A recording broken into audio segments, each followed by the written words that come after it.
Hey everyone! Welcome back to the Spellshop by Sarah Beth Durst. We're diving into part 2 today, chapters 19 to 36, and things are about to get even more magical. Secrets, spells, and maybe a little chaos. Let's find out how this story ends together. Huge thanks again to everyone who's been listening along, especially those reading their own copies. If you're loving this world, grab the book to support Sarah Beth Durst. If you have a book you're dying to hear on the podcast, drop it in the comments. I'm always looking for new stories to share. Alright, let's jump back into the spell shop. Chapter 19. The storm had battered the trees, but as densely packed as they were, they'd held one another upright. Only a few had fallen that she could see. Leaves had been ripped from the canopy, and it looked as if the whole forest had been shaken. But she could still find the path, and in a few moments it opened onto her cottage. Petals, leaves, and branches were everywhere, spread across the yard, tossed on the roof, leaning against the cottage. A pine tree had fallen but missed anything vital. It lay beside the cottage on the cove side. "Kaz," she called. She skirted between the debris to the door. The door hung open. Why isn't it shut? Where's Kiela? Kaz tumbled out of the front door, running as fast as he could on his tendrils, until he was close enough to launch himself upward and into her arms. He wrapped his leaves around her neck. "I thought you died." Ignoring the dampness of his soil ball, she hugged him back, her arms around his leafiness. "I'm okay. I'm glad you're okay. You could have been struck by lightning, swept out to sea, crushed by a tree. I'd half written your eulogy. I said very nice things." Kiela laughed. "Thank you, I think. It was in iambic pentameter." "That's amazing. I had to create different versions, to match the different ways you died." Gently, she said, "I didn't die. I was in town when the storm blew in, and I couldn't make it back here. I took shelter at Laren's. Until he dove into the ocean to rescue a woman from a ship that capsized." Kaz pulled back from her, disentangling his leaves from her hair. "He has a real savior thing going on, doesn't he? That can't be healthy." He climbed down from her, and she dusted the soil bits off the front of Laren's shirt. She'd have to wash it before she returned it. "Sorry about the dirt, though it's entirely your fault for dying 6 different ways." Kiela started to laugh again, half in relief. "Now that you're not dead anymore, I have to tell you we have a problem," Kaz said. Her heart sank.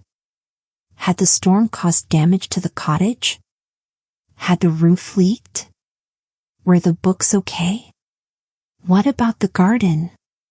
Before she could ask, she heard a wail from the cottage, shrill, loud, and human. The hair on her neck stood up. What was that? Kaz? What kind of problem?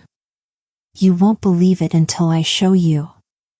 Using his tendrils, he propelled himself back toward the cottage, and she hurried after him. She noted that the grass was flattened and smeared in a path leading to the door, as if something had been dragged through the mud. In the cottage doorway, the cactus shivered. Its quills clicked as they rattled against one another. "Meep," it said. Beyond it, she saw that several of the jam jars had fallen from their shelves. They'd shattered on the floor during the storm. The smear of muddy water continued through the shop. "Glad you're okay," she told the cactus, and then she rounded the corner of the jam shelves, following the mud. To her surprise, she saw the copper bathtub from the privy was in the center of the room in front of the stove. And it was a mermaid. Kiela felt her jaw drop open. Why? How? Her body was submerged, her silver tail flopped over the edge, and her head was in her arms with her seaweed hair draped over her. When Kiela spoke, the mermaid lifted her silvery-scaled face and wailed, a piercing sound like the cry of a seagull. Inside the tiny cottage, the wail was magnified until it rattled inside Kiela's skull. Rushing to her side, Kiela asked, "Are you all right?" Of course she wasn't all right. She wouldn't be wailing if she was. But why was she here? Was she injured? Kiela felt 100 questions battering inside her. Behind her, 𝐼𝐾 said, she hauled herself up the stairs from the cove. "I found her at the top, with her baby." "Baby? Why?" The mermaid pointed with a trembling webbed finger. Lying on the hearth on top of a stack of quilts was the mare baby, the same mare baby whom Kiela had seen swimming in the cove. His pale green body was covered in jagged purple slashes that reminded her of the sky split by the storm, and tiny sparks arched over his closed eyes like stray bits of lightning. "Shedding leaves as he shook," 𝐾 said. "He can't be in the water, not with the sparks he's giving off, but he's drying out in the air. I don't know what to do. I don't know what's wrong with him. Meep and I, we took out the tub and filled it for the mother, but..." "He's storm sick," Kiela said. She'd read about this. If a creature born of magic absorbed too much excess magic at once, it could overwhelm them. The merbaby's tiny body hadn't been strong enough to process all the power within the magic-driven storm. Left unchecked, it would stop his heart. "There's a healer. Ivor. I'll bring him here. He should be with the rescued woman in Laren's house." As Kiela turned to go, the mermaid's hand shot out and closed over Kiela's wrist.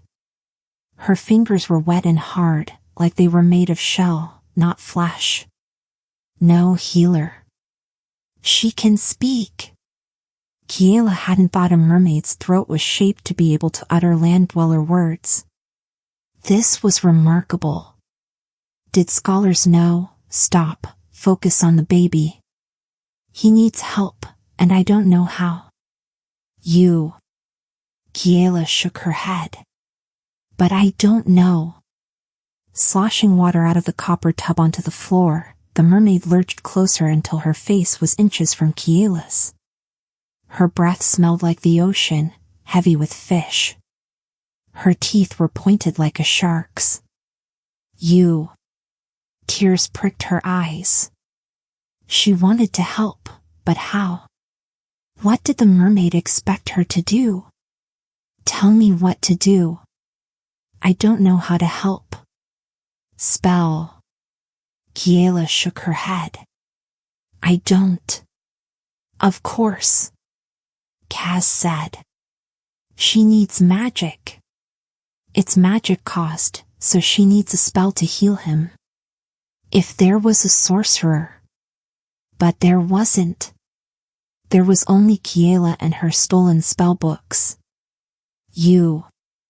Heal. Trees. The mermaid flinched, as if each word hurt her. Heal. Him. That's why she came here, to us. She thinks we can help. But the tree spell was a single remedy, only discovered after a lot of research and experimentation. She thumbed through her memory for books that could help. Did she have any on storm sickness? She knew she'd read about it, but where? Had she brought those volumes with her? Yes. Yes, she remembered a book. Green cover. Deckled edges. 2 authors, a sorcerer and a healer, had co-written it. She'd stored it in the 3rd crate. 𝐾, speed research. Who? 𝐾 cheered. The mermaid hissed, baring her shark-like teeth. Taking it seriously. I swear. Kiela barged into the back room and threw the quilt off the 3rd crate. She began pulling out books and piling them on the bed. Green cover. 2 authors. He joined her and helped pull books out of the crate. It was mostly a collection of spells for sick livestock. It was published as a veterinary companion, but there was a section on magic-infused creatures. She hoped the mermaid wouldn't be offended. Merfolk were people. Classifying them as creatures was rude, though common in earlier texts, but knowledge was knowledge, and that was the closest bit that Kiela had. She and Kes dug deep into the crate. The cactus darted around the room. Kiela had the sense that it wanted to help, which was a surprise, but she didn't have time to think or worry about what it meant for the cactus to be so alert and aware. She filed the oddity in her head to mull over later, when there wasn't a life at stake. Aha! Kes held up a slim green book with his tendrils. Kiela plucked it out of his leaves, dropped cross-legged onto the floor, and began to read as fast as she could. Storm sick, storm sick, storm sick. Yes, there was the chapter. She skimmed it quickly. There had to be a cure. Why write about it in a book like this if there wasn't? We need these ingredients. She held the book up for Kes to see. The cactus scooted beside him and appeared to be peering at the book. Kiela wondered if the cactus could read. She still wasn't clear how Kes knew how to read. He'd been created with the knowledge. She guessed it was a side effect of being created by a rogue librarian. Looking at the cactus, Kiela wondered if that was the case here as well. I suppose I'm the rogue librarian now.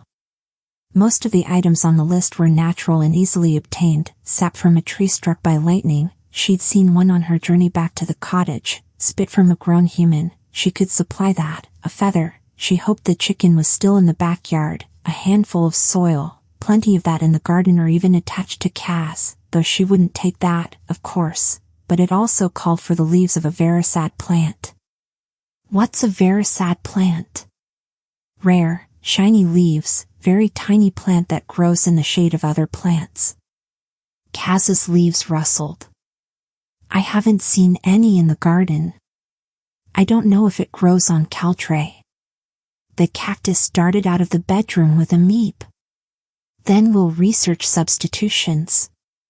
She wasn't going to let the mermaid down, not when she had all the knowledge of centuries around her.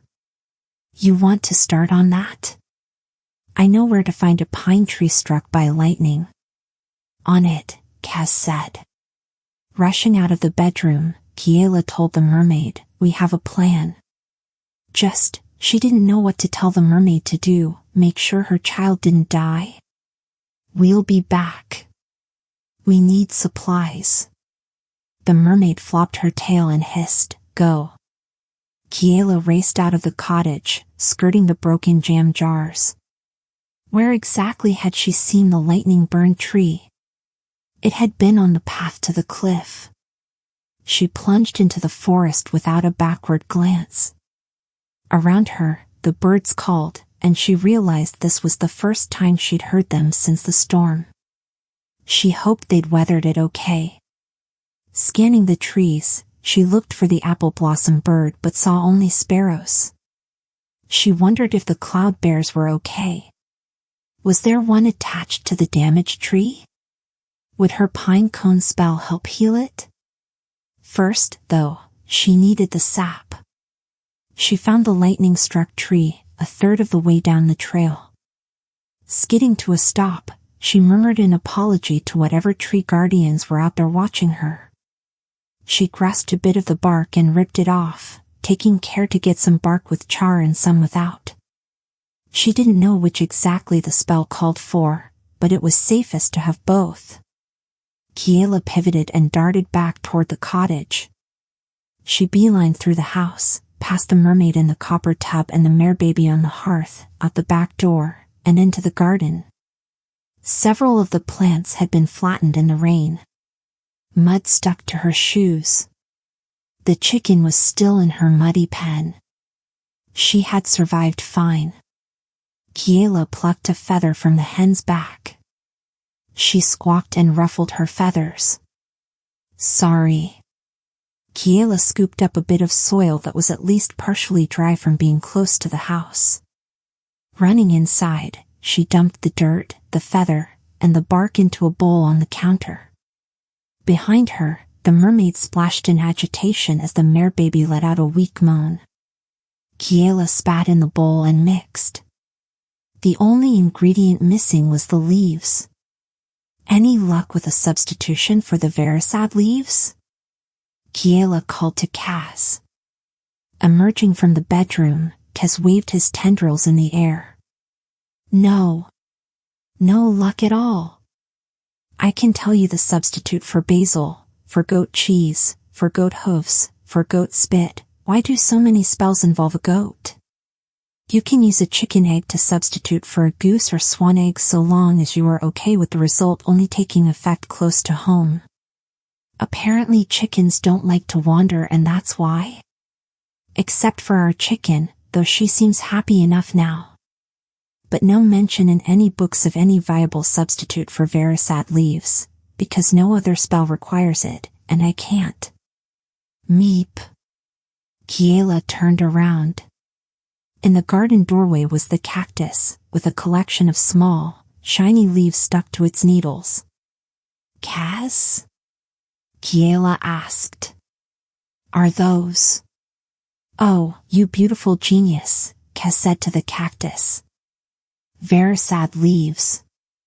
Kiela plucked the precious leaves off the cactus's spines and mixed them with the rest of the concoction into a paste. You're a hero, she said to the cactus. Thank you. Meep. Carrying the paste to the hearth, Kiela knelt beside the merbaby. He'd curled into ball. His tail was wrapped tight around himself, and he was trembling. His mother had to stay in the tub to keep her skin moist, but she couldn't bring him into the water with her. The magic lightning from the storm still skittered over his body. If he submerged, it would worsen the effects. But if he didn't, it's going to be okay. She didn't know if that was true, but she had to say it. Aside from the storm sickness killing him, he'd been out of the water for far too long. His skin looked flaky and pale, and his breath wheezed as if every inhale and exhale hurt. 𝐒𝐘𝐍𝐿, would you hold the spellbook open? The merbaby whimpered in pain, and his mother wailed again. His outer leaves trembling, 𝐒𝐘𝐍𝐿 held the book steady beside Kiela. Carefully, she spooned the concoction onto the merbaby's back, along his spine as the book instructed, and then she read the spell out loud. She pronounced each word as clearly as a bell, focusing all her attention on the child. It felt as if every breath of wind in the forest, every call of a bird in the trees, every heartbeat inside the tiny cottage was silent. As she spoke the last syllable, the concoction sank into the merbaby's skin, leaving only a patch of brownish green that faded as she watched. She held her breath. Slowly, very slowly, the bits of lightning vanished, and the merbaby uncoiled. He opened his eyes and held out his arms. The mermaid let out a cry and launched herself out of the tub. Water splashed onto the floor, the hearth, Kiela, and 𝐒𝐘𝐍𝐿 as she gathered her child into her arms. 𝐒𝐘𝐍𝐿 protected the spellbook with his leaves. Flopping, she pulled herself back into the tub with the merbaby, who instantly submerged. Meep, the cactus asked. Popping back up, the merbaby laughed, a sound like waves crashing into the sand, and Kiela smiled. He's all right, she said. We did it.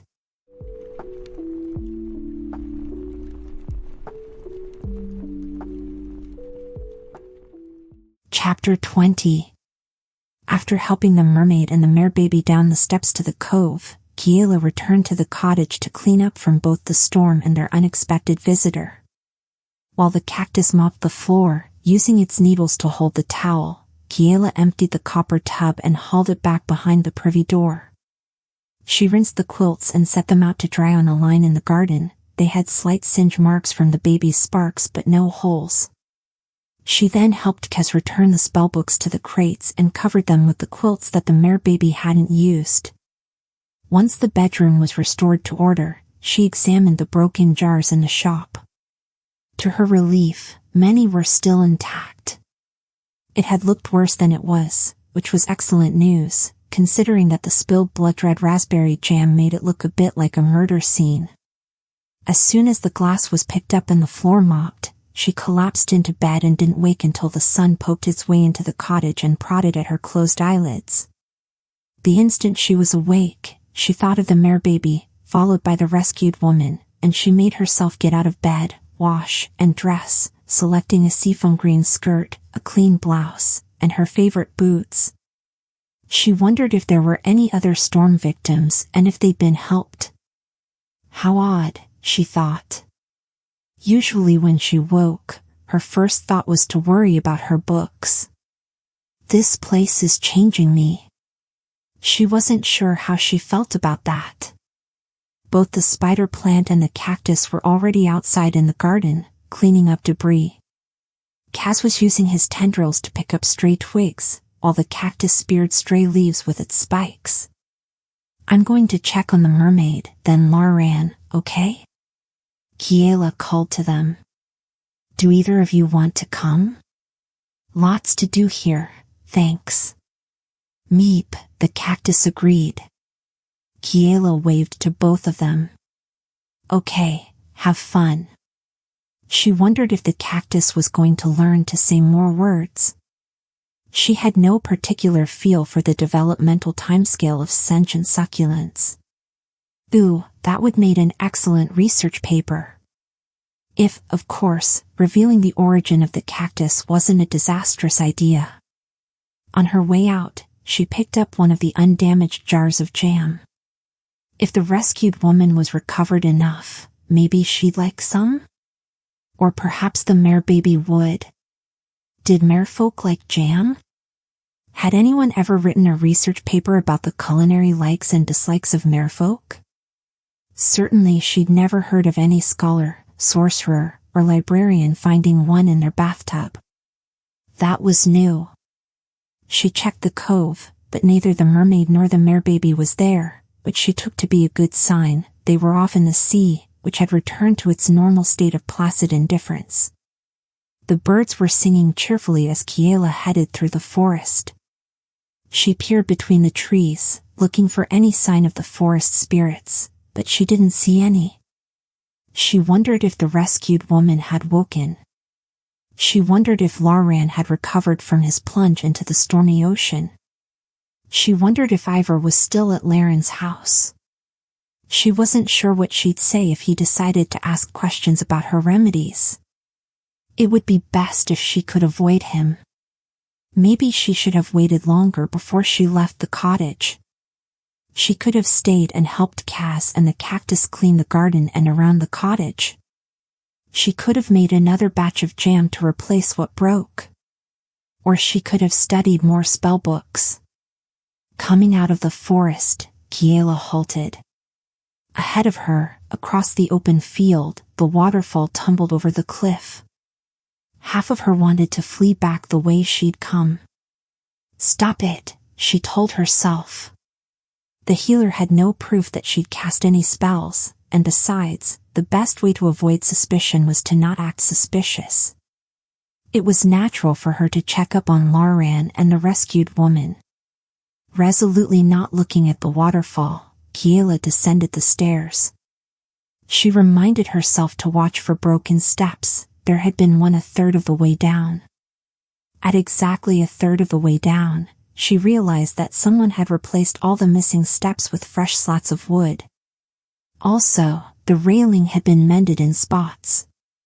It had to be because of Laran. She was certain of it. It felt like something he'd do. But when? He'd been caring for the rescued woman, yet he'd taken the time to come out here and fix the stairs, for me? There was no one else who lived up beyond the cliff, except Ivor, who'd proven he had no need of stairs. She felt herself smile. He did this for me. It was exactly the sort of thing he'd do, an unasked for kindness. She'd never met anyone so full of kindness. He'd fixed the stairs, in the midst of his own exhaustion, simply because he knew she'd return down them. No one had asked him to.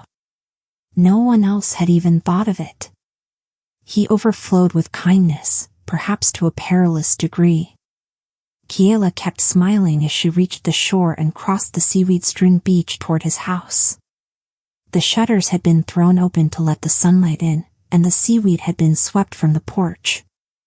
She knocked on the door. As she waited, she thought, I should have kissed him. She replayed the moment in her head where they'd been so close, and she felt herself begin to blush. He didn't answer the door. She knocked again. Again, no answer. She peeked in the window and didn't see any movement. Maybe he wasn't home? Where else would he be? What if he was sick? What if he'd collapsed? He could have had his own internal injuries from the storm. He could have weakened himself fixing the stairs. Librarian, she called as she opened the door. Silence. Stepping inside, she called his name again. She peeked into the bedroom. He wasn't there, and neither was the rescued woman. But the bed was made, the dishes were washed, and there was no sign of any disaster. Kiela set the jar of jam on the kitchen table. Perhaps Ivor had taken his patient back to his house and Librarian had accompanied them? If so, perhaps that was why he'd fixed the stairs. Not for Kiela, but for her. It still shows his kindness, no matter who it's for. Oh, good grief, I'm not jealous of a nearly drowned woman, am I? That would be absurd. For one thing, Librarian was just a neighbor who was very devoted to being neighborly. Despite the almost kiss, which could have been entirely in her head anyway, they had no sort of relationship that would justify feeling jealous of anyone. For another, the woman was unconscious. It would make more sense for Kiela to be jealous of 𝐒𝐘𝐍𝐎𝐿. She closed the door behind her as she left his house and considered what to do next. Visit Ivor behind his waterfall? Much too risky. Return home? That seemed silly, considering she'd already climbed down the cliff stairs. She'd visit Bryn, she decided. Make sure her friend and the bakery had made it through the storm okay. And then she'd return home to help Cass and the cactus in the garden. Decided, Kiela marched across the beach, or she tried to. It was still covered in so much driftwood that she had to climb over half of it and weave between the rest. Reaching the town, she saw the streets were not much better. Everything had been tossed around by the storm, carts, barrels, laundry, papers, but the worst was the fish. Dead fish had been flung into the streets and onto the roofs. On the streets, folk ran with baskets, gathering up the carcasses for either bait or stew. On the roofs, the winged cats were feasting. Everyone else was cleaning, more people than Kiela had seen on any of her visits to town, and she began to wish she'd chosen to simply slink back home. Most ignored her, busy with their own tasks. A few waved. Others watched her with curious eyes as she dodged the chaos in the streets. She walked quicker and quicker, hoping her pace would be mistaken for purpose, not panic, until at last she saw the dry fountain and then beyond it, Bryn's bakery. Bryn weaved between the tables, dispensing pastries and beverages to very tired, very hungry people who'd come for a break from the hard work of storm cleanup. So far as Kiela could see, the bakery looked intact, mostly. The sign had been knocked off and now leaned against the wall. A few shingles had been ripped off, but the shutters had preserved the windows. Aside from blotches of seaweed spattered on the walls, it looked undamaged. She breathed a sigh of relief. Maybe the only casualty was the rescued woman's boat. Kiela, Bryn called. How'd you like your first island storm? I didn't love it, she admitted. But the town seems okay. Yeah, we build our home strong on 𝐒𝐘𝐍𝐿. Bryn slapped the wall, and a loose shingle tumbled off the roof. It landed with a smack, cracking in half. Both of them stared at the shingle. Strongish, Bryn clarified. Can I help you with anything? She offered. Bryn shook her head. Oh no, you have your own. From inside, a boy shrieked, Bryn. It's smoking. What do I do? The boy, her nephew, Tobin, stuck his head outside. Never mind. I dumped water on it. All good now. Closing her eyes, Bryn visibly counted to 10 before she opened them again. Actually, yes, if you wouldn't mind. If you could pour tea for everyone, I can make sure that Tobin stops flooding my oven. I'll pay you for your time. No need to pay me, she said, and then thought of Cass. He wouldn't have approved of her not valuing her time, but there was a storm, and Bryn was a friend. Or you can pay me in cinnamon buns. She'd lost track of what had happened to the soggy rolls she'd carried to Laren's. I must have left them there. Deal, Bryn said, before sprinting inside. Kiela followed her inside the bakery to the counter. She set a row of cups onto saucers on the counter, added tea leaves to a strainer for each, and then filled them with hot water from the carafe. As she poured, she heard a familiar laugh through the open window. Lauren. She hadn't realized that she knew what his laugh sounded like, especially to recognize it instantly, but she didn't even have to look to know it was him.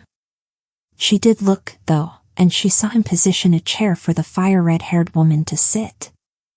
Kiela couldn't see the woman's face from this angle, but she did see his as he smiled at the woman. A few seconds later, her view was obscured as other townspeople clustered around the new arrival, clamoring for her story, and Kiela listened as the tea steeped. Her name was Raydane, and she was from Alyssium. She'd fled for her own safety, because of the violence in the city. What violence? The townspeople asked. Have you not heard about the revolution? Raydane said. In her polished accent, she told them everything, the riots, the coup, the murder of the emperor, the burning of the palace and the government building. When the revolutionaries lost control of the revolution and the carefully constructed coup exploded into chaos, they even burned the library. Kiela couldn't listen anymore. All she could hear was screams of people dying in the streets, the clash of weapons within the stacks, and all she could smell was the stench of smoke. As Bryn bustled out of the back room with a tray full of slightly soggy muffins, Kiela said, I'm so sorry. I can't, I have to go. Abandoning the half-steeped tea, Kiela bolted out of the bakery and past the customers clustering around Lauren and the new arrival.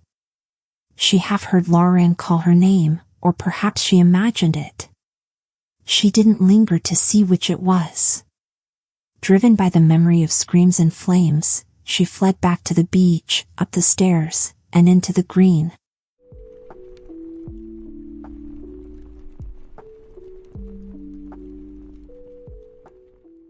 Chapter 21. Kiela decided to bury herself in research. She'd promised 𝐒𝐘𝐍𝐿, her customer with the whispery voice, that she'd find a remedy for her waterless spring, but between the cloud bears, the storm, and the mare baby, well, she had work to do, and the rescued woman, Raydane, she reminded herself, was fine, as was Lauren. She flipped the sign on her shop door to open and asked Cass to watch for customers, while she barricaded herself in the back room. Sitting on the bed, she began with the index they'd created to identify the relevant tomes. But she kept thinking about Lauren. And Raydane. And Lauren again. And about the way she'd run out of the bakery, after offering to help Bryn, and hadn't given any kind of reason. How was she going to explain that? Usually, when she sank into research mode, she blocked out the rest of the world. It faded away until all that existed was books. Sequestered within the library, she'd lose track of time and would work through meals, through sleep, with little awareness of whether it was day or night. But this time it was near impossible to focus. Maybe it was because the heavy scent of sea left behind by the mermaid still lingered in the air, which made her think of fleeing to 𝐒𝐿aran's house as the rain fell. Or maybe it was because the soft cotton of the quilt reminded her of the feel of 𝐒𝐿aran's shirt after she changed out of her wet clothes. She thought of how close he'd been as they gazed out at the storm, how she'd almost kissed him. And then how everything had changed in an instant. She was sorting haphazardly through books on water magic when she discovered a slim book with cramped and faded writing inside, simply titled On Storms. Setting aside the problem of Helios' waterless spring and the dry town fountain, Kiela picked up a notebook and began studying the work of a master sorcerer who had made it her life's mission to understand the taming of storms. It was only after reading the book 3 times that Kiela conceded that it was impossible. One lone librarian turned shopkeeper couldn't tame a storm. It required a wind speaker, a sorcerer who was specially trained in weather magic. Wind spells were so carefully guarded that only wind speakers knew them. In other words, the spell wasn't written down. The book only alluded to it. And even if she was a wind speaker, she couldn't cast it. It was a feat that could only be accomplished by a group of sorcerers, executing the spell in unison. Even if 𝐒𝐘𝐍𝐎 joined her, even if the cactus learned to speak, it wouldn't be enough. Such magic required a chorus. Regretfully, Kiela set the storm book aside and returned to the smaller, more possible task of causing water to flow again. 2 hours later, she'd made significant progress. She was copying the syllables for the spell, as well as a list of ingredients, into her notebook when she heard voices from the shop. Concentrating on her penmanship, she ignored them. 𝐒𝐘𝐍𝐎 could handle this sale without her. And then the voices came closer to the bedroom door. Springing off the bed, she covered her books and notes with a quilt before she realized she knew the voices, 𝐒𝐘𝐍𝐻, of course, and 𝐒𝐿aran. She froze for only a second before rushing out the door and closing it quickly behind her. 𝐒𝐿aran was inches in front of her, his hand already raised to knock on the bedroom door. Her speedy appearance had clearly startled him, his eyes were wide, and he forgot to lower his hand. She looked up at him and said eloquently, "Hi." Hi? Sorry to interrupt your nap. 𝐒𝐘𝐍𝐻 said you could help. She glanced at 𝐒𝐘𝐍𝐻, and he waved his leaves. She wasn't certain what he was trying to say, but he ducked out into the garden. Perhaps to give them privacy? Or to check on Meep? Looking up at 𝐒𝐿aran again, she blurted out, "Sure, yes, maybe, probably." With what? Kiela winced at herself for that mess of words. "Oh, I still have your shirt." She hadn't washed it yet, but she also hadn't worn it long. Crossing to the kitchen chair where she'd left it draped over the back, she picked it up and sniffed it. It smelled a lot like 𝐒𝐿aran. 𝐒𝐘𝐍𝐻 said you helped a merbaby with storm sickness. 𝐒𝐘𝐍𝐻 really needs to watch what he says. Old family remedy. She immediately wished she'd thought of another excuse, since 𝐒𝐿aran had actually known her family. She didn't think either of her parents had ever dabbled in healing, nor had any contact with merfolk. Until the mermaid spoke, she didn't even know merfolk could speak to land people. According to everything she'd read, they communicated with one another in trills and songs, like whales and dolphins. Why? Is Raiden all right?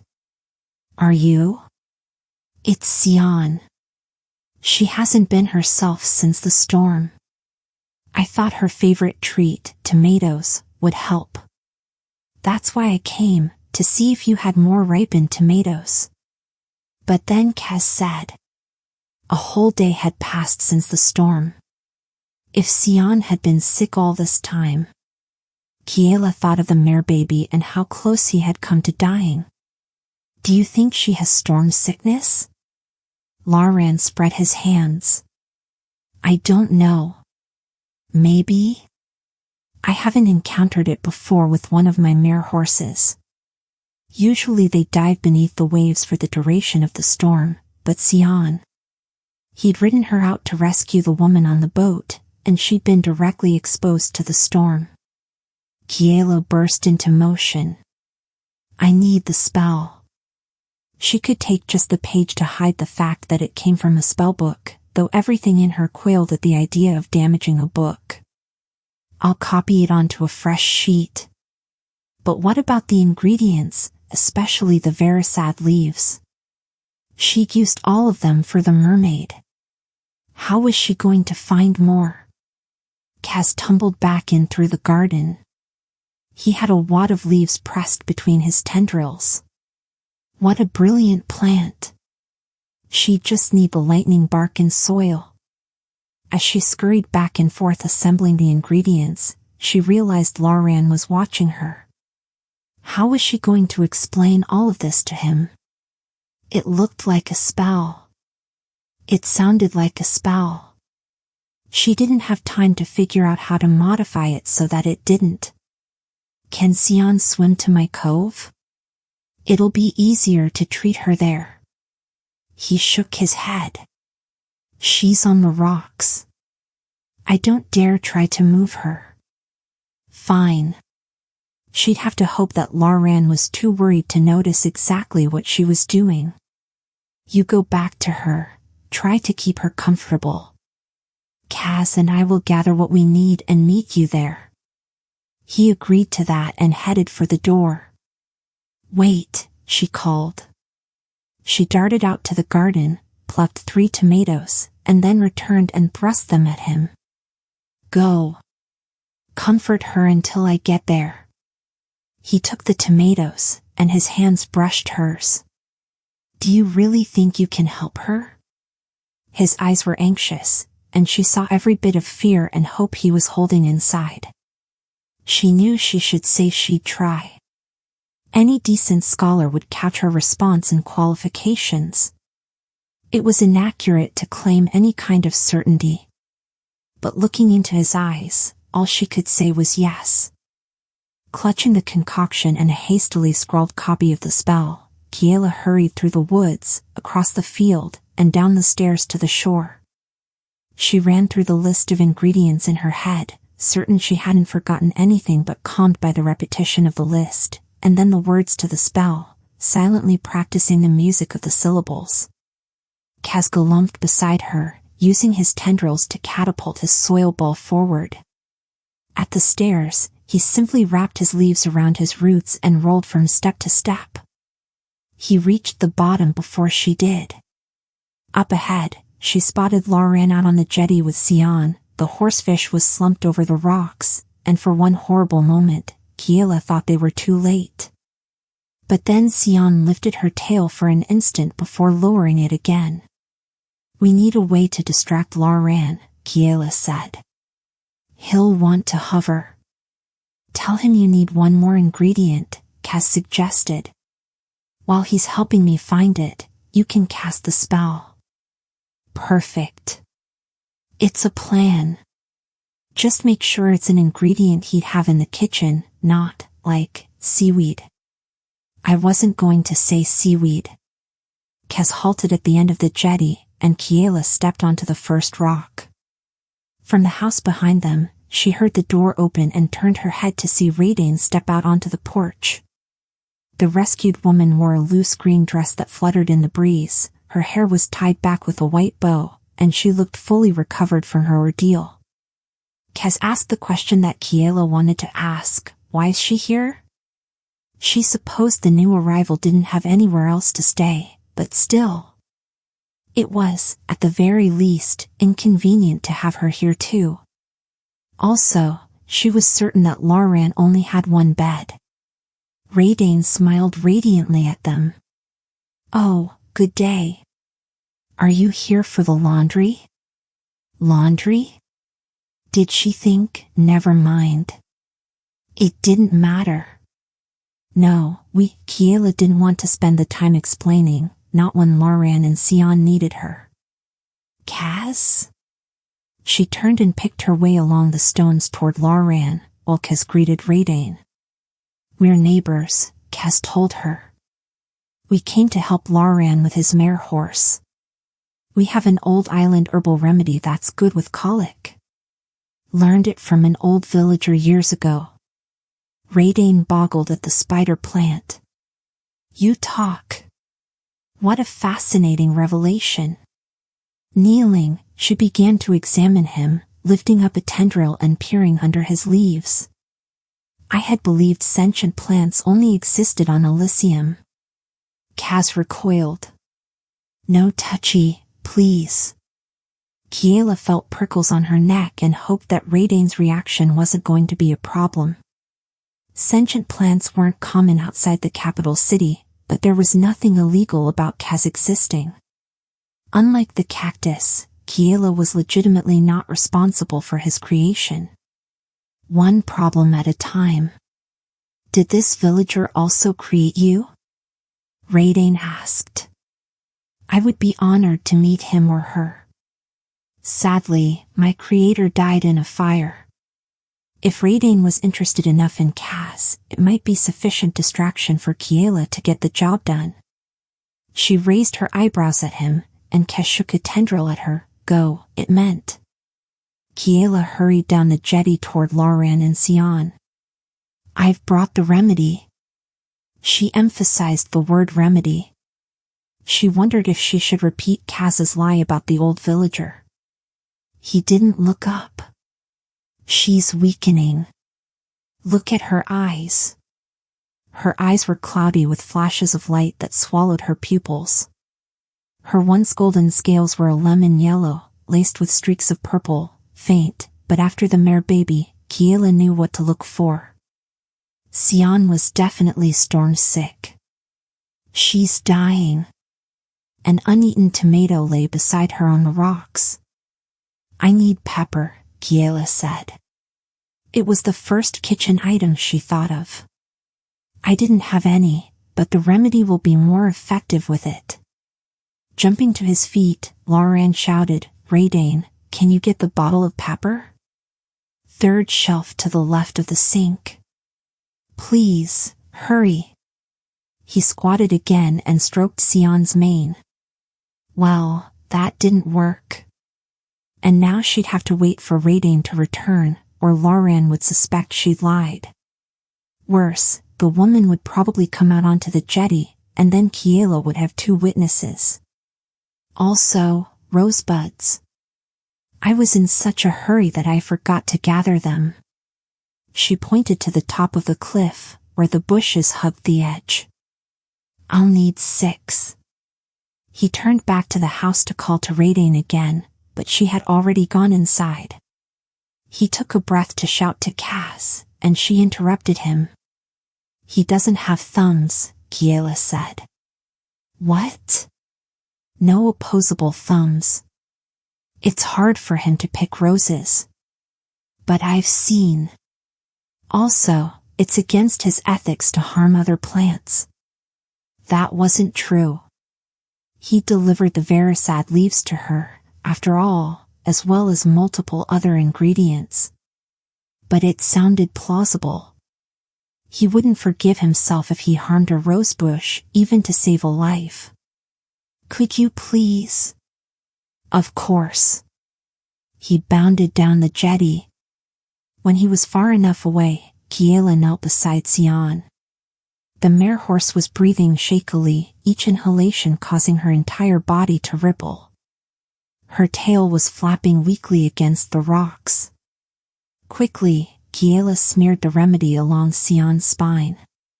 She hoped they'd made enough.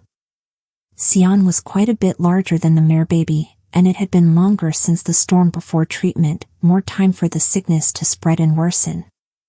"This has to work," she'd promised Lauran. Taking a deep breath, she unfolded the spell and softly, insistently, read the syllables. She waited a moment. Behind her, from the beach, she heard Lauran's footsteps on the stairs as he ran up them to retrieve the rosebuds. Waves crashed against the rocks of the jetty. She kept all her focus on 𝐒𝐘𝐍𝐿. "Come on, you can do it," she whispered. "You'll be okay." She read the spell again, louder this time. The purple streaks between the scales began to pulse. "Please, let this work." Kiela wrapped an arm around 𝐒𝐘𝐍𝐿's neck and spoke the words a third time, directly into 𝐒𝐘𝐍𝐿's ear. Her other hand shook as she held the paper with the spell. "Please, please, please." She pronounced each word as clearly as she could. Suddenly, the mare horse convulsed in her arms. Her back arched, and her tail slapped the rocks. Kiela heard Lauren cry, "𝐒𝐘𝐍𝐿." He was close. How close? What did he see? What did he hear?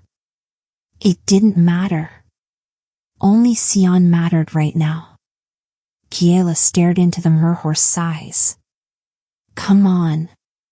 Be okay. Please." Like the clouds draining from the sky after the storm, the milky white cleared from 𝐒𝐘𝐍𝐿's eyes. They deepened back into their rich blue, and the lightning vanished. The color of her scales spread like a sunrise, the gold overwhelming the purple streaks. 𝐒𝐘𝐍𝐿 stuck her muzzle in Kiela's hair and snorted. Kiela laughed and released the horsefish, who promptly inhaled the uneaten tomato. Pushing off the rocks with her front hoofs, 𝐒𝐘𝐍𝐿 launched herself back into the waves. A smile on her face, Kiela turned to face Lauren and saw 𝐒𝐿𝐿 staring at her, only a few feet away. Kaz was at her feet, quivering on the rocks, unable to pull 𝐒𝐿𝐿's attention back to shore. Lauren dove into the water. A second later, he surfaced. 𝐒𝐘𝐍𝐿 played in the waves around him. Holding the paper behind her back, Kiela crumpled the spell and dropped it into the sea. She stood up, hands empty. Guess it didn't need the pepper or the rosebuds. "Miraculous," 𝐒𝐿𝐿 said. "Just an old herbal remedy," Kiela said. Joyful, Lauren played with 𝐒𝐘𝐍𝐿 in the waves, while 𝐒𝐿𝐿 watched and Kiela tried to convince herself that she'd done the right thing, not made an irreversible mistake.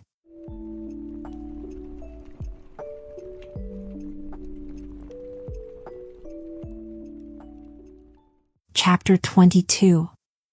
The morning after she'd saved the mare horse, Kiela resolved to have a quiet, unexciting day. She flipped the shop sign to open and hoped that no customers came, which she knew wasn't exactly the entrepreneurial attitude. "Let's make more pine cone remedies," Kaz said. They'd stored all the ingredients delivered by the forest spirits, but Kiela and Kaz hadn't had time to assemble them.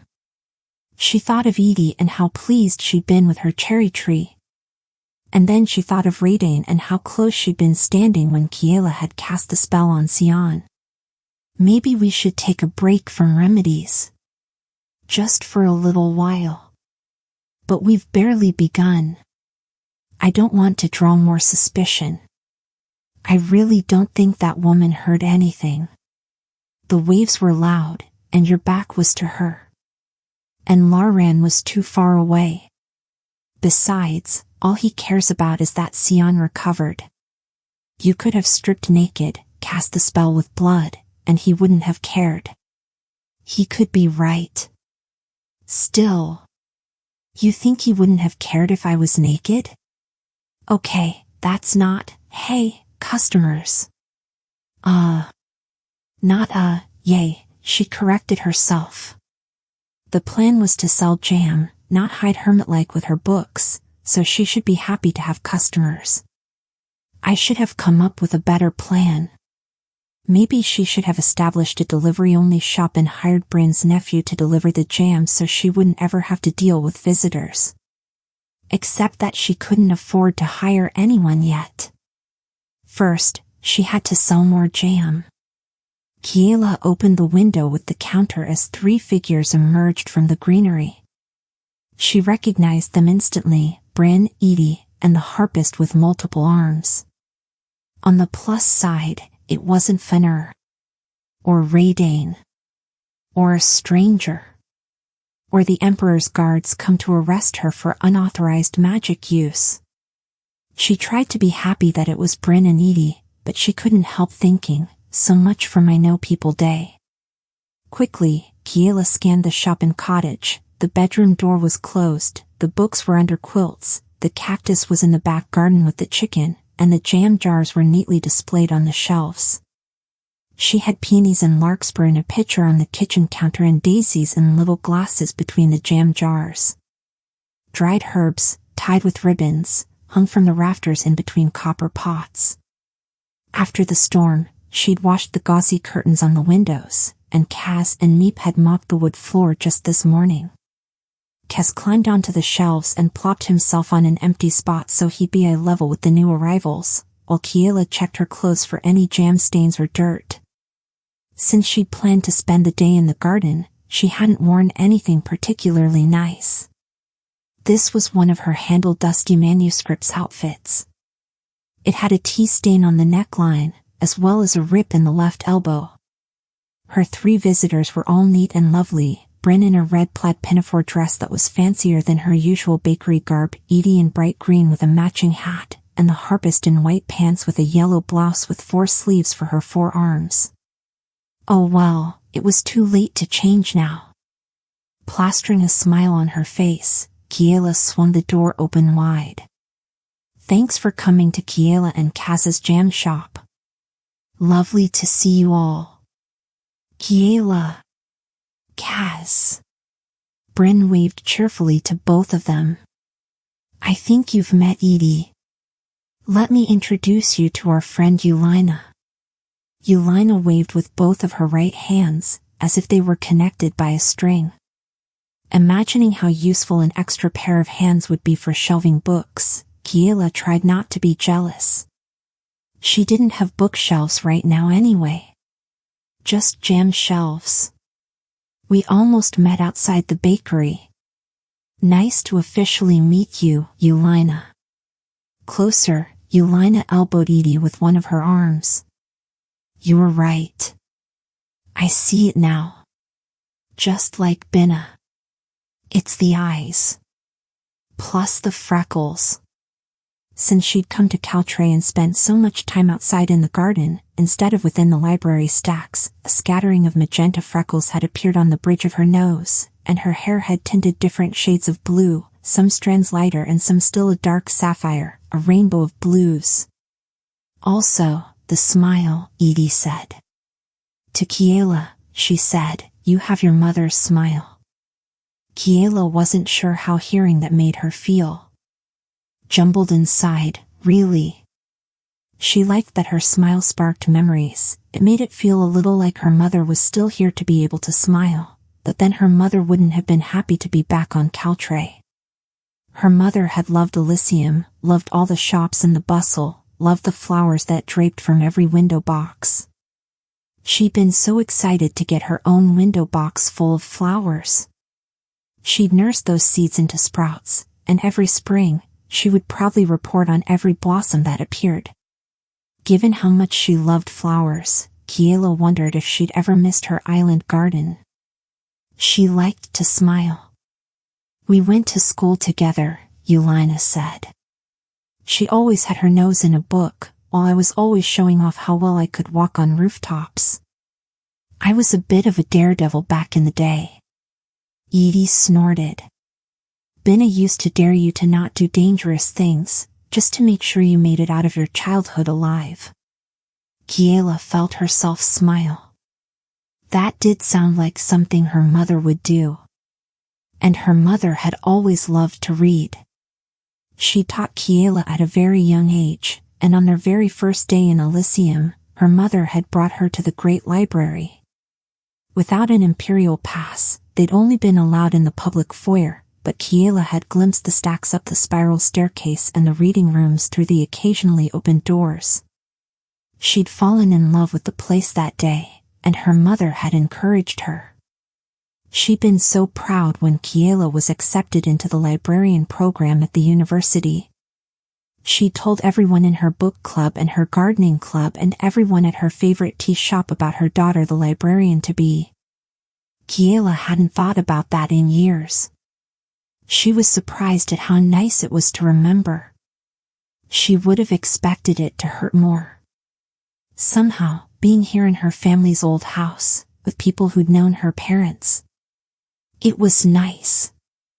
It took her an extra second to realize they were waiting for her to respond. Sorry, yes. She taught me to love books. Not rooftops. I mean, I'm sure rooftops are nice to walk on. What was she saying?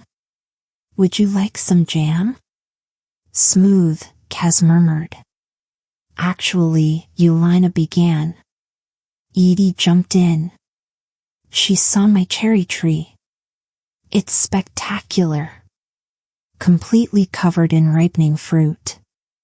I've revitalized the trees behind my house as well. They're flourishing. Bryn nodded in agreement. We're here to buy more of your tree remedies. Behind her, Kaz said, told you. We don't have any at the moment, Kiela said. With the storm and all, we haven't had time, she trailed off as their faces fell. They came all this way, she thought. Dressed up nice for a visit. Climbed the cliff stairs. Bryn had probably closed her bakery to do this, or at least found a replacement to run it. She didn't know what 𝐒𝐿𝐼 or Edie had given up to come here today, but they both looked deflated. She felt as if she'd told eager partygoers there was no more cake. But I could make some, Kiela said.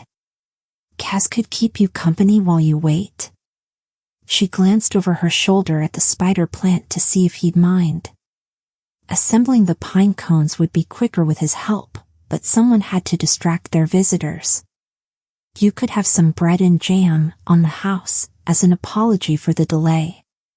We have both raspberry and blueberry. She still had one of Bryn's loaves. It was a reasonable offer, especially if they paid for the remedies.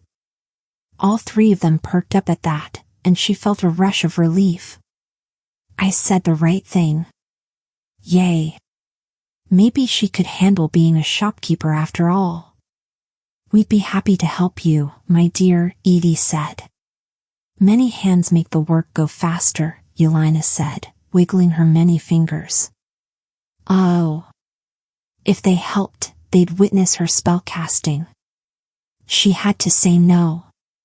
But how did she say no without sounding more suspicious? On the other hand, should she say no? If more islanders knew how to heal the trees, wouldn't that be a good thing? She thought of the forest spirits and of the orchard. She'd never intended to keep knowledge from people, the way the Emperor did. She just wanted to protect it, but if these three women would value the knowledge, who am I to keep it from them? Someone who doesn't want to be transformed into anything unpleasant. Unless it's a family recipe? Bryn said, noticing her hesitation. Kaz, are you comfortable sharing it? I have plenty of secret family recipes that don't leave my bakery. That was the perfect out. But did Kiela want to take it? She glanced at Kaz for his opinion, and he shook his tendrils. He didn't know, and he was happy to leave it up to her. In the beginning, she thought this would be safe enough, homespun remedies to help the people of 𝐒𝐘𝐍𝐿. She didn't think anyone beyond the island would notice or care. But now there was a woman from the capital, probably a noblewoman, who'd seen plenty of magic close up. It was an entirely different kettle of fish. Wasn't it? Maybe it wasn't. Could she trust these three women? She hadn't known either Bryn or Edie for long, though she liked them quite a bit, and 𝐒𝐿𝐼 she'd just met. They didn't owe her anything. If they knew the full remedy, how would they react? They'd given her no reason to distress them, this was their home, and they just wanted to heal their trees. Both Edie and 𝐒𝐿𝐼 were old enough to remember a time when homespun magic wasn't illegal. The laws were a recent development, invented by those who wanted to consolidate power. And see where it got them. In truth, spellcasting had simply faded out of fashion and was forgotten. It wasn't that most people believed it was wrong. Besides, it wasn't as though she was trying to work major spellcraft. Just a little remedy. Beyond them, in the green, Kiela saw a wisp of haze. A cloud bear? That decided her. She wasn't going to let a little fear keep her from doing what was right. A lot of fear, well, then, yes, maybe she'd reconsider. But all she had right now was a vague kind of unease. She had no way of knowing where Radane's political leanings lay. She might not care what a few islanders and a plant did to a handful of trees, or she might be so grateful for her life that she didn't want to stir up trouble. Besides which, they were a long way from the capital. If I teach you, you need to understand that it's just a simple plant family remedy, Kiela said. She glanced at Kaz, but he wasn't contradicting her. She hoped this was the right decision. Nothing more. All three women beamed at her. Of course, Bryn said. We understand. Edie added, and we'll take you up on that bread and jam. Actually, Bryn said, I also brought cheese and salami, in case we wanted to have a proper picnic. From the pockets of her pinafore dress, she produced wrapped packets, and 𝐒𝐼𝐒 clapped her 4 hands happily. A short while later, Kiela and Kaz and the 3 women were seated on a blanket spread out on the grass in front of the cottage.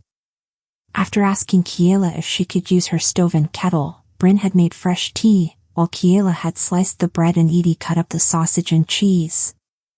Kaz had enlisted 𝐒𝐼𝐒 into helping carry out the baskets of ingredients. Due to her second set of arms, she could carry quite a bit at one time. As they nibbled on the sandwiches, Kiela picked up a pine cone. It's fairly simple. You use the sap to stick the ingredients onto the pine cone. There's an acorn cap, elderberry leaves, huckleberry leaves, shell of a chicken egg.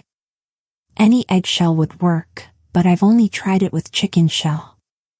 Specifically huckleberry and elderberry leaves? Bryn asked. I don't recommend experimenting with the ingredients. It can have unexpected side effects. She wondered if the apple tree in the orchard had ever stopped singing. Your neighbors might not like it. Edie snorted. My neighbor doesn't like anything. He'll seize any opportunity to complain.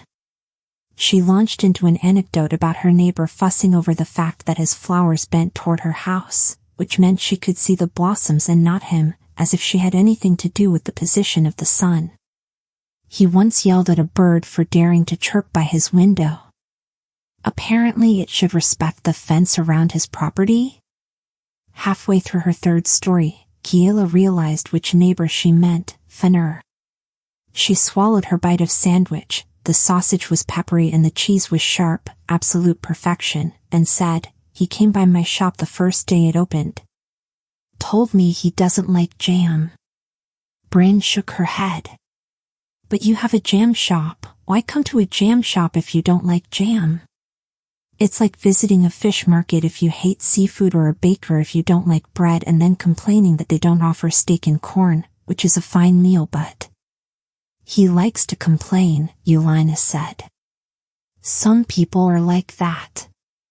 They derive joy from sapping other people's joy. The trick is not to let them. Just keep playing your own song. I recommend being aggressively happy in their face, Edie said. Makes Fenrir's scales turn bright red. She imitated him, terrible weather we're having. And then as herself, yes, the rain will be great for the flowers.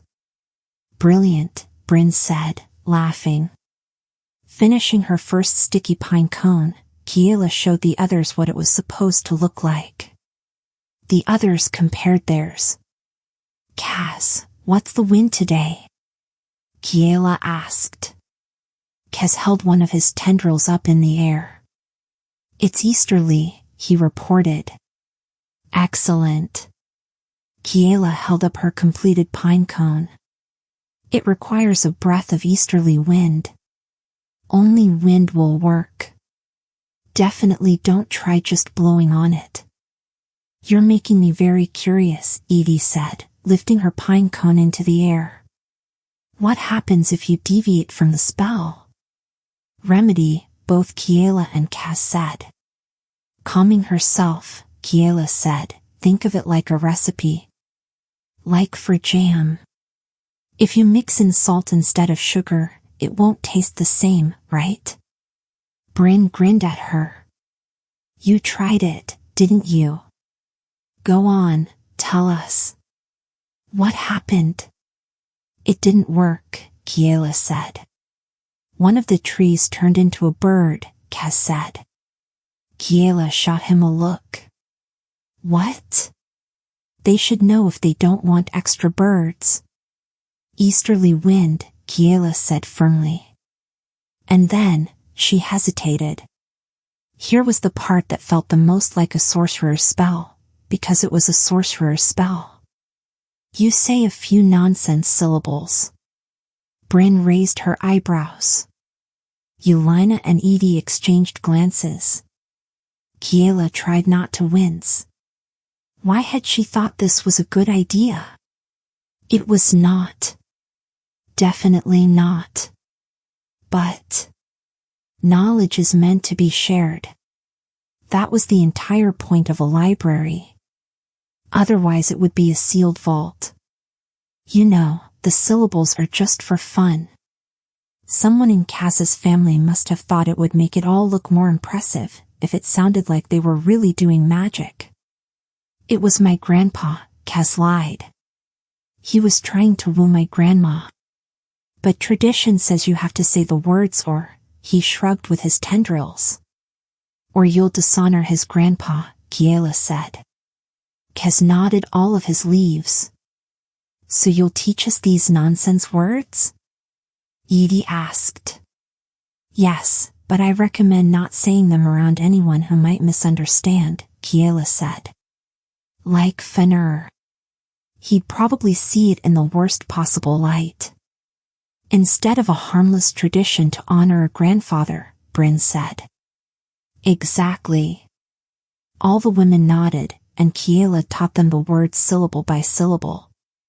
She corrected their pronunciation until they had it completely perfect. Only then did they speak the words with the sticky pine cones in front of them. Completed, they wrapped the enchanted pine cones in scraps of fabric.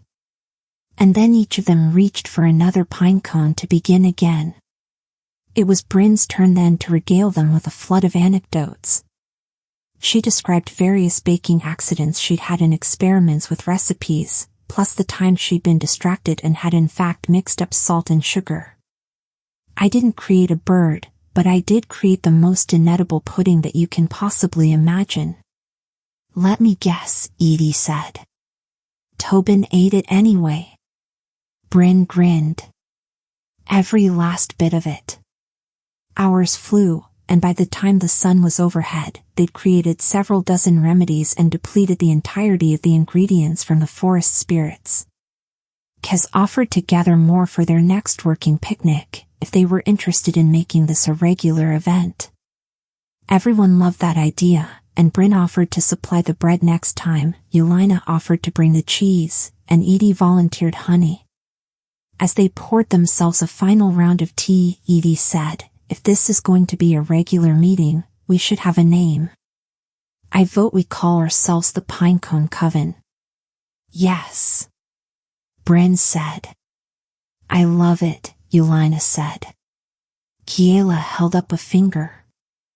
That might cause problems. The Pinecone Society? Bryn suggested. All of them agreed to that, and Kiela felt an unfamiliar knot of warmth. She'd never really been part of a group before. Even in school. Well, this was nice. Bryn lifted her teacup.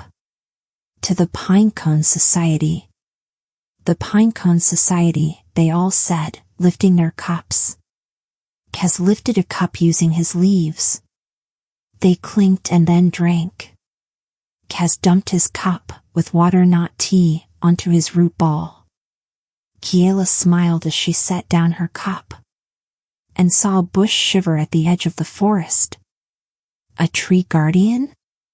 She smiled, thinking the cloudbears would be happy about the 𝐒𝐚𝐫𝐭 Society saving more trees. As she watched the bushes for a hint of cloud, she thought she saw a flash of red. "Did you see that?" she asked. "What?" 𝐒𝐘𝐍𝐎 asked. All of them turned to stare at the woods, but Kiela didn't see any other hint of motion. For an instant, she thought she'd seen the red of Radain's hair. Just my imagination.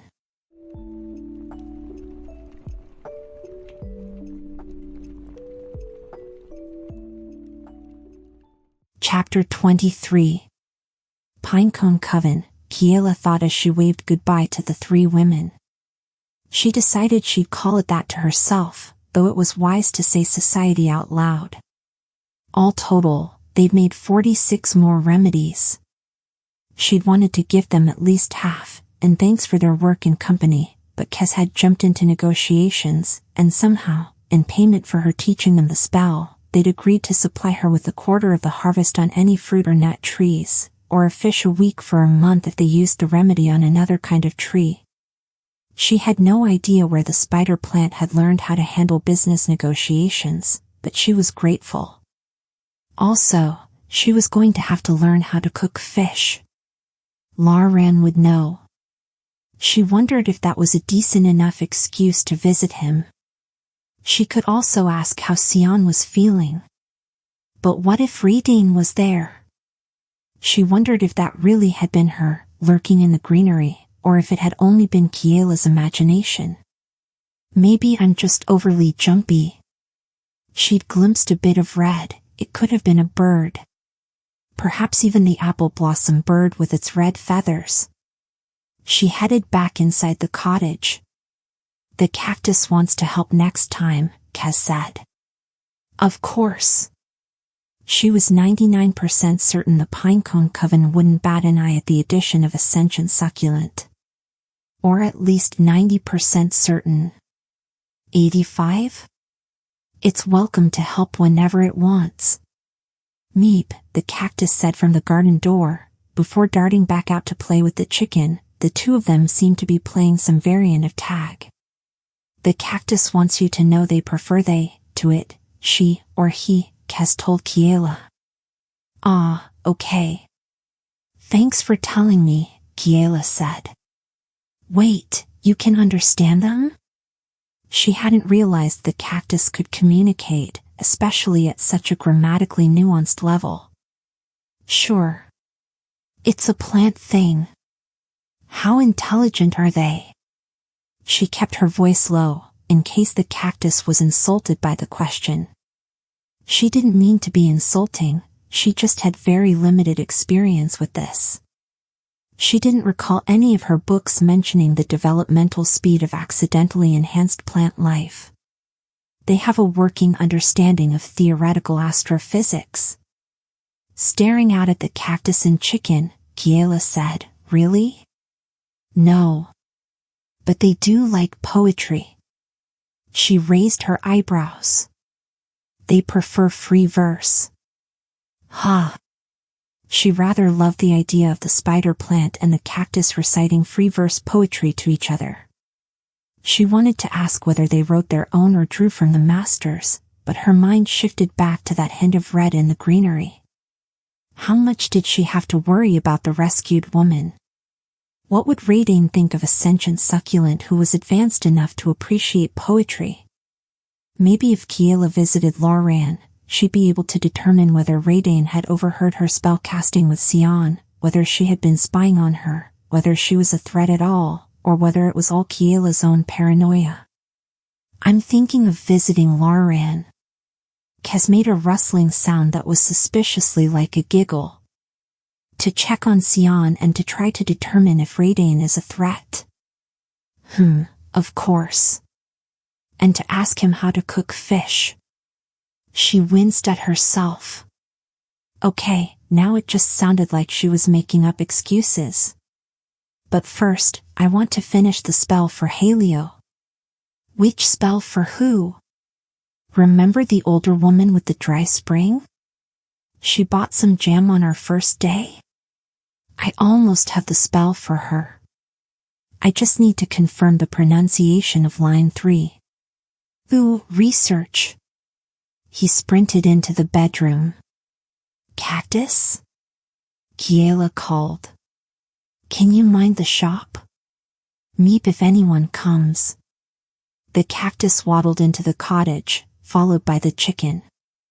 Don't let the chicken escape, Kiela told them. Meep, the cactus said.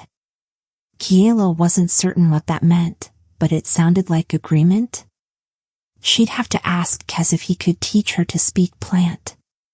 She was fluent in several languages, as was any librarian in the Great Library, but Flora wasn't included.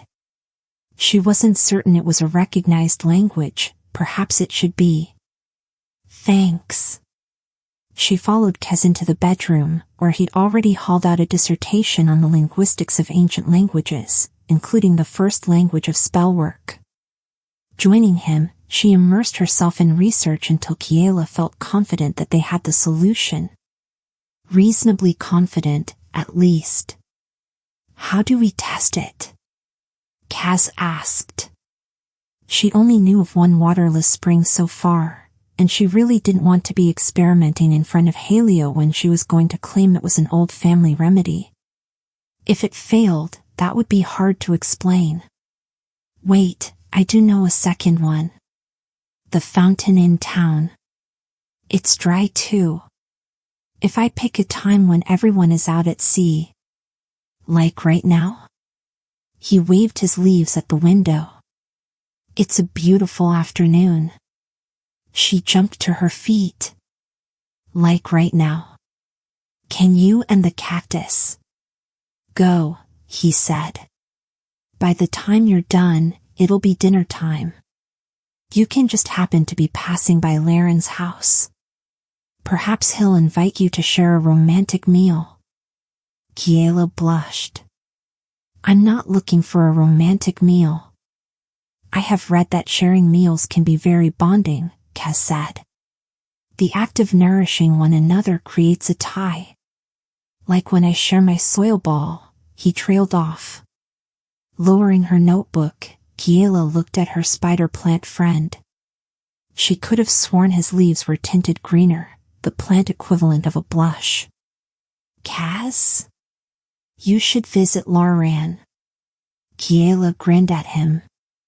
Is there something you want to tell me? From the other room, she heard, meep. Still grinning, she tucked the spell into a pocket and headed out, but she resolved to continue that very interesting conversation later, after the fountain and after librarian. Kiela lucked out, there was no one by the fountain. She checked in every direction, studying the windows of the houses for any hint of movement.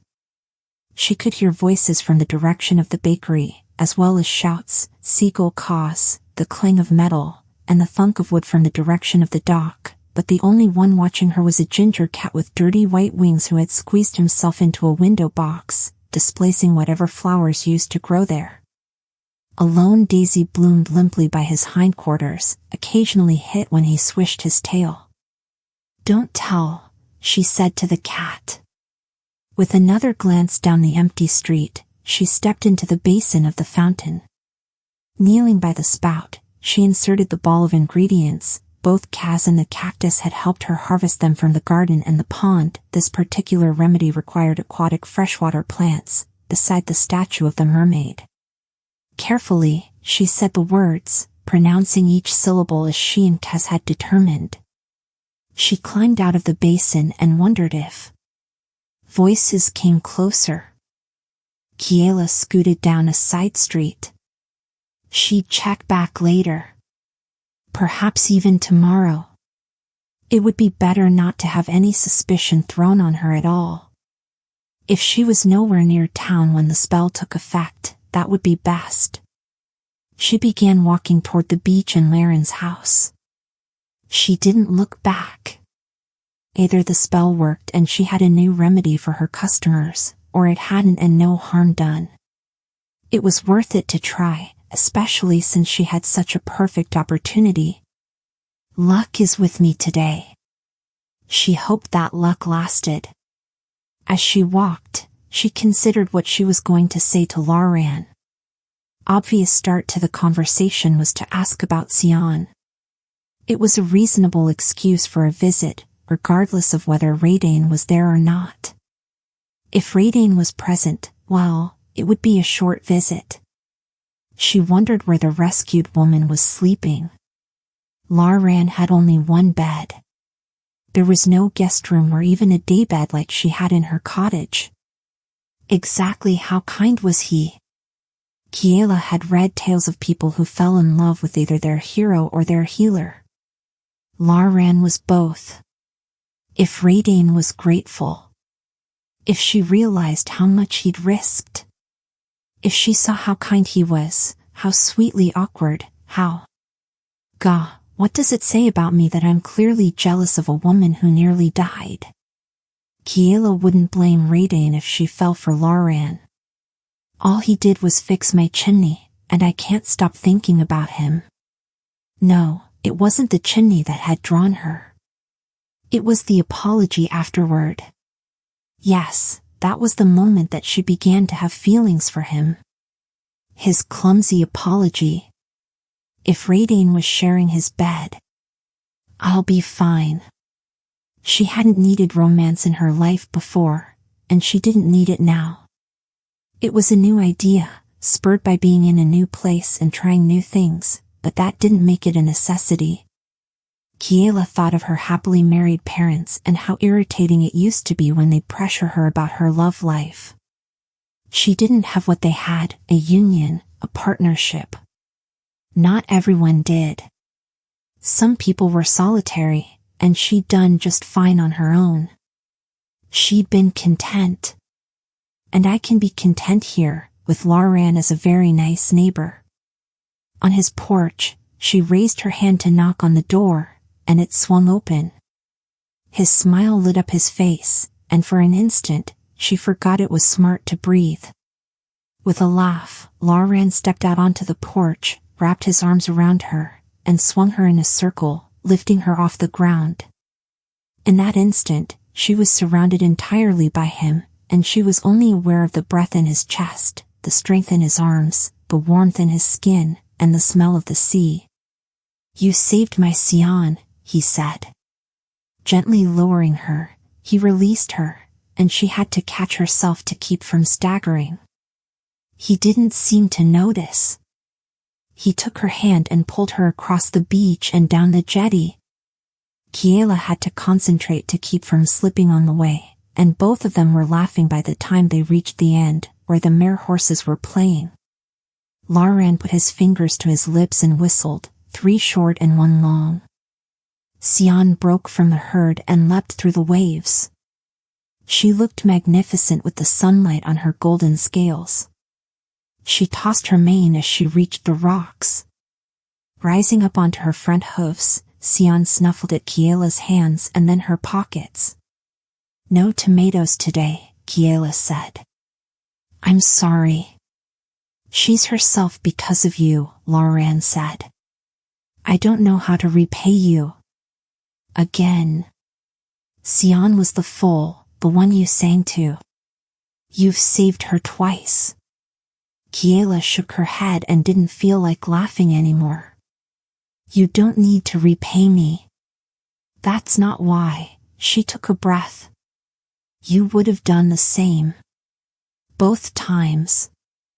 If you could have. He took her hands in his. She liked the way his hands enveloped hers, swallowing them completely. Yes, but you. 𝐒𝐿𝐴𝐴𝐿. Kiela. From the shore, Tobin waved both his arms over his head. He was puffing as if he'd run from the bakery to the beach. You have to come see. Stepping back, 𝐒𝐿𝐴𝐴𝐿 released her. What's wrong? Is someone hurt? Tobin was dancing between the driftwood and seaweed. The fountain. It's running again. You have to come see. It's a miracle. Laran shook his head. Not possible. He smiled at her. Looks like it's a day of miracles. We have to see this. He took Kiela's hand again and led her back down the stone jetty. She glanced at 𝐒𝐘𝐿, who bobbed in the waves, watching them. He's not going to finish that sentence. She knew she was going to spend the next day, week, lifetime wondering what was going to come after yes, but you. But what? What did he think of her? Did he think of her? Or was he merely grateful? She'd saved his beloved mare horse twice. Her father would have said it was a sign. He'd like to see signs and portents in the random occurrences in the world. When they'd chosen their new home in Alyssium, the flowers above the window were pink roses. He'd said that was a sign.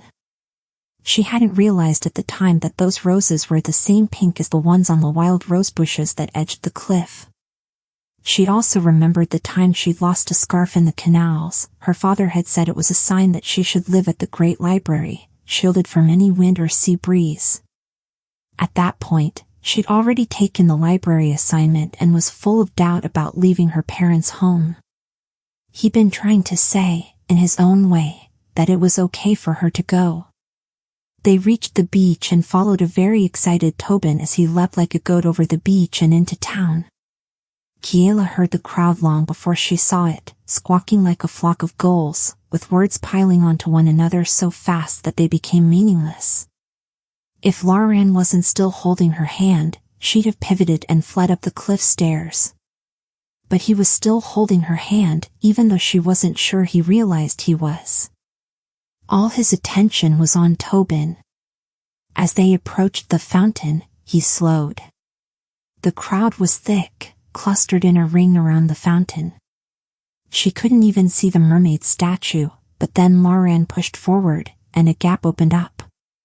Sparkling in the sun, water arched around the stone mermaid. Kids were dancing in the fountain, splashing and laughing.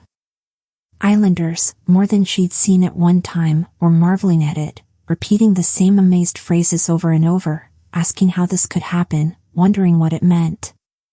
A woman's voice rang out, harsh as a gull. What it means is that someone on 𝐒𝐘𝐍𝐿 has access to illegal magic. Kiela felt her heart sink. 𝐒𝐘𝐍𝐿 stepped onto the edge of the fountain. She pitched her voice loud so that it carried over all the wondering and murmuring and explaining and reminiscing over the last time the fountain had run, as well as the weddings that were held by it, the proposals that had happened near it, and the festivals that occurred around it. As soon as she spoke, the murmurs shifted. Illegal magic? But who? Kiela wanted to melt away, but Laran was still holding her hand. It was harder to breathe, as if a storm were sitting in a ring around her head. She tried to look as shocked as the people around her.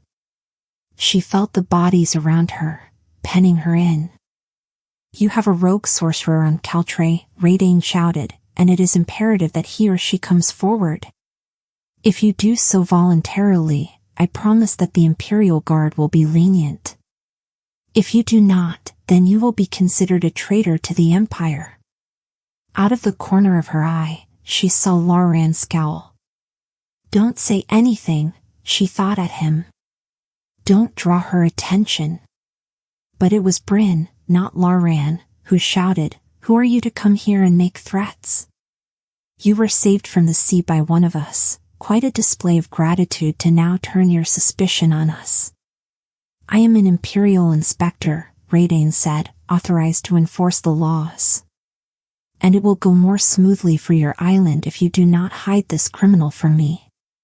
She doesn't know it's me. Kiela hadn't been here when the fountain began to gush. She'd been with Laran, outside of the town. Laran could vouch for her. Tobin had seen her. I can't be a suspect. Can I? I am authorized to search each of your premises, if I must, and confiscate anything contraband and levy fines as appropriate for any infractions, 𝐒𝐿 said.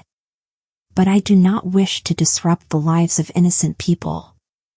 Bring me the rogue sorcerer, and no searches will occur, no fines will be levied, and I will leave your island with no reports against the people here. You will avoid the imperial eye, for it does continue to see all, even without the emperor himself. The Crescent Islands Empire will not be denied. Who is your sorcerer? Don't run, Kiela told herself. She wormed her hand out of 𝐿aren's and began to inch backward through the crowd. He shot her a look, but she couldn't tear her eyes from 𝐒𝐿. I want to speak to all older villagers with knowledge of herbal remedies, 𝐒𝐿 said, as well as any healers known to mumble to their patients or anyone who's witnessed any unusual or unexpected activities. Fenrir called out, never had any trouble until the new city girl came. As eyes turned on her, Kiela froze in place. Nonsense, 𝐒𝐈𝐒 said. She's one of ours. You just want her cove and her woods, Bryn snapped at Fenrir. You've wanted that land since her parents left. You should be ashamed, stooping this low out of greed. Everyone murmured. Most of the voices agreed with Bryn. As nice as that was, Kiela wished she had the power to disappear. Or to turn herself into an apple blossom bird and fly away. She would have given up several books to not be here right now, obviously depending on which book, perhaps the virtually incomprehensible thoughts on the ineffable behavior of half-moon caterpillars by scholars 𝐒𝐚𝐫𝐿 and 𝐒𝐈𝐒, or the insufferable arguments from moss by that puffed-up half-scholar Wilgefortz or. 𝐒𝐿 scowled at her through the crowd, and Kiela thought, this is it. Stepping up onto the edge of the fountain with the inspector, Bryn said to 𝐒𝐿, I have a proposal. Instead of intruding on people's homes and making everyone uncomfortable, why not come into the bakery? You can interview anyone you wish there, with tea and pastries for all who volunteer to speak with you. I'm quite certain that you'll realize there's no illegal activity here. Just good people trying to live their lives as best they can. That's not how this works, 𝐒𝐿 said. But yes, I will begin my search with your bakery. You'd best hope that I find nothing that isn't regulation. All are welcome in my bakery, Bryn said loudly. She shot a glance through the crowd, her eyes met Kiela's, and then she looked away. Marching through the crowd, she led the inspector toward her bakery, while Kiela retreated down the street at a fast but hopefully innocent walk. When she made it to the beach, she ran.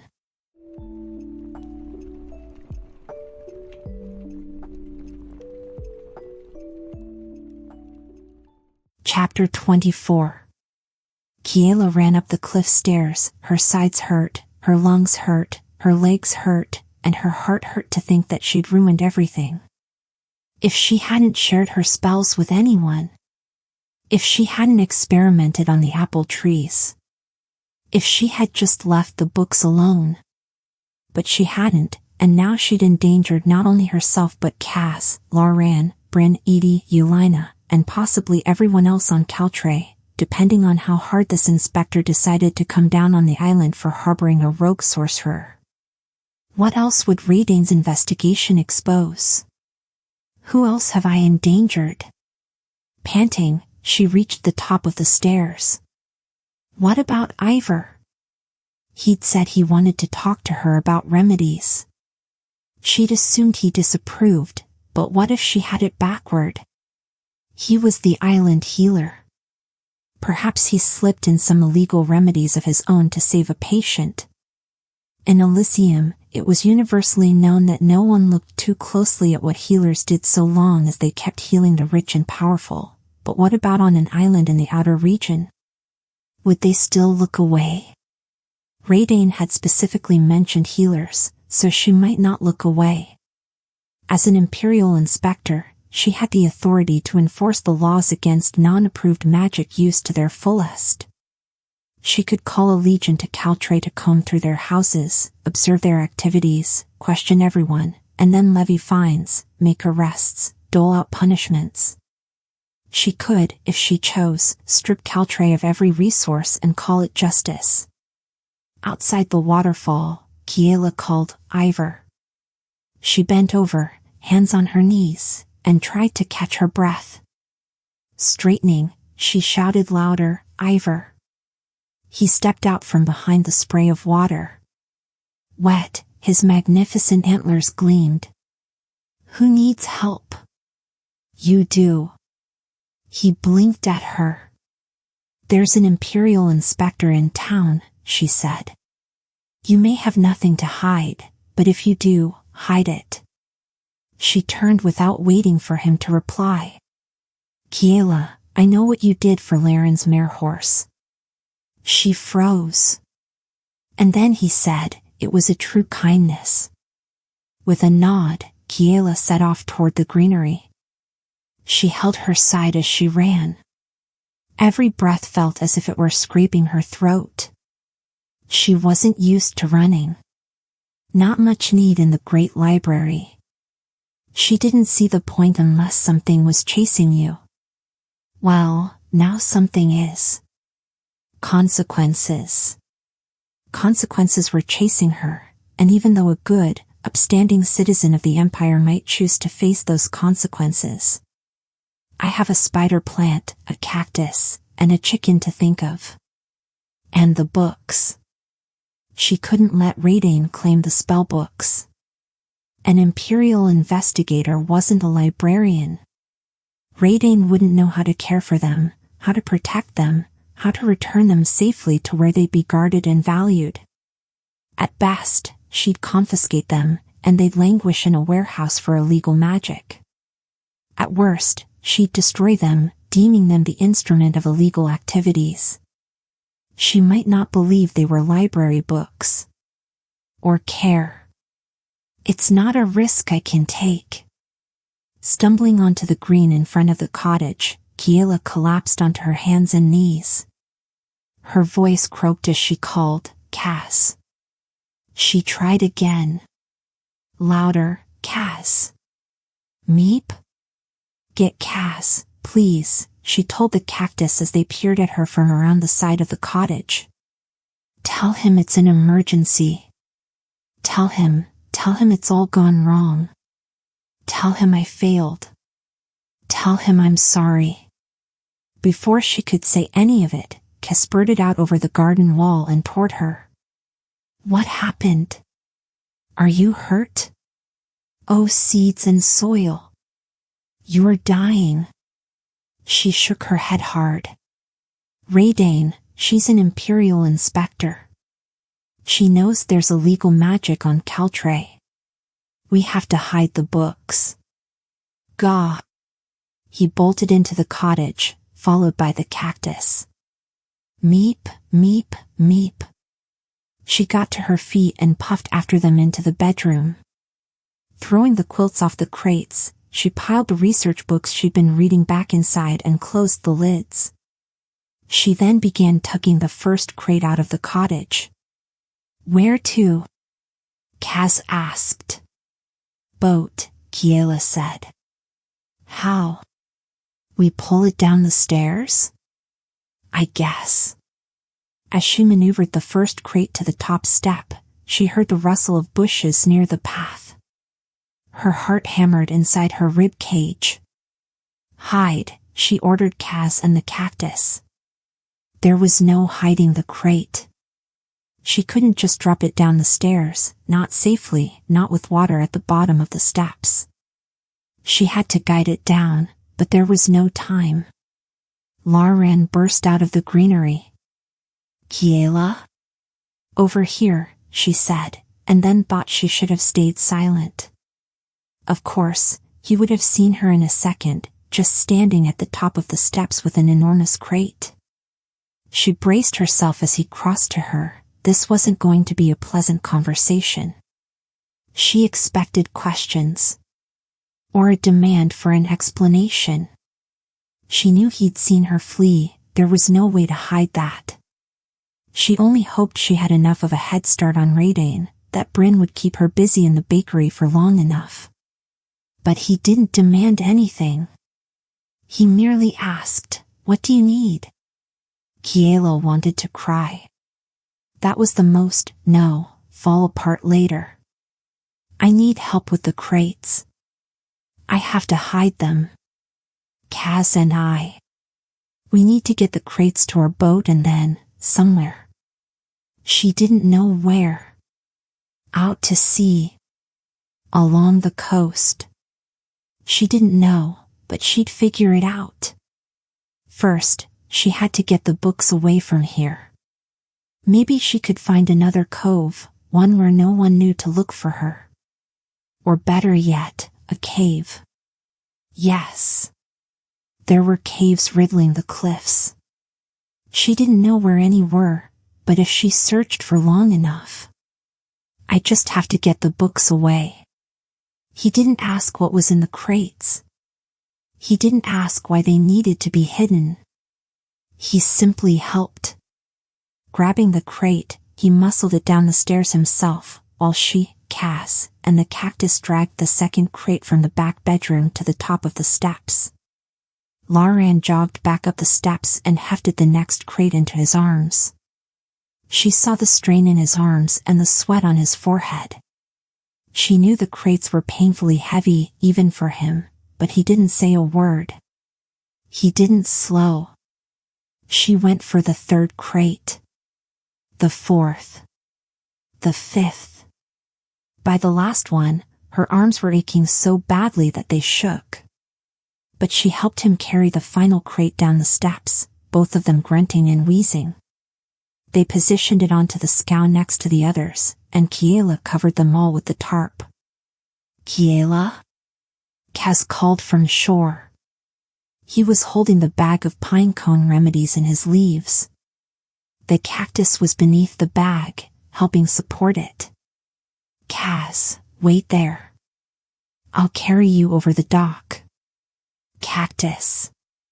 "I'm staying," Kaz said. "Staying? Here? You can't. If she saw you and misunderstood." "There's nothing illegal about me," Kaz said. "My creation, yes. But after my creator was punished, the head librarian did the paperwork to ensure I would be protected. If Raydane doesn't believe you." "Meep. They want to stay with me," Kaz translated. This was a terrible idea, for both of them. She remembered how Fenrir had reacted when he'd just seen the spider plant. He hadn't paused to ask about paperwork. "It's dangerous.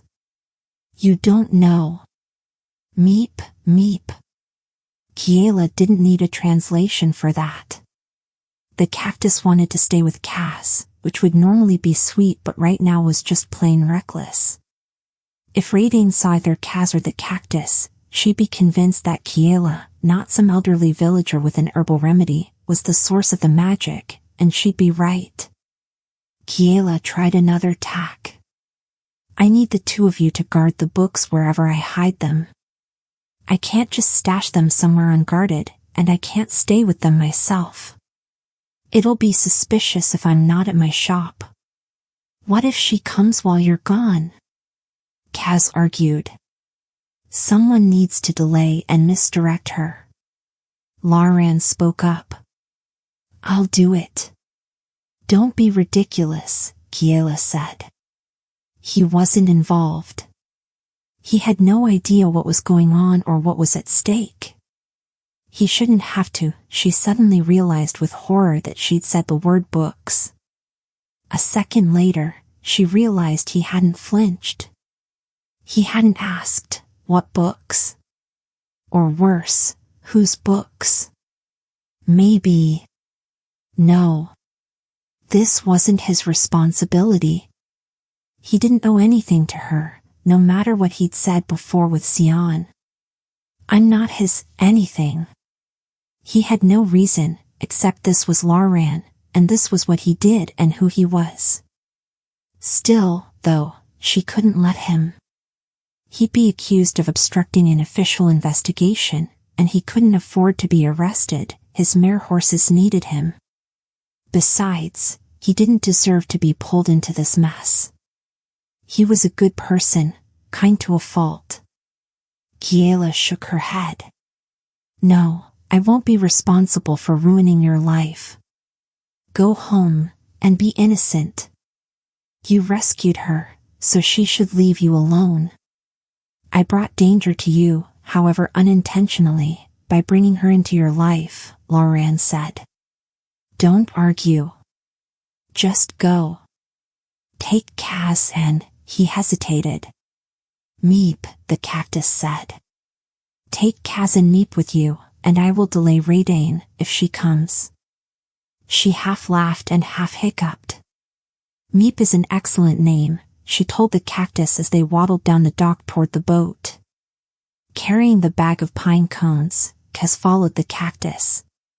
He kept to the middle of the boards, but he didn't falter. Both of them jumped onto the scow, and 𝐒𝐘𝐍𝐿 climbed on top of the crates, as far from the water as possible. Following her to the edge of the dock, 𝐒𝐿aurian asked, Where will you go? Better if you don't know. Kneeling, she untied the line from the dock and then stepped onto the scow and pushed off. What will you do if she comes before I'm back? Sell jam, 𝐒𝐿aurian said simply. 𝐒𝐘𝐍𝐿 snorted. Thank you, Kiela said. She wanted to say more. She was sorry for not telling him the truth. She was in awe of how kind he was. She really liked his eyes, but she couldn't find the words. Maybe she'd have another chance to say them later, when she knew how to say what she was feeling churning inside her. Reaching for the pole, she pushed her way through the cove toward the waves. He then turned and ran up the steps, 2 at a time, while she propelled the scow out of the cove. Outside the shelter of the cove, waves slapped at the hull, and wind tangled her hair. She untied the silver sail and raised it. Overhead, the sky was bright, blue, and cloudless, as if it hadn't a care in the world and would never allow a storm or even a drizzle, in other words, lying. Seagulls circled above them, hoping they'd stop and fish, but Kiela ignored them. Where to? 𝐒𝐘𝐍𝐿 asked. She should have asked 𝐒𝐿aurian. No, he's doing enough. Look for caves. She remembered visiting several caves around 𝐾𝐿 with her father when she was a child. There were a few that had thousands of years old paintings inside them, animated by magic, proof that there had been magic on the Crescent Islands long before the Emperor and his greedy laws. Kiela's father had been fascinated by caves of 𝐾𝐿. He'd never have imagined she'd need to hide in one. She felt a sliver of anger coil inside her. She shouldn't be punished for what she'd done. Protecting the books was her actual job description, as well as her life's mission, and as for using what was in the books and sharing the knowledge they contained, well, that should be her job and her mission. Books should be shared with everyone who wants to open their minds and hearts to them. Keeping knowledge, from people who needed it, that was the real crime. The words belonged to the people, all the people, not just the wealthy and powerful, even if that led to a few disasters due to magic in the hands of inexperienced spellcasters. Well, the current laws weren't keeping anyone safe. In fact, the status quo was only making everything worse. If it was up to her, she'd share the spells with everyone. Of course, all that was true but unhelpful. Whether she had the moral high ground or not, she still had to find a cave, hide the books and the plants, and then make it back to 𝐒𝐿aurian before 𝐒𝐿aurian came snooping around, which was definitely going to be soon, especially if 𝐒𝐿aurian had indeed spied on them through the greenery. 𝐒𝐘𝐍𝐿's lie about an old villager with an herbal remedy wouldn't delay her for long. She'll be coming soon. The faster they could find a place to hide, the better. A splash beside the boat caught her attention. Kiela looked into the water and saw the mermaid from the cove with her mare-baby swimming beside them. She couldn't help but smile as the mare-baby leaped like a dolphin through the waves. He giggled as he waved his webbed hand. 𝐒𝐘𝐍𝐿 leaned over the edge of the crate. Excuse me. We're in a bit of danger. Do you know a cave we can hide in? Large enough to hold the boat and everything on it, but small enough not to be noticed? You see, there's an imperial inspector on the island, and she'll take the spellbooks if she finds them and arrest us, which would mean prison or worse. He shuddered and shed a leaf. The mermaid popped higher out of the water. Danger? Yes, danger, 𝐏𝐻𝐿 said. Can you help us hide? The mermaid disappeared under the waves. Meep, the cactus said. They stabbed the lost leaf with their needles and offered it back to 𝐏𝐻𝐿, who let them plant it in his soil ball, even though that was hopeless. I don't think she understood, 𝐏𝐻𝐿 said. Their needles drooped. Meep. Well, I doubt that merfolk have issues with imperial inspectors, he said. They certainly don't have books underwater. She might not. Popping up near the prow, the mermaid ordered, "Come." Kiela adjusted the sail, and they bounced over the waves, following the mermaid and her baby. They sailed past the orchard on the edge of the cliff, and Kiela wondered if the tree was still singing. If it was, she didn't doubt Fenrir would show the inspector and share all his suspicions.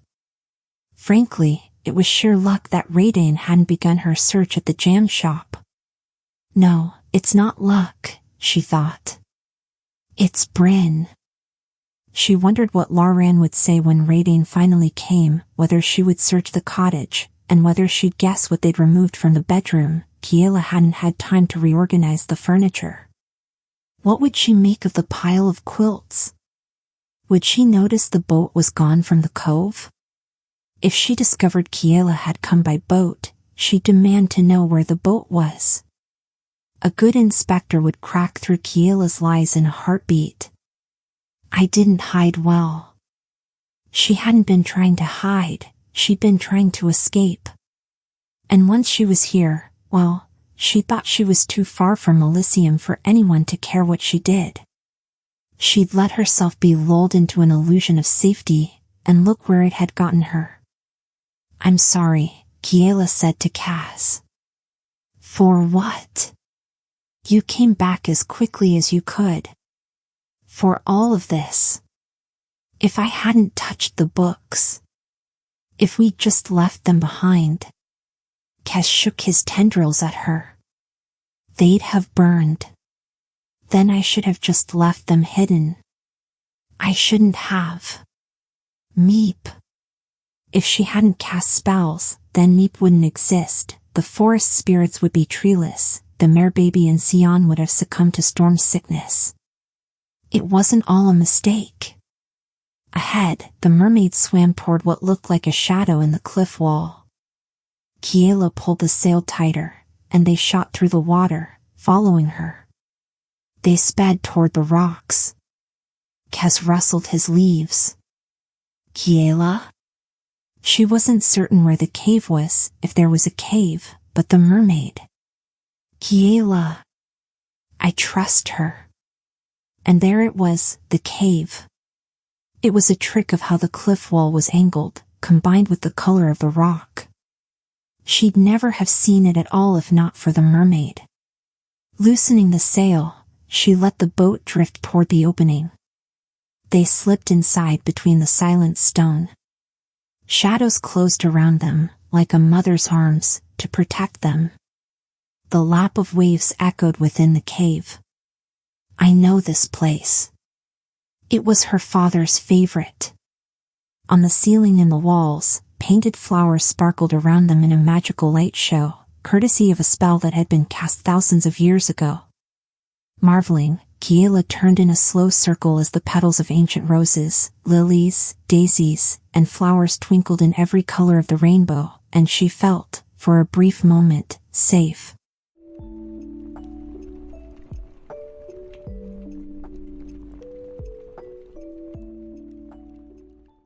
Chapter 25. You should stay here, 𝐏𝐻𝐿 said to Kiela. Meep, the cactus agreed. Kiela climbed out of the boat onto the rocks. She spotted a sliver of sunlight, the way out of the cave by foot. I have to go back to the shop. Our only chance at dispelling suspicion is if I act unsuspicious. Wait, that's not the right word. Guiltless? Innocuous? Innocent? She looped the line around a jagged rock, securing the boat in place. And then what? Kaz asked. Keep us plants hidden forever? Never use any spells again? Let the forest spirits lose their trees? Don't save future mare babies or mare horses? She didn't know. How was she supposed to know what would happen next? None of this was planned. She'd known what her life and her future was, the library, day in and day out, until her skeleton was swept away with the dust. I could go back. Back to the library. Back, home? Was that home anymore? When she thought home, she pictured a cottage, cradled by a forest, with an overflowing, barely tamed garden behind it. Don't I want to go back to Alyssium? Raiding being here meant the Empire hadn't fallen, which could mean that the library was still there. Kiela could sail back to the capital, explain what she'd done and why. Heck, she could even be welcomed back as a hero for saving the books from the revolution. If she left, she'd miss the cottage and the jam shop. She'd miss the bakery. She'd miss the cloud bears and the unicorn sightings and the mermaids. But was that enough to keep her here? This was only ever meant to be temporary. Near the boat, the mermaid splashed her tail, and the sound echoed through the cave. Her baby cooed. He was swimming around the boat, plucking barnacles off the hull with his little fingers and showing each one to her as if it were a treasure. Meep? Leaning over the edge of the boat, Meep poked a barnacle with a needle. The mare baby beached himself on the deck of the boat and attempted to pluck needles from the cactus. Waving his leaves, 𝐒𝐽 shoot him back into the water. I can't return with Meep. Not if the laws were unchanged. He wouldn't be welcome, and she could become the newest statue in whatever was left of the Great Library. It was only because of a lot of pulling of strings by influential librarians that 𝐒𝐽 had been spared. There was no guarantee that Meep would meet with the same mercy. I can't risk it. As tempting as it was to flee back to her lovely little alcove between the stacks, it wasn't just her and 𝐒𝐽 anymore. It was Meep too, and she couldn't leave them. Also, what about Laran, who was waiting for her at the shop? If she just vanished and ran, what would the Imperial investigator think? She'd turn her suspicion on him, as well as Bran, Edie, and Yelena. No, her only option was to go back to the cottage, act innocent, and hope to convince Raiden that there was no illegal spell work on 𝐾𝐽. Just nice jars of jam.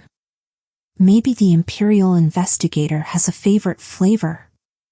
If that failed, we'll figure it out, Kiela said.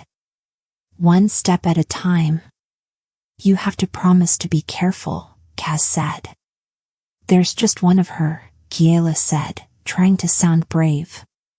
And one of you, 𝐶𝐽 said, shaking his leaves for emphasis. You promise me you'll run if it goes sour. Come back here and we'll sail away. Find a new island. Please, promise me. Don't take any risks. Every single thing I've done since the library burned was a risk, she thought. But she promised anyway. Leaving Kaz, Meep, and the merfolk in the painted cave, Kiela picked her way across the island.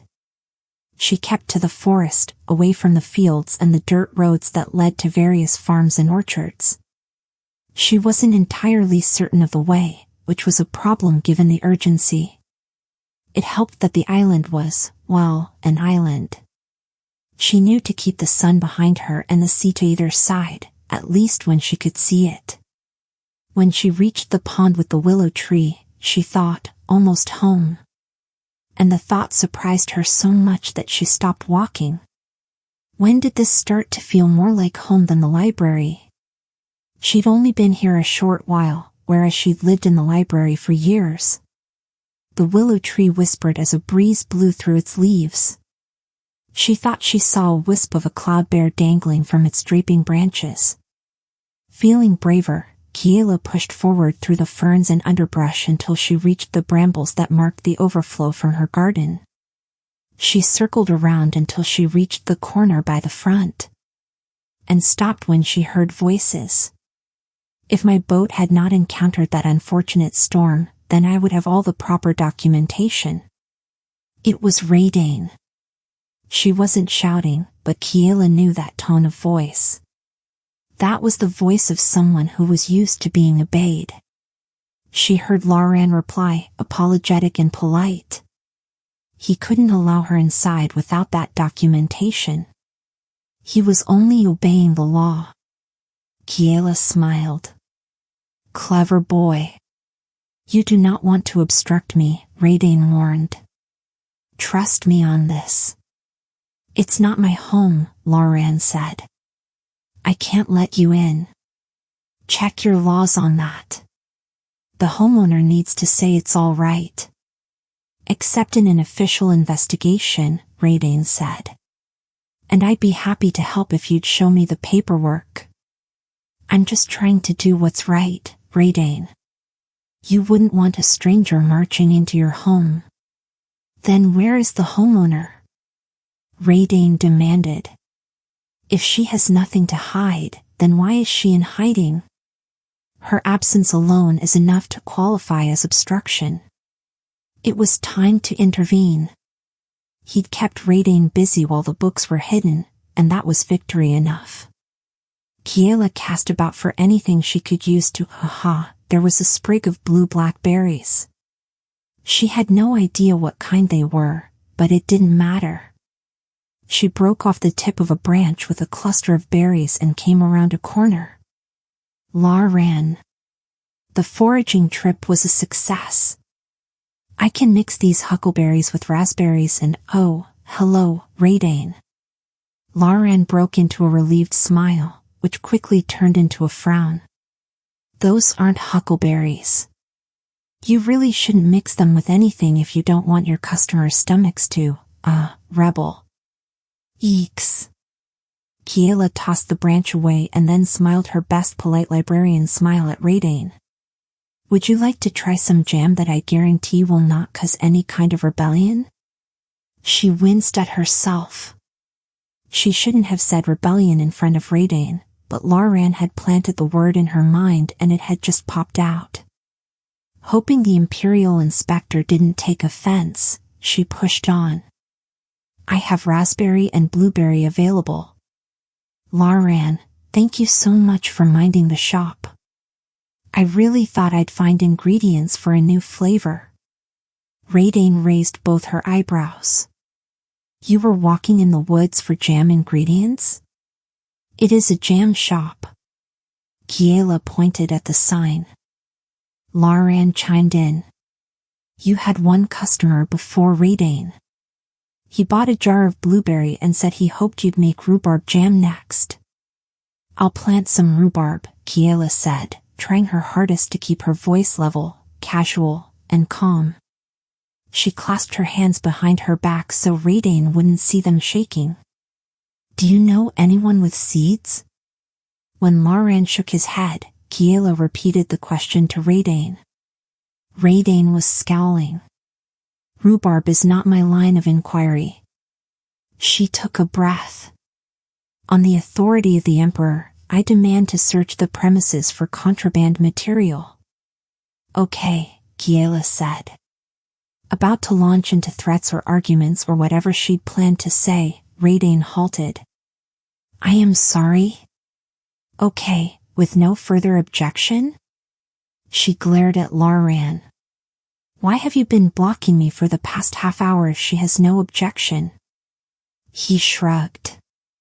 If it were your house, I'd do the same. It's what good neighbors do. You didn't have permission to enter her house, and now you do.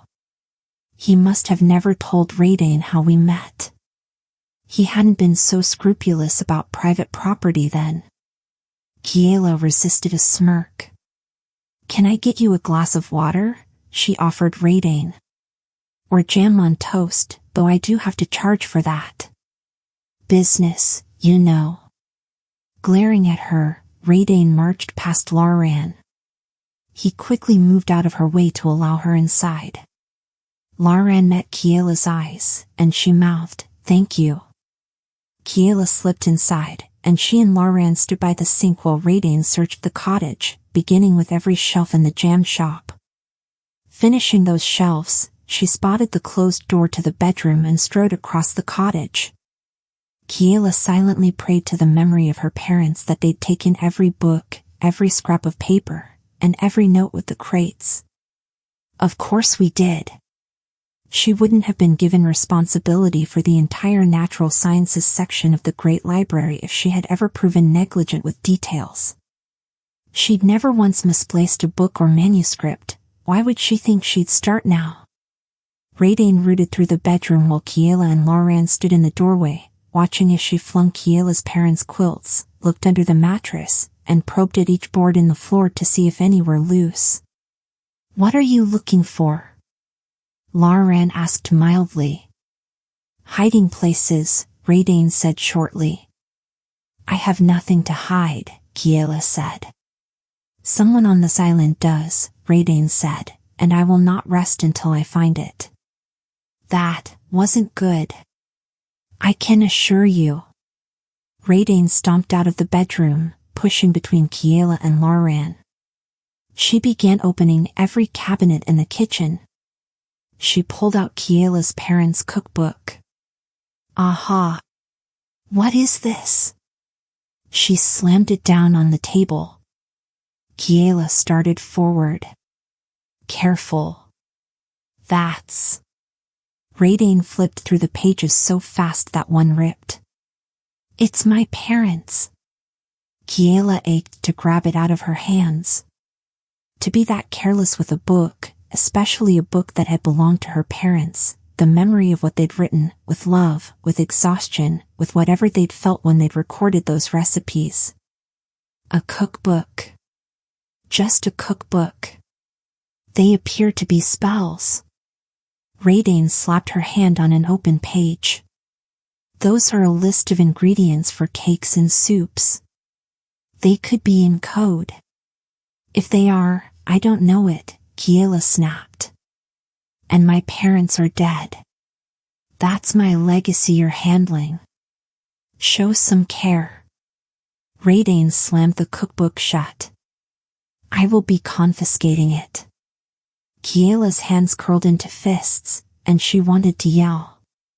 No one took books without her permission, especially someone who did not know how to handle them properly. Outside, the wind blew a vine over the window, and a shadow momentarily crossed the kitchen. It reminded her of Cass, and she exhaled slowly. "The cookbook isn't what I need to protect," she reminded herself. "Confiscate it if you must, but I expect it to be returned in the same condition," Kiela said. "It's brittle, and it's one of a kind. It must be treated with care." Raydane tossed her fire-red hair. "I will do what I must to fulfill my duty." Lauran asked gently, "What is it you're afraid of?" Recoiling, Raydane glared at him.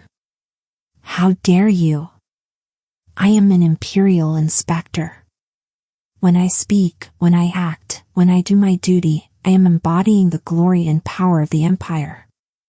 In my experience, when one of my mare horses is aggressive, tossing around his weight, acting like he's the leader of the herd when he isn't, it's out of fear."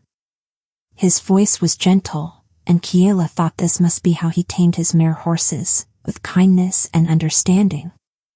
"I've seen young mare horses full of Spitfire attack ocean waves. The water just breaks around them." "Are you saying I'm like an aggressive fish?" "Mare horses, or more technically 𝐒𝐘𝐿, are mammals," Kiela supplied. When they both looked at her, she said, "Marine mammals." not fish. It's how they're classified based primarily on how they breathe combined with how they bear young. Fish lay eggs. 𝐒𝐿𝐴N looked pleased that she knew this. I did some reading, she told him. 𝐒𝐿𝐴N pounced on that. In this spellbook. Cookbook, Kiela corrected. And no, back when I was a kid in school.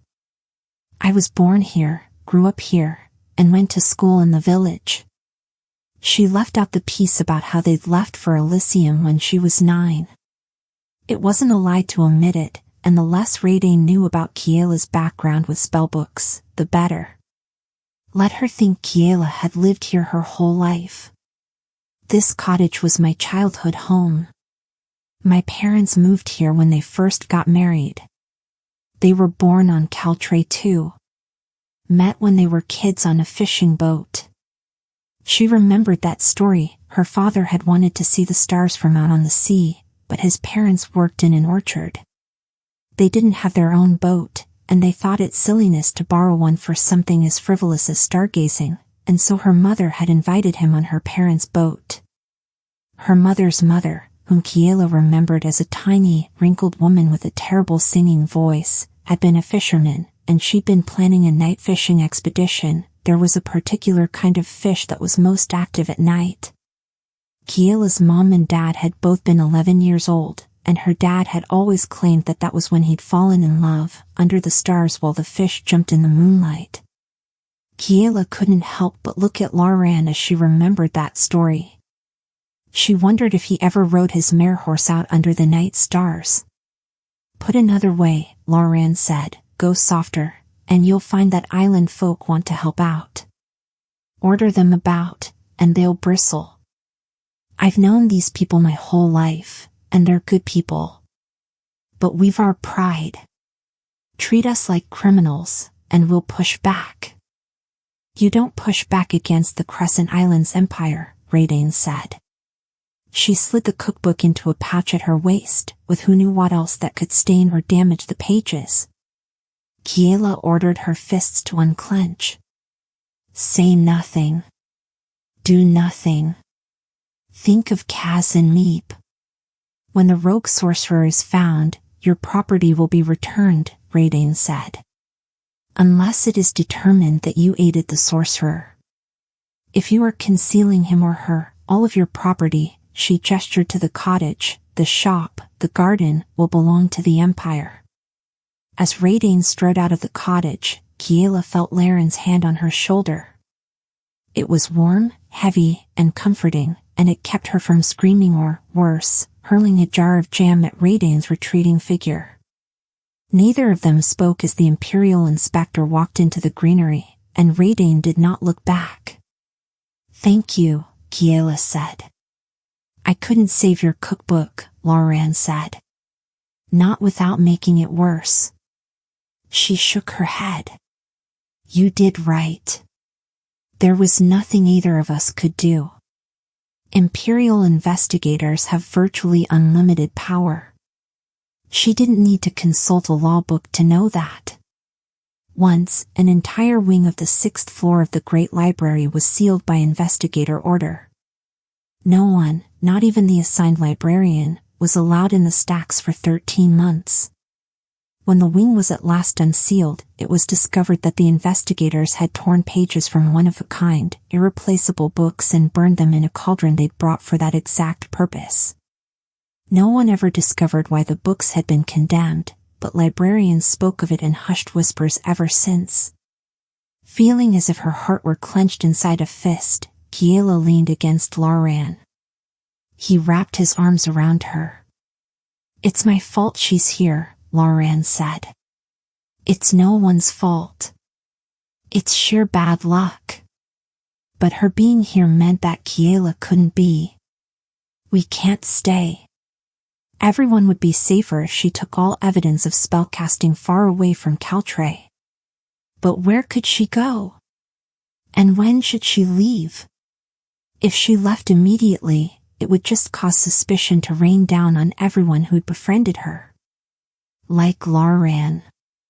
Unsure what to do, she just stood still, within Laren's arms, looking out at the greenery, and tried not to wish that Radane's ship hadn't sunk so close to home.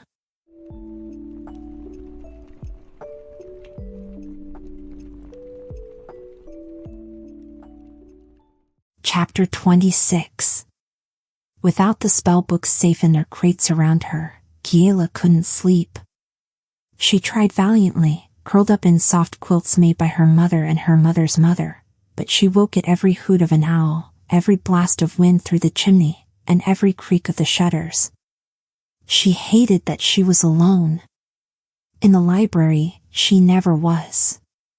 Even if she didn't speak to the other librarians, she'd hear them murmur, hear the whir of the lifts, hear the echo of distant footsteps from another floor. And always there was Kaz, somewhere nearby, swinging himself between the shelves. Lying awake in the darkness, she wished she could check on him and Meep, but she didn't dare. Radane could be lurking in the forest beyond the garden, waiting for Kiela to make a rash move like that.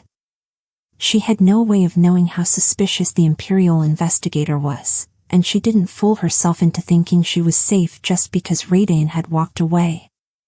Any second, she could return and have her arrested. The local police would obey her, they'd have no choice. Punishment would fall on them and all of 𝐒𝐽𝐿 if they didn't comply. The revolutionaries must have failed. If they'd won, they would have stripped the Imperial investigators of their unchecked power, and they would have eliminated the laws against non-approved spell work. Kiela wondered how bad it must be in the capital now. She'd read enough history to know that the retaliation for a failed revolution would be swift and brutal. She wondered which noble or general had claimed the throne after the Emperor's death and then decided she didn't care. All she cared about was how far she'd have to go for her and the plants and the books to be safe. Was any place safe anymore? Even an obscure outer island like 𝐒𝐽𝐿 wasn't far enough to escape the Imperial reach. Where could she go? She didn't know the other islands or anyone on them. She didn't want to start again. Where would she live? How would she eat? Where could she go where she could ensure that Kaz, Meep, and the books were safe? At some point, she must have slept, because she woke in and out of quilts with all the same worries swirling through her mind. The birds were barely awake, and the sun hadn't peeked through the branches, but Kiela rose anyway. The early morning had a chill bite to it, with wisps of mist and dew thick around the cottage, and she put on a woven blouse and thick skirt that was as soft as a blanket. Once the sun was out, it would warm, but for now. She couldn't stay in bed with her thoughts a second longer anyway. She had to go through the motions of an ordinary day, at least until she could be certain she could slip away to the painted cave. Watching the woods for any hint of Radane, Kiela picked a basket of raspberries and wished she could stay. Oh, the things she'd do! First off, she'd begin by identifying other berries for new flavors of jam, strawberries, blackberries, boysenberries, and making sure none were poisonous. She'd buy apples from an orchard owner and try to make apple jam. Secretly or not secretly, she'd heal all the orchards on the island and restart all the magical springs. Eventually, hopefully, she'd find a way to help the mare horses bear their young again. Maybe even discover how to protect 𝐒𝐽𝐿 from the worsening storms. And how to feed the winged cats. She'd spend more time with Bran, Edie, and Yelena. And Laran. There was so much she hadn't said to Laran. He'd helped her without even knowing what was in the crates or what he risked or why. Who did that? Who was so kind, so trusting, so selfless? Only Laran. She was crying as she stirred sugar into the raspberries. Tears fell into the bowl, and she quickly leaned back and wiped her cheeks. She didn't want to add extra salt to the jam. I can't stay. No matter how much I want to. Kiela was sweeping the floor when she heard voices drift through the open window, familiar voices, talking as they approached, their words blending like bird calls. Familiar, worried voices. Wiping her cheeks to make sure there was no evidence of her earlier tears, she hurried outside as Bryn, Edie, and 𝐒𝐿𝐼𝐒 emerged from the greenery, Bryn in her baker's apron, Edie in another splendid hat, 𝐒𝐿𝐼𝐒 in her many-sleeved blouse, and all of them with anxious, concerned looks on their faces, as if they didn't know what they'd find at the old cottage. Kiela tried to gather herself to welcome them with as much cheerfulness as she could manage, but Bryn rushed forward and hugged her. "You're all right. We wanted to come yesterday, as soon as the inspector left the bakery, but..." "I didn't think it would be wise," Edie interrupted. "I've dealt with these types before. They see everything as suspicious. If we'd rushed here..." Bryn cut back in. "We didn't want to make anything worse for you. But we're so sorry you had to go through it alone." She hugged Kiela again. She smelled like fresh bread and cinnamon. Kiela squeezed her back awkwardly and hoped she didn't have any raspberry on her. She'd been embraced more in these past couple days than in the prior several years. It was nice. Very nice. They were worried about me. Me, who they barely know. Me, who endangered all of them. "Is the bakery..." Did Raydane? She didn't know how to ask what she wanted to ask. Did Raydane find the pinecone remedies? Was Bryn in trouble? Were any of them? Where was the investigator now? 𝐒𝐿𝐼𝐒 patted Kiela's back with 3 of her arms. "It's over now." "No, it isn't." She didn't know how to tell them that there could be worse to come. She thought of the librarian who'd created 𝐒𝐘𝐍𝐎, who'd most likely burned with the manuscripts and tapestries in the once beautiful north reading room. She wondered if 𝐒𝐘𝐍𝐻 had realized her fate. Edie snorted and rolled her eyes at 𝐒𝐿𝐼𝐒. "It isn't over. And if you think it is, then you're so adorably naive that I'm going to pinch your cheeks and offer you a candy. You know that investigator won't give up. She can't. She sailed into a storm and sank her ship. It doesn't matter that the Empire caused the storms, they don't forgive mistakes. After a disaster like that, she has to produce a result. Arresting a rogue sorcerer will buy her forgiveness. She can't afford to fail." 𝐒𝐿𝐼𝐒 asked, "How do you know that?" "You're just guessing. When she doesn't find anything, she'll leave. She's not going to manufacture." "She took my cookbook," Kiela said. "As evidence." "She was very interested in mine as well," Bryn said. "Only when I pointed out that baking was my livelihood did she leave them alone." Edie asked, "Your remedies? Were they?" "It was my parents' cookbook," Kiela said. "None of 𝐒𝐘𝐍𝐻's family remedies were in it." "Your parents," Bryn repeated. "Oh, I'm so sorry." Kiela told herself not to cry again. She didn't need the cookbook. She had her memories, and they'd been sharper recently than before she came to 𝐾𝐿𝐼𝐒. Losing the cookbook shouldn't feel so much like losing a piece of her past, but it did. "And 𝐒𝐘𝐍𝐻?" Edie asked. What did she think of 𝐒𝐘𝐍𝐻? Investigators aren't much for nuance or for explanations. My husband and me, this was back a few years before he died. We'd latched onto this plan to market our work beyond 𝐾𝐿𝐼𝐒, to other islands. Edie's husband was a woodcarver, and Edie a painter, 𝐒𝐿𝐼𝐒 put in. You should see the work they created together, beautiful. I have a seagull they gifted me. The third island we visited, an imperial investigator was looking to make a name for himself, Edie said. He claimed we were smugglers. Accused us of stashing illegal mind-altering herbs within our sculptures. He confiscated them and smashed them open, and of course found nothing, but we were in no way compensated. In fact, he charged us for tax evasion because we did not complete the paperwork for the sale of goods, because he'd taken them before we could sell them. My husband wouldn't carve after that. Seeing his creations destroyed. Edie sighed heavily. Oh, we tried to report that odious investigator, but that went nowhere.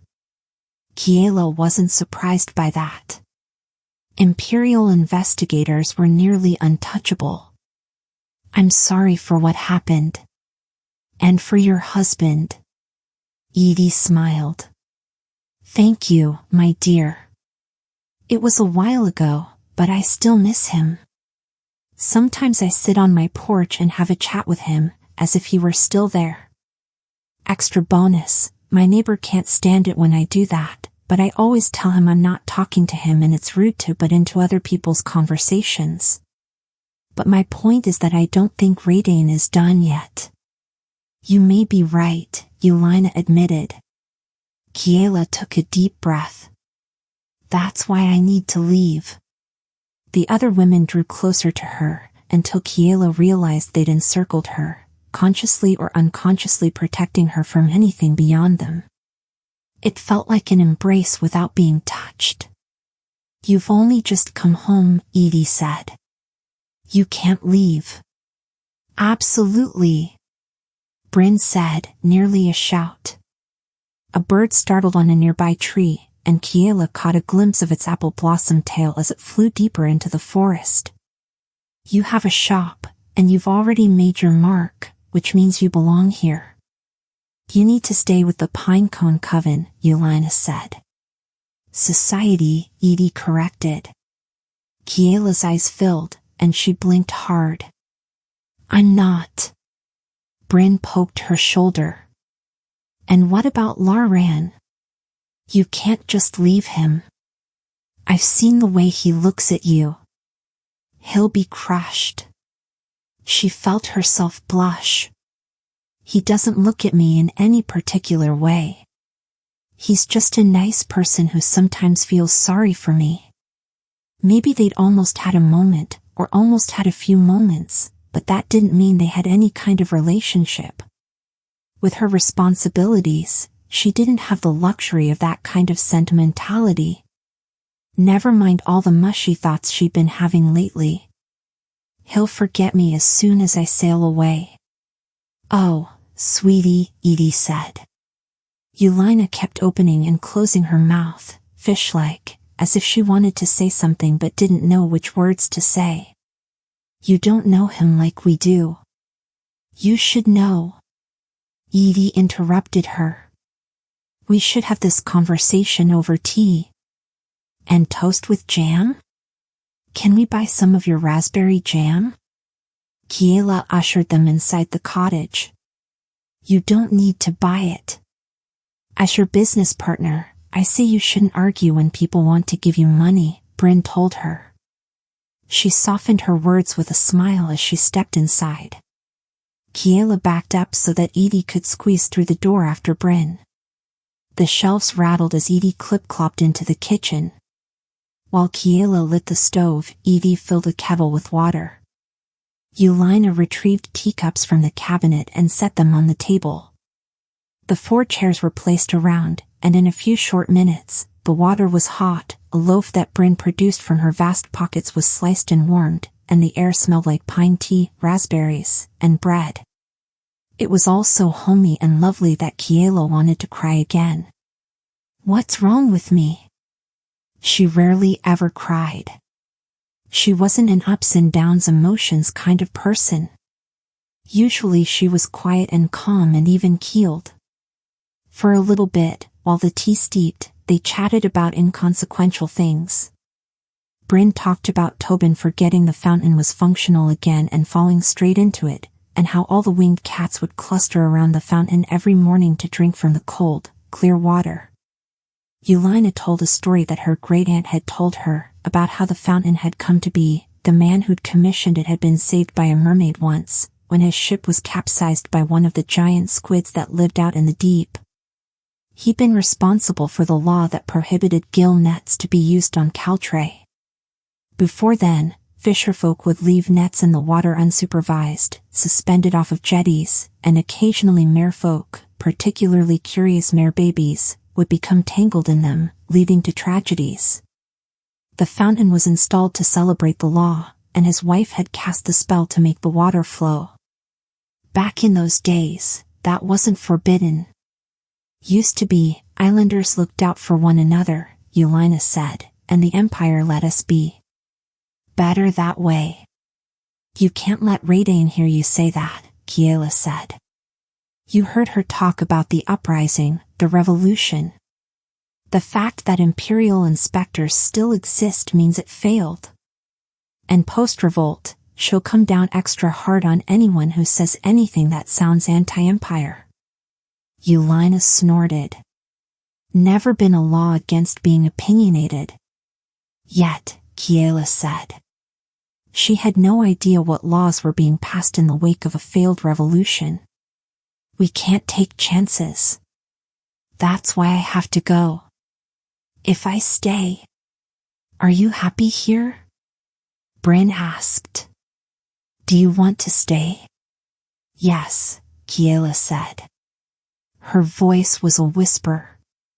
She thought of her parents and wondered if they'd have understood why she felt that way. They'd been so excited to leave, so happy in Alyssium, so certain they were in the right place to pursue their family's dreams. Initially, she'd only come back to 𝐒𝐘𝐍𝐎 because she had no other choice. She'd started the shop because she hadn't wanted to starve. But now, it's more than that. She thought of the garden and the orchard and the willow in the woods and all she'd done in such a short period of time. It's not just that either. It was Bryn and Edie and 𝐒𝐿𝐼 and, of course, librarian. And it was the way she felt closer to her parents now in a place they'd wanted to leave than she had in a place they'd chosen for themselves. She answered again louder, yes. librarian wants you to stay, Edie declared. That boy, 𝐒𝐿𝐼 shook her head. He hasn't had an easy time of it. His parents, she trailed off and shook her head again. I know they weren't kind to him, Kiela said. He's told me as much. Edie snorted. Not kind. Ha! You're sugarcoating it, 𝐒𝐿𝐼. Hasn't had an easy time? She should know the truth, as tragic and ugly and terrible as it is. 𝐒𝐿𝐼 stirred her tea with one hand and spread jam on toast with another. Laren's parents were dung in the form of people. Exactly the kind that should never have kids. If we'd realized sooner. Well, we didn't. They hid it, and poor little librarian didn't know he could trust other adults for help. How could he have known? The ones who were supposed to care for him, protect him, love him. If they were still here now. Here's the long and the short of it, Edie said. His father was a yeller. We all knew that. We'd hear him from the street, but there wasn't a thing anyone could do about it. I remember asking him about it once. I was always the nosy type, and he said he had a right to his emotions and it was healthy to get them out. Besides, it let his family know where he stood. It was a form of love, he said. If you don't yell, how do they know you care? Healthier for all of them to let it out, rather than bottle it up. Bryn snorted. Self-indulgent bullcrap. We all considered it a different parenting style, Edie said. But yes, I believe you should show more control with the people you love, not less. Kiela couldn't think of a single time she'd ever heard either of her parents yell. Maybe once, when she'd almost fallen off a bridge into a canal. But never in anger, at least not in any of her memories. They'd be disappointed sometimes, yes, but no worse than that. Some people are yellers, Edie said. It's not pleasant. Heck, I've lost my temper a few times. Also, I can be a bit too blunt, and excuse it by saying I'm just an honest person, but if I'm truly being honest, sometimes blunt is just mean. Honesty can be an excuse for bullying. 𝐒𝐿𝐼 patted her mane. You try. Laren's father didn't try. Nobody knew it wasn't just yelling, Bryn said, or so I've been told. Everyone swears that no one knew what was happening or had a clue as to what was coming. They kept it behind closed doors, and no one ever was allowed to see how much darkness that family was hiding. Kiela wondered if her parents had suspected. They'd allowed young Lauren to use their cove, which implied they must have known things weren't right in his family. What happened? It wasn't pretty, Edie warned. One night, after a day of fishing when the fish weren't schooling, none of the fisherfolk came back with anything in their nets. It was dinner time. She trailed off, as if searching for the words that would make the story nicer. Bryn cut in. There's no gentle way to say it, he killed her. Laren's father knocked his mother down the stairs, Edie said. She hit her head. Later, he told everyone that he didn't mean it. Shouted in the street that he couldn't have helped himself, that he felt what he felt, and he didn't intend to hurt her. A few days later, he took his boat out, and it drifted back to shore empty, Yelena said. His body later washed up on the rocks.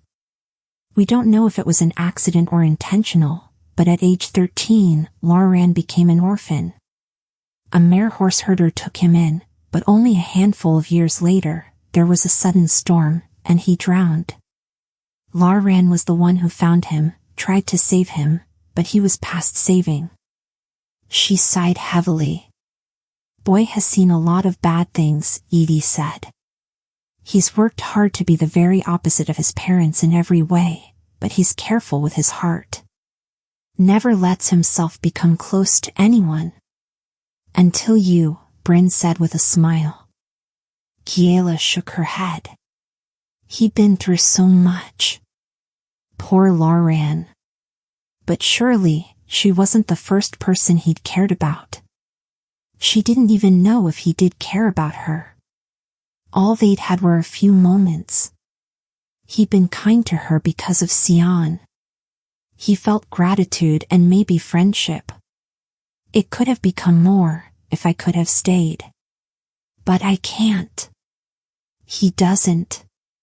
We're not. You can hear it when he talks about you, Bryn said. Kiela blinked at her. He talks about me? He comes for a cinnamon roll nearly every morning, Bryn said. He's mentioned you every single time. Often it's a stray thought, like wondering whether you saw the sunrise, whether you like tomato sandwiches, or how you feel about mare horses, but I can tell you that he's never acted like this before. Edie rapped her knuckles on the table. We're not saying you should stay because our boy is sad and needs fixing. Gah, that would be a terrible reason. Never think you need to fix a lover.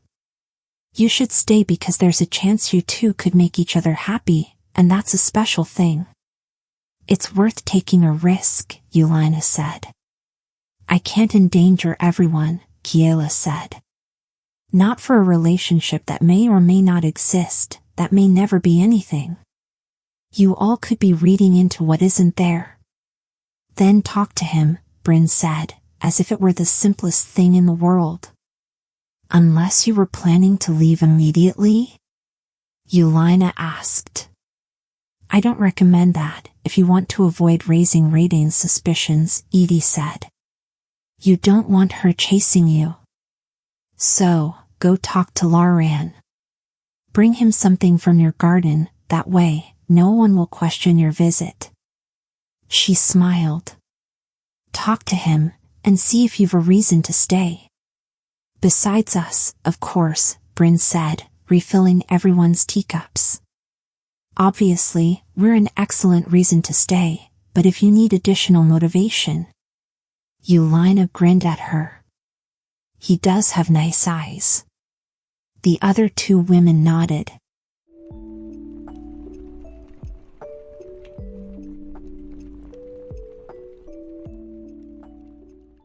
Chapter 27. Carrying a basket of tomatoes, Kiela picked her way down the cliff stairs.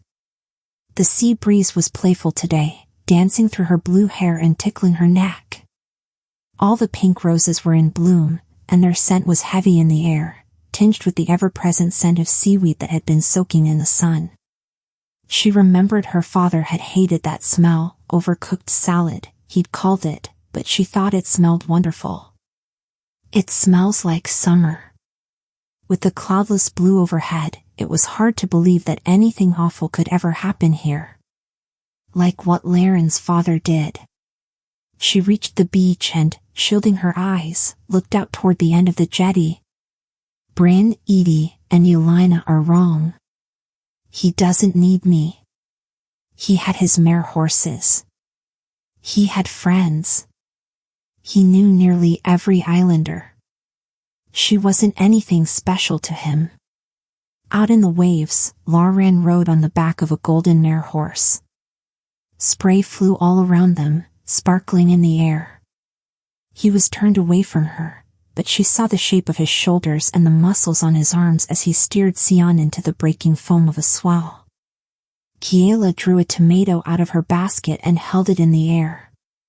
She didn't know if the mare horse could come out of the water. Did they beach themselves like walruses? How much time could they spend out of the water? Did they like it? She'd have to ask Lauren, after she convinced him there was nothing between them and therefore she wasn't ruining any potential future by fleeing. Or maybe she should start with questions about mare horse behavior. She heard him shout, startled, as Sion charged toward the shore.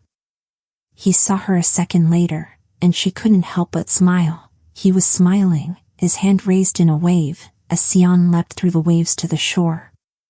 Kiela kicked off her boots and waded into the shallows. She'd worn her favorite of her mother's old island dresses, the one with the soft white bodice and a blue patchwork skirt with silver thread. She hiked her skirt up to her knees to keep the silver ribbon hem from being soaked. Today the water was as warm as breath. Sion plucked the tomato out of her hand and then stuck her head into the basket. Kiela laughed. "Sorry, is it okay?" she asked as Lauren said, "Thank you for bringing her a treat." "Thank you for," she cut herself off and glanced at his house. "For yesterday." It was safer to not be more specific than that. "She's not here," Lauren said firmly. "We never. That is, she was never in my bed, except for that first night, when she was unconscious, but after she woke," he repeated, "she's not here and hasn't been here for a while. I just want to be clear about that." He hadn't welcomed her back, and she wasn't sharing his bed.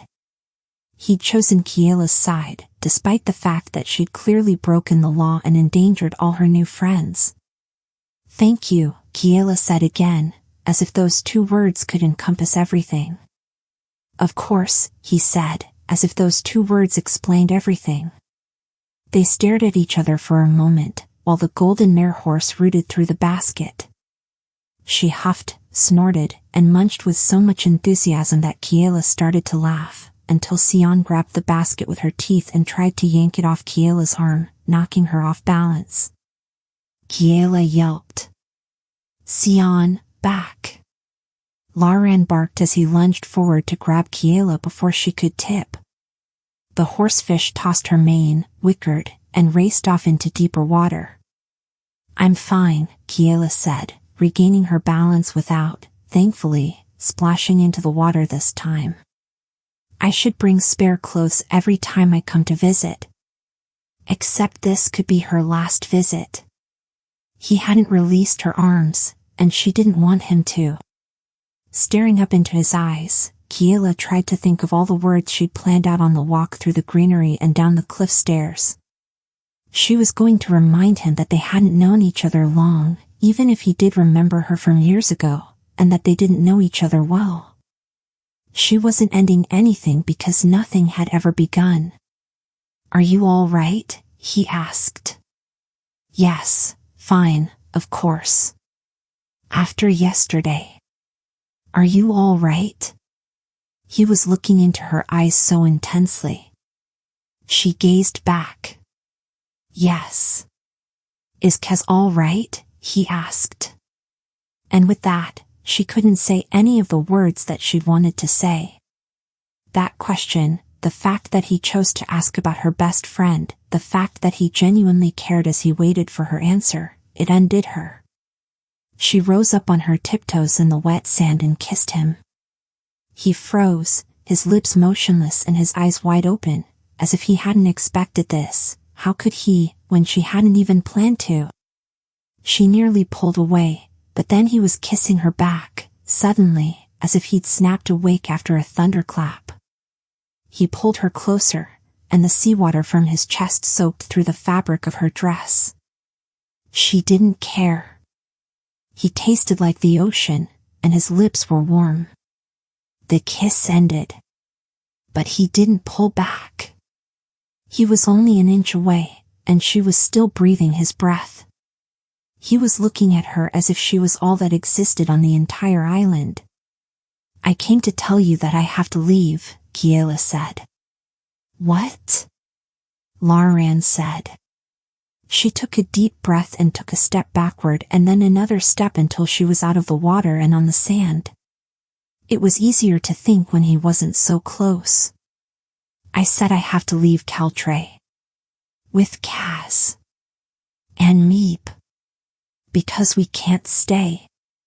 He blinked at her as if her words were in another language. Why? Because I'm a librarian. Oh. She wanted to kiss him again. It was odd how much she wanted to. She wasn't used to her lips telling her brain what to do, but she wanted to feel his body against hers, and she wanted his hands to touch her. He frowned. So, why? Because I'm also a thief and a liar. Kiela made herself take another step backward, farther away from him, and then another toward the shore until she was standing on the pebbles beyond the touch of the waves. The emperor was thrown from a window, not by me. I didn't have anything to do with that. I'd never even met the emperor. Saw him once, in a parade, or at least his ship, twice a year. He'd parade through the canals of Alyssium, and this was while I was at the university, and usually I'd remember to stay late to study so I wouldn't have to navigate the crowds, but this one time I'd forgotten. She took a breath. The night the emperor was killed, there were fires. The library began to burn. Everyone else had already evacuated, but Kaz and I. We fled when it began to burn, with as many books as we could save. The only place I could think to come was here. Home. Then the crates. Spellbooks. Ah. I'm the rogue sorcerer that Raidane is searching for, Kiela said. Well, sort of. At least I read through several of the books and cobbled together a few practical spells, like the one with the pine cone that heals trees, but I'm not really a sorcerer. He was still staring, but now she couldn't read his expression. You're not. Right. You're a librarian.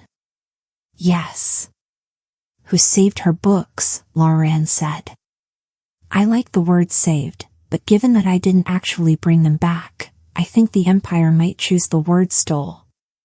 You see, I thought it had fallen. The Empire. I thought the revolutionaries had taken control, and eventually I'd reach out and, if the Great Library had been restored. He stepped toward her, coming out of the shallows onto the sand, closing the gap between them that she'd created. I think you were incredibly brave. She gave a hiccup sort of laugh. Oh, yes, I bravely ran away. You did. He was serious. You saved yourself, your friend, and you came here and saved us. She felt herself blushing and knew her cheeks had to be tinged purply. Okay. That last bit is somewhat of an overstatement. I made jam and some sticky pine cones. You saved Sion's life. And I am guessing you are responsible for Meep. They were an accident. But yes. She supposed all of that was good, to balance out the bad of the theft and the lawbreaking, and he didn't even know about the mare baby and the forest spirits.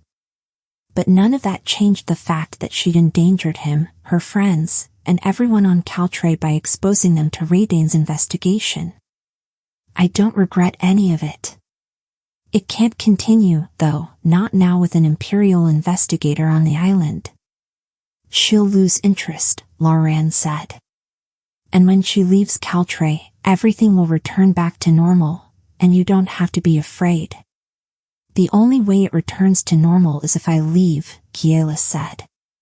If I stay and Radain realizes what I've done, everyone in 𝐏𝐽𝐶 will be suspect. Everyone who has been kind to me will be named conspirators. And it will be worse now. The Imperials need to prove they're still in power. They'll come down hard. Fines. Worse. Lauren shook his head. She won't. You don't know that. She saw me help Sion. She doesn't have proof yet, but my pine cones. And the fountain. Someone could have seen me. If she talks to enough people, the right people, if she asks the right questions, applies enough pressure. I thought it would be safe enough this far from Alyssium. I didn't think anyone who'd care would come here. But she's here, and that's that. I have to come up with an excuse that won't sound suspicious and then leave, before I make everything worse. You want me to let you sail off and just shrug and say that's that? Well, yes, she did. Or at least she had wanted that. Before they kissed. Before. I don't want to leave. As she said it out loud, she realized how deeply true it was. The idea of sailing away from 𝐏𝐽𝐶, of leaving her parents' cottage, of never seeing Lauren and Bryn and Edie and Yelena, even little Tobin. She would never have believed how attached she could become in such a short amount of time. She wanted this to be her life, here on 𝐏𝐽𝐶, in her little cottage with her garden and her jam shop, with 𝐒𝐘𝐍𝐿, with the mermaid and her mare baby in the cove. She wanted to keep helping the tree guardians. She wanted to heal the rest of the orchards. She wanted to make sure the bird she'd accidentally created from an apple tree was okay. She wanted to help that customer with the waterless spring. She wanted to try to make cherry jam from Edie's cherry trees. She wanted to ride Sion again out in the waves. And she wanted to kiss Lauren more. Right now, please. He'd stepped closer to her too. Then don't leave. It's not so simple. He was inches from her, not touching, but so close that she felt as if the air were vibrating between them. She barely heard the waves crashing at their feet or the gulls overhead. She wished the rest of the world could disappear, and it could be just this stretch of beach for just this stretch of time. Why can't it be? Because. Empire. Laws.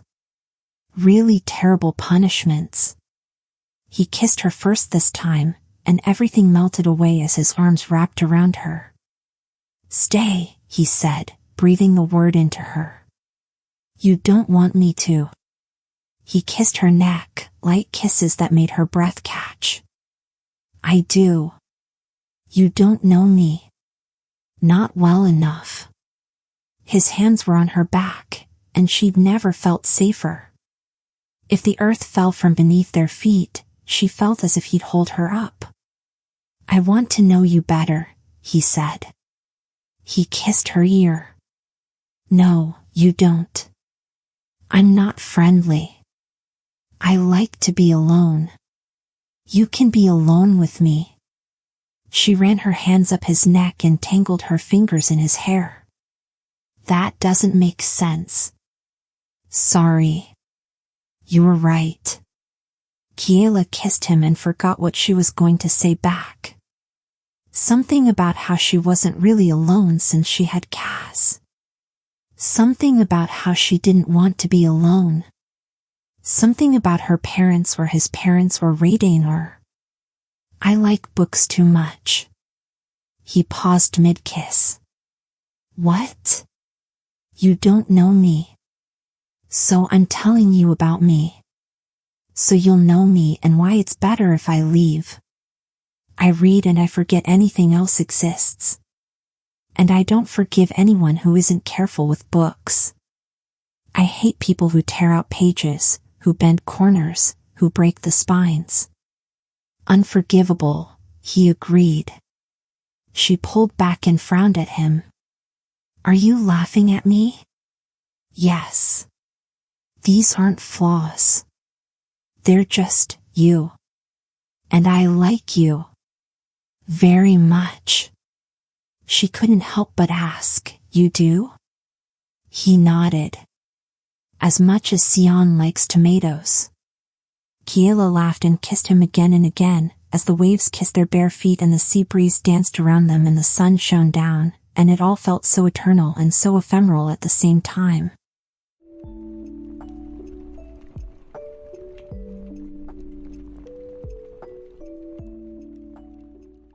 Chapter 28. As much as Kiela wanted to endlessly kiss 𝐒𝐿𝐴, it simply wasn't practical. She had books and plants to protect. She cradled his cheek with her hand. 𝐒𝐿𝐴. He kissed her palm. Thinking about how to say goodbye, she felt as if someone had reached into her rib cage and yanked out all the squishy bits. I don't want to leave. She wished she could say she didn't have to, that it would all be okay, and that there was nothing to worry about, but she couldn't. Instead, she said, there are more tomatoes about to ripen on the vine, if you want them. He leaned his forehead against hers softly. Don't leave. I have to check on Cass. I'll go with you. She wanted that, but she shook her head. It'll draw too much attention. Do you ever leave your herd this time of day? He didn't answer. Instead, he asked, will you come back? She didn't know. I'll try. Did you eat lunch? You should make sure you eat. And stay hydrated. Do you want some water before you go? Or tea? I can make tea. And sandwiches. Kiela laughed, even though she felt like crying. She gently shoved him toward the water. Feed your mare horses. They need you.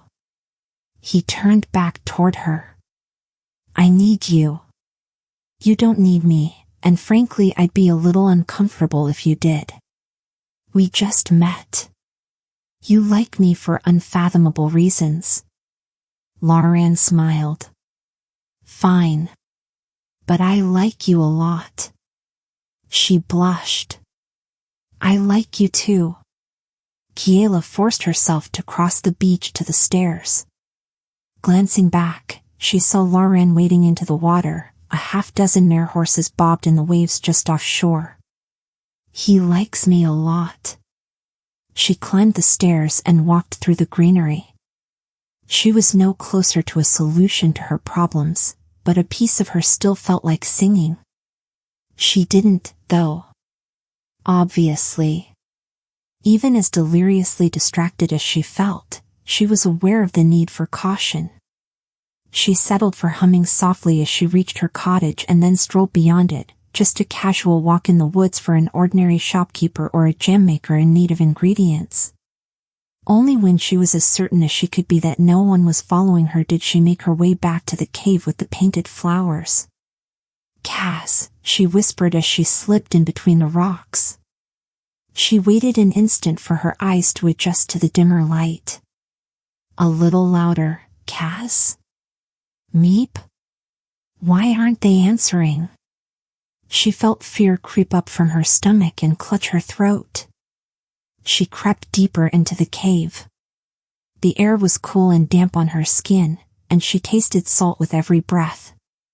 Water lapped at the walls, echoing, and as her eyes adjusted, she saw the painted flowers flickering above.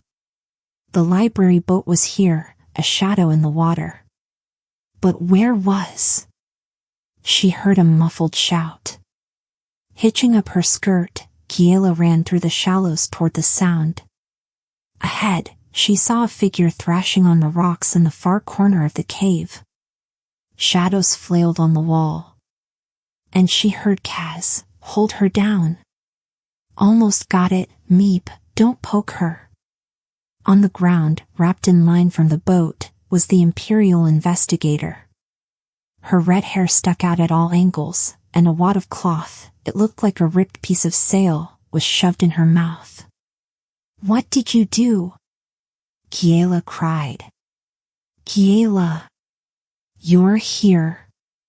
Help us." They couldn't tie up an Imperial investigator. This was a terrible, terrible idea. "I'm so sorry." Kiela dropped to her knees and yanked the bit of sail out of Radain's mouth. "Did the mermaid find you?" Kaz asked at the same time as Radain shouted, "Release me this instant, or you'll face the full force of Imperial wrath." Meep stabbed the cloth with their prickles to pick it up, and then they shoved it back in Radain's mouth. Her shouts became muffled. "We can explain," Kaz said to Kiela. Meep agreed. He repeated his question, "Did the mermaid find you?" "She didn't," Kiela said. "I came to check on you. I sent her to, never mind. You're here now." "We caught Radain," he gestured to the bound woman with his leaves, sneaking into the cave. "She said that nasty man, Fenrir, had seen us in the boat. We must have sailed right past his house, and he saw us and told her that we were acting suspicious and where we went, so she came here in." Kiela shook her head. "Please tell me you didn't attack an Imperial investigator." "We didn't attack an Imperial investigator," Kaz said, and held up his tendrils as if swearing an oath of truth. "Then why?" "Because Radain is not an Imperial investigator." Water lapped at the walls of the cave. Kiela stared at Kaz, then at Radain. "But she'd said she was. She'd acted like one.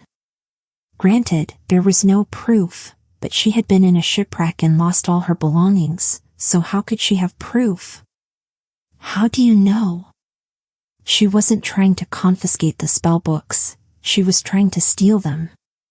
Meep, the cactus, agreed. Radain thrashed and mumbled through the gag. Again, Kiela asked, "How do you know?" If Radain sneaked into the cave and was poking around the boat, wasn't that the action of an investigator? What made him think she was trying to steal them rather than? "She tried to do a spell," Kaz said. "Oh." Kiela looked at Radain. "Yeah, that wasn't something an investigator would do. Certainly not an honest one." She removed the gag. "Would you like to explain yourself?" she asked politely. Spitting bits of fuzz onto the cave floor, Radain started babbling. "You can't possibly believe that. It's a plant. You can't take its word over mine. I have been granted authority." "You see why we gagged her," Kaz said. "Kaz prefers he, and Meep is they," Kiela said. "And I haven't heard anything that says you weren't casting a spell." Radain glared at her, which was less effectual given that she was lying on her side, squirming like a trussed-up chicken. "He and they are mistaken. I was checking to see if it truly was a spell. I didn't want to act without full knowledge." "You confiscated my parents' cookbook without any hesitation," Kiela said. Radain would have no need to read aloud any of the spells to know these were spellbooks. The word spell was literally in half the titles. Plus, open any of them, and she'd see the first language. The spellbooks didn't try to hide what they were, which was why she'd kept them in a crate hidden beneath a tarp on the boat and quilts in the cottage. Kiela asked Kaz, which spell did she try? Meep scurried over to the boat and returned with a book, open to a page 3/4 of the way in. Kiela thanked them, took it, and read. Invisibility? She had disregarded this volume because it wasn't nature-related. Looking closer, she saw it was more of a stealth kind of spell, to dampen one's footsteps and make clothes, eyes, and skin less reflective. It had a list of ingredients, including a very rare and expensive gem. Checking the spine, she saw it was aimed at hunters. The spell was designed to make it easier to sneak up on their prey. Among other ingredients, she'd need a ruby with no inclusions, 3 carats, for it to work.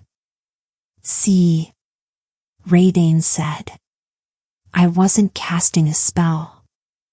I was merely reading out loud when your monstrosities jumped me.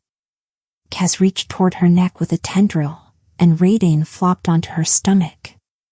Meep butted against her bare wrist with their prickles. 𝐒𝐿 yelped and flinched, and 𝐒𝐘𝐍𝐻 used the moment to seize a necklace around 𝐒𝐿's neck. He pulled it out of her shirt to show the ruby pendant. Well, look at that. Exactly the specific ingredient for the spell. What a coincidence. 𝐒𝐿 pressed her lips together and glared so hard that Kiela was half surprised that lightning didn't spark out of her eyes. It was a highly improbable coincidence that 𝐒𝐿 had chosen the one book in the collection with the one spell that used the very jewel she wore around her neck, a very expensive jewel that an imperial investigator had no business wearing in the first place. Who are you? Kiela asked her. I am an imperial investigator charged with. 𝐒𝐘𝐍𝐻 leaned closer to her face. Kiela is a nice person who doesn't think about extreme solutions to any situation.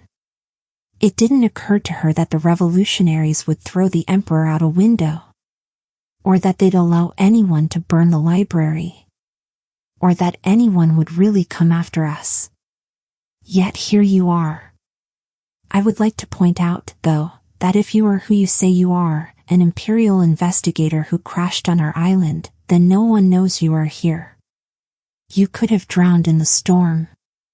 The islanders know. But they don't like you, 𝐒𝐘𝐍𝐻 said. They want you to leave, and if they think you left on your own after finding nothing more suspicious than a cookbook owned by a gem maker, do you really think they'd ask questions?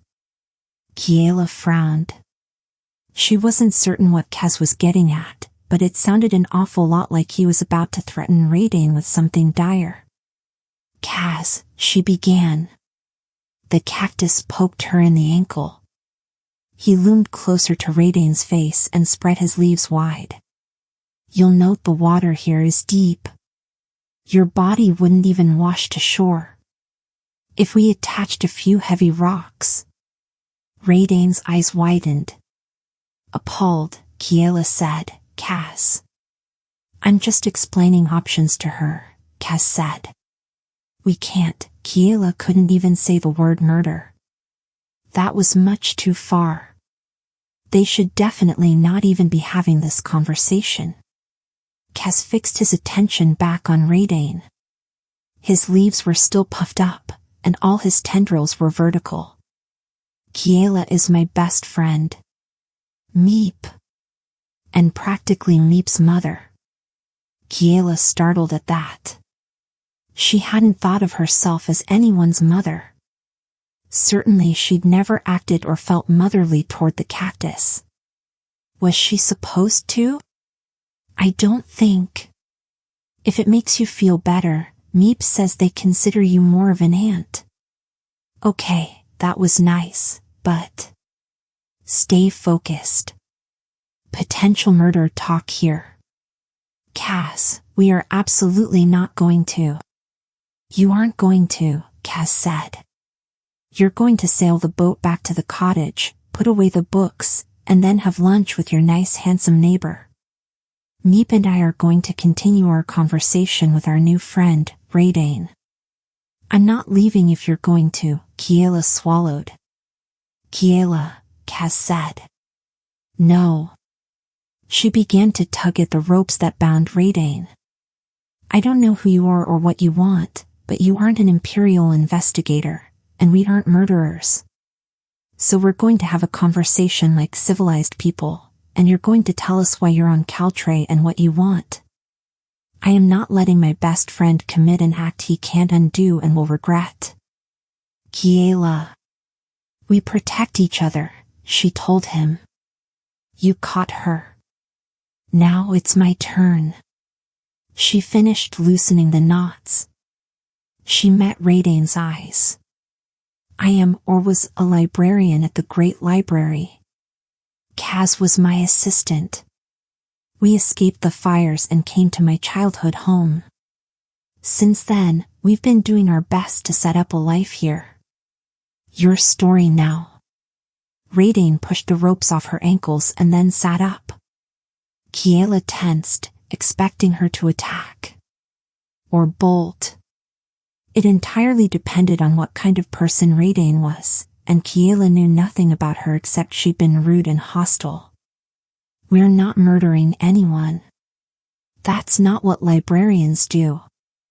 Bit of shelving, bit of researching, bit of underhanded violence? No. 𝐒𝐿𝐴𝐻 studied them without either attacking or bolting. Or jumping for the boat and the books. Kiela began to hope she'd made the right choice. My name isn't 𝐒𝐿𝐴𝐻. It's 𝐿𝐴𝐻.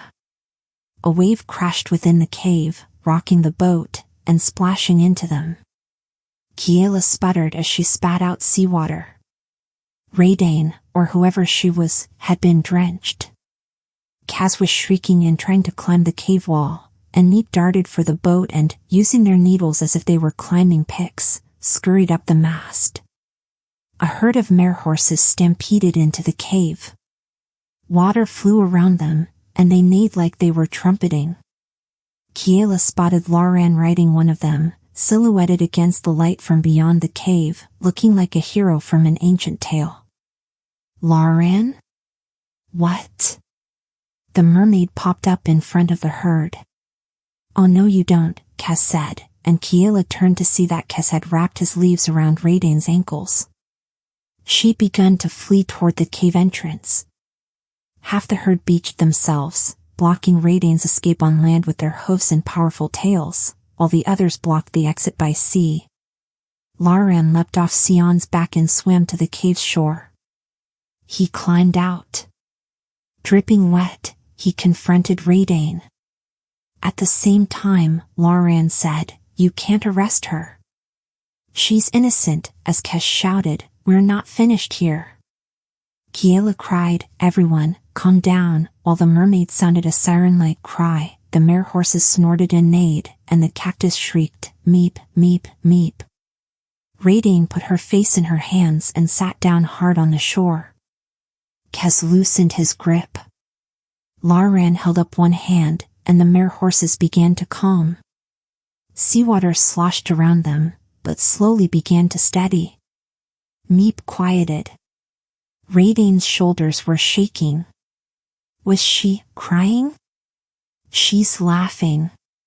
Shaking her head, 𝐒𝐿𝐴𝐻 looked up. I escaped the best trained guards in the entire empire, a violent mob, and every single highly qualified bounty hunter sent to retrieve me, and am captured by a librarian, 2 plants, and a farmer? She laughed harder. Kiela said as patiently as if she were talking with a toddler having a tantrum, 𝐒𝐿𝐴𝐻. Tell us who you are and why you're here. Wiping her eyes, 𝐒𝐿𝐴𝐻 sobered, straightened her shoulders, and said, I'm 𝐿𝐴𝐻, and I'm the Emperor's heir. And I'm here because I want to be neither empress nor executed.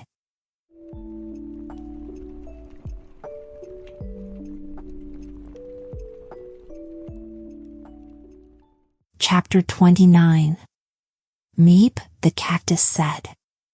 Exactly, Kaz said. 𝐿𝐴𝐻 snorted. You what? Kiela studied her. Unlikely. The Emperor's heir is his firstborn son, 𝐒𝐚𝐫𝐿. Second in line is his daughter, the next eldest, 𝐒𝐘𝐍𝐎𝐿, followed by his brother, his sister-in-law, their children. I was 16th, 𝐒𝐿𝐴𝐻 said. It wasn't ever supposed to come to me, and I don't want it. I lied about what happened in Alyssium. 𝐒𝐽 muttered, there's a surprise. The revolutionaries were victorious, and the generals in charge of the military, in their zeal to prove their loyalty to the cause, began executing anyone with any claim to the throne whatsoever. Whether the new government wants this or not is debatable and also immaterial, since the end result is the same. The politicians among the revolutionaries are still establishing control and cannot afford to alienate their military leaders. To put it more simply, it's an unhealthy time to be related to the former regime. Lucky me, I'm a distant cousin on my grandmother's side, and I was in training to be a wind speaker. In fact, I had completed my third-year exams and was waiting for my first assignment on a ship, but that's all over now, because someone traced a family tree and decided that a short-lived marriage was close enough. A faction of loyalists want to use me as a figurehead so they have an excuse to throw the islands into civil war, and the revolutionaries, who have not crowned an emperor but instead installed a parliament, don't want the loyalists to have any kind of legitimacy whatsoever and are willing to turn a blind eye to any actions taken by their more bloodthirsty factions. She spat all of this out with the bitterness of someone who has been holding words inside for much too long. I think the empire will be far better off without an emperor or empress, but no one ever asked me my opinion. They just assumed because some relative I never met was briefly married to someone. I didn't want to be an excuse for more bloodshed, so I fled. Kiela stared at her. You have a ruby because you're high-level nobility. She nodded. And you spelled your hair red so you'd look like low-level nobility. No one glanced twice at me, 𝐒𝐿𝐴 said. The guards did not know my face. Just my wealth. Even guards I have known since I was a child. Your family owned the boat that sank? Kiela gasped. One of my aunts was an imperial investigator, 𝐒𝐿𝐴 said. She gifted me the boat when the revolutionaries disbanded the Office of Investigations and confiscated their badges. The new government plans to install their own people, after they finish overhauling the laws, but it's a lot of change all at once. Everything is in chaos, but without an heir to the imperial throne, it's bureaucratic chaos, not violence in the streets.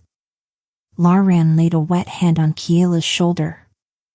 Then the empire won't be after Kiela? No one will arrest her? I can stay? She wondered. I can unpack the books, make my jam, share a dinner with Librarian. 𝐒𝐿𝐴 shook her head. Yes to the first, but the second.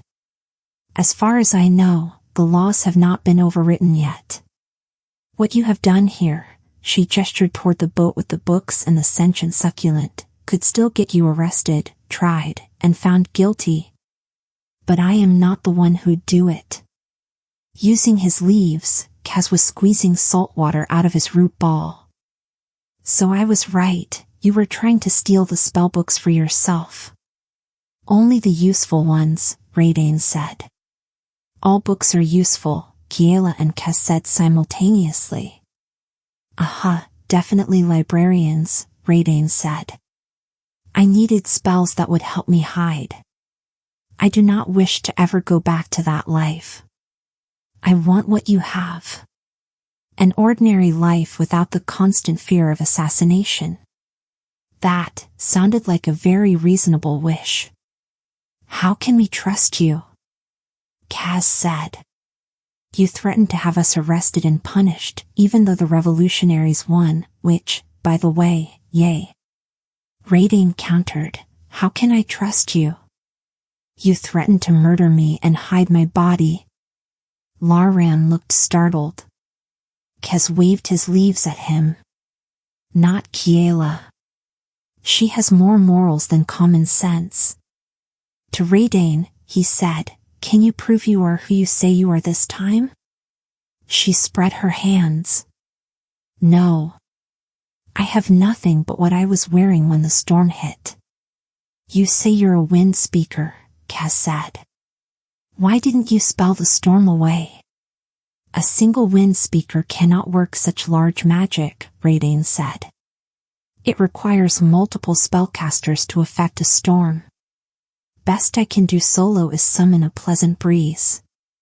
Kiela glanced at Kaz. She wanted to trust 𝐒𝐿𝐴, but she had already lied once and taken it to an extreme. The cookbook was a particularly unforgivable line to cross. She'd caused a lot of distress in people and plants who Kiela cared about. Bobbing in the cave, the mermaid cooed, "You are you." "What?" Kaz asked. "You are you." Kiela understood. Take the librarian out of the Great Library, she's still a librarian. Take a noble out of her palace. She looked at 𝐒𝐿𝐴. You're still you. When a high noble bathes, how many people must be present? 2, 𝐒𝐿𝐴 said. 1 to watch inward, to regulate the water temperature, supply the towels, and dry the tiles so he or she doesn't slip, and 1 to watch outward, to ensure he or she isn't disturbed or attacked while in a vulnerable state. When did this tradition begin? Kiela asked. After High Lord 𝐒𝐼𝐒 slipped on a bar of soap, hit his head on the tile, and died of his injuries. His brother was blamed for murder and executed before the guilty soap was discovered. Kaz jumped in.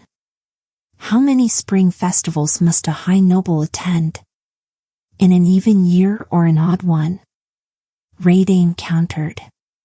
Even, but in a year with 3 rains before the first bloom, Kiela said. 6, but everyone must be masked for the first 3, 𝐒𝐿𝐴 said, because the 3rd empress met her wife after 3 spring festivals and ever since it has been considered good luck. Which dessert is considered? Laran held up his hand. If you and Kaz know all this, how is this proof? Ask me a question I would only know if I were a high noble who'd studied for her 3rd-year exams in wind speaking, 𝐒𝐿𝐴 said. Wind speaking was a study of sorcery that focused on controlling the movement of air. It had numerous applications, on ships, obviously, for filling sails, but wind speakers were also employed as spies, for their ability to carry distant voices to their ears. What section of the Great Library holds the treatises on 𝐒𝐼𝐒 experiments on wind manipulation from the 3rd dynasty? Kiela asked. It was a trickier question than it appeared, because the sorcerer 𝐒𝐼𝐒 had conducted a wide variety of cross-discipline experiments, and he hadn't been as organized in his writings as a librarian might wish. His treatises tended to flit from topic to topic. If she'd been his mentor, she would have spoken to him sternly about the need to focus, at least enough for the paper to match the abstract. Scientific books were not supposed to be stream of consciousness. That said, his work was brilliant, and any sufficiently advanced wind speaker should have been assigned to read his original texts. 𝐒𝐿𝐴 stared at her for a moment. If you were as advanced as you say, you'd know, Kaz said. I didn't say I was going to pass my exams, 𝐒𝐿𝐴 complained. We were assigned to read 𝐒𝐼𝐒's early experiments in wind. She squeezed her eyes shut. I spoke to the librarian with the green-streaked beard. He had moss growing on his tunic and grumbled about being transferred from the West Wing. She opened her eyes. He was on the 2nd floor, North Wing, by the stained glass depiction of Empress 𝐿𝐴 and the building of the Alyssium canals. And what did 𝐒𝐼𝐒's wind experiments prove? Kaz asked. She glared at the plant. I just admitted that I was not a good student. But I can tell you his notes were handwritten, near impossible to read, in a blue book that had tea stains on the cover. And I would have read it, if his handwriting hadn't been so atrocious. Kaz glanced at Kiela, who nodded. He did have atrocious handwriting. No imperial investigator would know that. She would have heard if an investigator had requested any books from the 2nd floor, North Wing.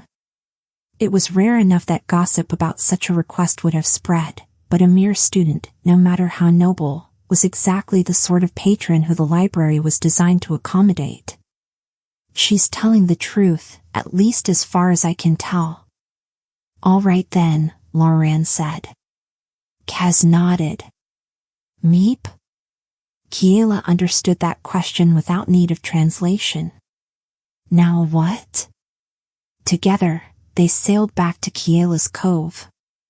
Whatever they were going to do next, they could figure it out in the comfort of the cottage with some tea and jam, after the crates of books were safely back inside.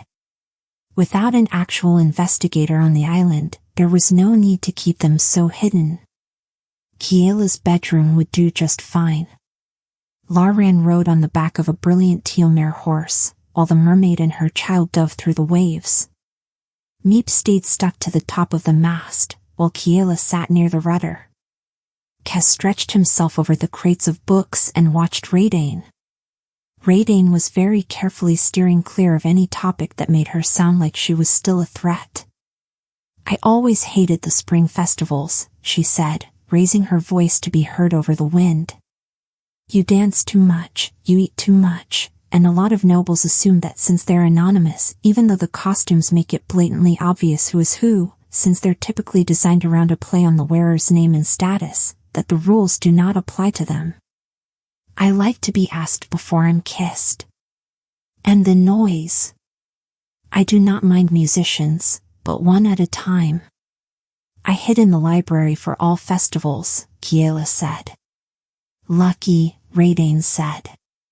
My mother would not let me. She claimed it was my duty to represent my family. One year, my younger sister, who was desperate to go to her first festival, paid me in all her birthday candy to let her masquerade as me. Later I sneaked into her room and put her candy back, because the truth was I would have paid her to go in my place. She came back saying she had a magnificent time. Sounds smart. Kiela wondered where 𝐒𝐿𝐴𝐴𝐿's mother and sister were now and if they were considered heirs. Had 𝐒𝐿𝐴𝐴𝐿's escape just delayed civil war? Are you the last heir, or does it fall to another relative and then another? My mother remarried after my father died, and the bloodline is on my father's side. The remarriage voids my mother's claim to the throne. So they are safe, if that is what you are asking. Glad to hear it. So that meant war wasn't inevitable, which was excellent. A true civil war would undoubtedly spread to the outer islands. A coup had the chance of being contained to just Alyssium. A good reason for people to be hunting 𝐒𝐿𝐴𝐴𝐿. I did not have a chance to say goodbye to them, 𝐒𝐿𝐴𝐴𝐿 said. That is the only piece of this I regret. Also, I regret taking your parents' cookbook. It felt in character, and I needed you to believe I was who I claimed to be. It was effective, Kiela said. She hadn't doubted that 𝐒𝐿𝐴𝐴𝐿 was an imperial investigator when she took the precious cookbook. I will return it, 𝐒𝐿𝐴𝐴𝐿 said. It is undamaged, I promise. Thank you. Perhaps she could forgive her for confiscating it, though Kiela couldn't help but wonder how far 𝐒𝐿𝐴𝐴𝐿 would have taken her act. She had frightened people, but short of taking the cookbook, she hadn't caused any real harm. If her plan was simply to disappear. Kiela was glad that Kaz hadn't taken more extreme action. But what were they to do with 𝐒𝐿𝐴𝐴𝐿 now? As they drifted into the cove, Kiela lowered the sail, and 𝐒𝐿𝐴𝐴𝐿 pulled them to the dock. Kiela tied the boat securely to the dock and then stepped out. 𝐒𝐿𝐴𝐴𝐿 joined them, and together they carried all 5 crates back up to the cottage. Kaz and Meep rode on one of the crates. At Kiela's direction, they positioned them in the back room around the bed. When they'd finished, Kaz and Meep scampered into the garden to plunge their roots into the soil, while Kiela made mint tea and worried about 𝐒𝐿𝐴𝐴𝐿. 𝐒𝐿𝐴𝐴𝐿 slid the final crate into place and emerged from the bedroom. If you'd like, I could make you bookshelves. Now that you aren't leaving. I'm not leaving. The realization blossomed like a rose in the sunshine and completely distracted her from everything she was worrying about. She smiled at him. Bookshelves. That was the most perfect thing anyone had ever offered her. Better than jewels or a feast or a palace. He smiled back at her, and she felt as if the world were singing around her. Yes, that would be nice. He smiled back. All right then. Maybe this was something that could last. How often did you meet someone who offered to build you bookshelves? As Kiela watched, Lauren headed outside, whistling, to fetch wooden tools. Heaving a sigh, 𝐒𝐿aine plopped down on one of the chairs. Startled, Kiela half-jumped. For almost a minute, she had forgotten that the ex-imperial investigator was here. While I appreciate that you did not let your talking spider plant drown me, 𝐒𝐿aine said, I still have my little problem. She pulled out her ruby pendant and held it in the air so it caught the sunlight. Can I buy your spellbook? It belongs to the library, Kiela said. It seems to belong to your bedroom. Kiela shook her head. I can't sell any of them. That's not how it works. She was their caretaker, not their owner. How are you even planning to use that spell? You can't stay invisible forever. A hidden life isn't the same as an ordinary life. Besides, 𝐒𝐿aine would need to keep the ruby to cast it, which made it an insincere offer. What you need is a way to start over, and I think... She heard footsteps outside. Hello? Bryn's voice was bright and cheery. Are you open? I don't mean to be one of those demanding customers who's always popping in after hours when you're trying to get a decent amount of chores done, but I'd like to buy more raspberry jam. More jam already? Kiela came around the corner. Hello. Yes, of course. Leaning on the window counter, Bryn beckoned her closer and whispered, Are you in trouble? Say the word, and we can be out of here. I'll hide you. No, You would hide me? Glancing over her shoulder, Kiela saw 𝐒𝐿aine's elbow sticking out beyond the jam shelf. I don't need help, but... Come in. I'm making tea. She opened the door and let Bryn inside. Out of curiosity, why do you think I need help? Bryn waved her hand at the shelves, the garden, and the cottage. Just concerned. Understandable. She wondered if Bryn had guessed the full story and knew what was in the crates. Just the existence of the 𝐒𝐚𝐫𝐭 coven was enough to condemn Kiela and Kaz, if 𝐒𝐿aine had been a true imperial investigator. Coming around the corner of the shop into the kitchen, Bryn saw 𝐒𝐿aine, and she halted. Oh. She turned to Kiela. Are you sure? She let the question trail off, with her offer of help implied. I can come back later. Or stay. Do you want me to stay? Of course you do. You offered tea. Yes, I'd love a cup of tea. Bryn sat down in a chair opposite 𝐒𝐿aine as if she were making a point. Kiela said to 𝐒𝐿aine, I trust Bryn. You're saying I should too? 𝐒𝐿aine asked. You either trust us, or you keep running. It's your choice. I'll give you a copy of the invisibility spell, of course, and you can keep your pendant, but where will you run to? Bryn looked from Kiela to 𝐒𝐿aine and back again.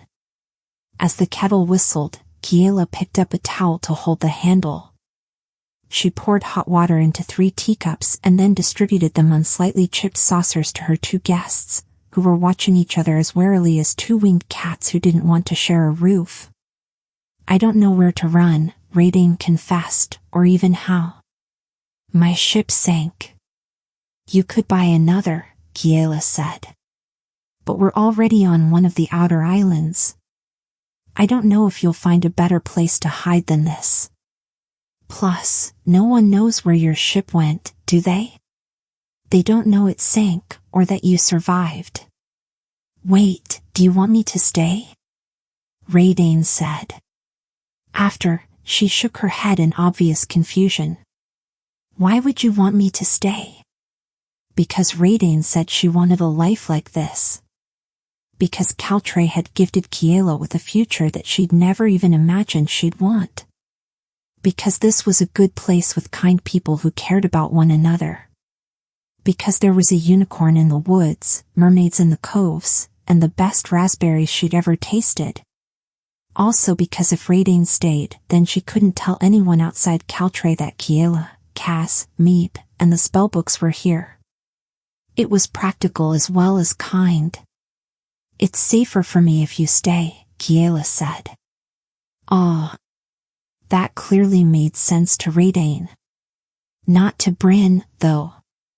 Why would that be? Kiela glanced at 𝐒𝐿𝐿 and wondered how she was going to explain who she was, why she was here, and why she wanted to stay and hide. I want to leave my job as an imperial investigator, 𝐒𝐿𝐿 said. My employers, however, will not be happy about this. I need to disappear. That was close enough to the truth, though it downplayed how unhappy her employers would be or how many people from Alyssium would like to get their hands on 𝐒𝐿𝐿. You said you had a way to hide me, Kiela said to Bryn. Would you have a way to hide her? Bryn sipped her tea and studied 𝐒𝐿𝐿. You made a mess of my bakery. Hunching her shoulders, 𝐒𝐿𝐿 stared into her tea. I'm sorry. I was not myself. I thought I had to be the imperial investigator. Bryn said. How can we hide her? Kiela asked. Taking another sip of tea, Bryn contemplated it for a minute more. She then lowered her cup and said decisively, in plain sight. She comes to work for me at my bakery, for free until she's made up for the mess she made, and then for pay after that, in plain view of everyone, until she's as familiar a sight as Tobin. She becomes an islander, and we convince as many people as possible to swear she's lived here for years. 𝐒𝐿𝐿 gawked at her. People would do that? Bryn shrugged. They did it for me. 𝐒𝐘𝐍𝐻𝐒 came inside from the garden, and the spider plant helped the cactus up onto the kitchen counter. They sat quietly listening, while 𝐒𝐘𝐍𝐻 plucked stray leaves off 𝐒𝐿𝐿's needles. 𝐒𝐿𝐿 made a soft sound like a cat purring. My wife's parents didn't approve of me, Bryn said. I'm from a clan that lives. Well, better if I don't say names, but I'm from a forested island far from here, and suffice it to say that our clans hated each other for generations. So long that no one could remember how it started, but everyone could list out every single slight and insult and wrong since then, to the point where our families were poisoning the trees and rivers on one another's land. My wife. I met her while I was trying to stop one of my cousins from dumping waste into a lake that fed not only into my wife's family's land but also onto ours. He completely missed the metaphor about how our hatred was destroying us, but my future wife understood. We started to meet secretly, of course, and in the egocentric innocence of youth, we thought if we showed our families how in love we were. She sighed heavily, and then said to Kiela, I think the rest of this requires Jam to tell. Of course. Kiela got up and opened a fresh jar, and Bryn produced several freshly baked rolls from one of her many pockets. 𝐒𝐿𝐿 blinked at them. Wait, this really is a jam shop? Yes. Kiela spread raspberry jam on half a roll and bit into it. The bread was as fluffy as a cloud and tasted a bit of pepper and honey, which complemented the jam perfectly. I used a plant growth acceleration spell to grow the raspberry bushes. Her jaw dropped open. 5 crates of. And your priority was raspberries? I was thinking of strawberries next, but I haven't seen any in my garden. Kiela turned to Bryn. Does anyone in town have any strawberries? I could replant a few. I'll ask around, Bryn said. Strawberry jam would be excellent. I could try mixed berry too, with blueberries and raspberries. 𝐒𝐿𝐿 gaped at her. Bryn piled a heap of jam on a plate with a roll and handed it to 𝐒𝐿ain. Eat something sweet. It'll make you sweeter. Ah, thanks. Looking down at her own roll, Bryn didn't eat. Instead, she continued her story. You can imagine how it went when our families found out. Both my wife and I were disowned. My uncle, a man who used to give me treats and play hide-and-seek in the woods with me, well, he made it abundantly clear how they all felt. My wife died from her injuries at his hand, and her family blamed me. If I hadn't wooed her, they said, then my uncle wouldn't have been driven to hurt her. And so I fled. Kept going and going until I came to 𝐒𝐘𝐍𝐎𝐏. Changed my name and started a new life here. But her family had hired a professional to exact their revenge. When he found me, the people of 𝐒𝐘𝐍𝐴 rallied around me. They swore that I wasn't the one he was looking for. I'd been born here, they said. And he believed them and left. I've lived in peace ever since. Kiela's heart ached for her friend. I'm so sorry. She wished she could think of better words to say. Bryn shouldn't have had to bear that kind of heartache and grief. She had such a giant heart. Stretching out a tendril, 𝐒𝐘𝐍𝐴 patted her arm. We all are. Meep, the cactus said soulfully. Ah, thank you, but I didn't tell you for pity, Bryn said. I tell you as proof it can be done. Islanders protect our own. They adopted me, Tobin's mother, she's my sister now, and he's my nephew.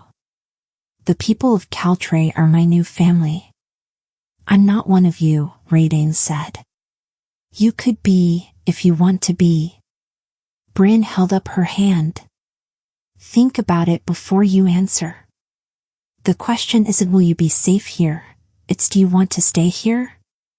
It's not always easy to start over and become a new person with new dreams. Do you want to start a new life here? 𝐒𝐿ain frowned at the jam, but she picked up a knife and spread some on the roll. She took a bite and chewed. Politely, Kiela and Bryn sipped their tea and nibbled their rolls with jam. Kiela wondered if she should make apple jam next. 𝐒𝐘𝐍𝐴 swung himself onto the table and then sent a tendril down and helped Meep up onto the table as well. The plants waited for 𝐒𝐿ain to think.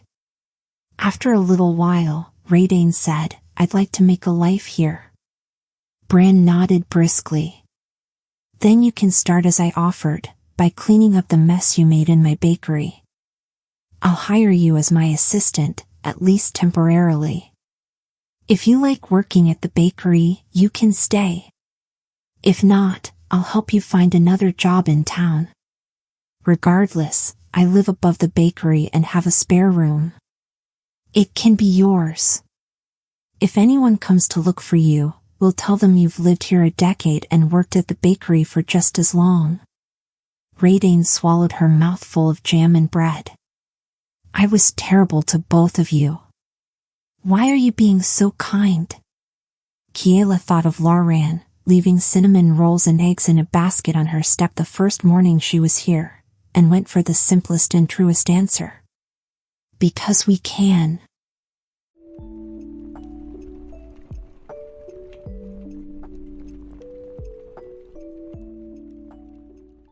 Chapter 30. Kiela heard Lauren whistling before he appeared, carrying his tools on a belt at his waist, as well as a stack of wood balanced on his shoulder. He deposited the wood just outside the cottage door, beside the rose bushes. I'm picturing shelves all along the walls on either side of the bed. Every wall. Kiela smiled happily. So many shelves. It is a lot of books. He laid his saw and the other tools from his belt on a nearby stump. How did you manage? Never mind. Not my business.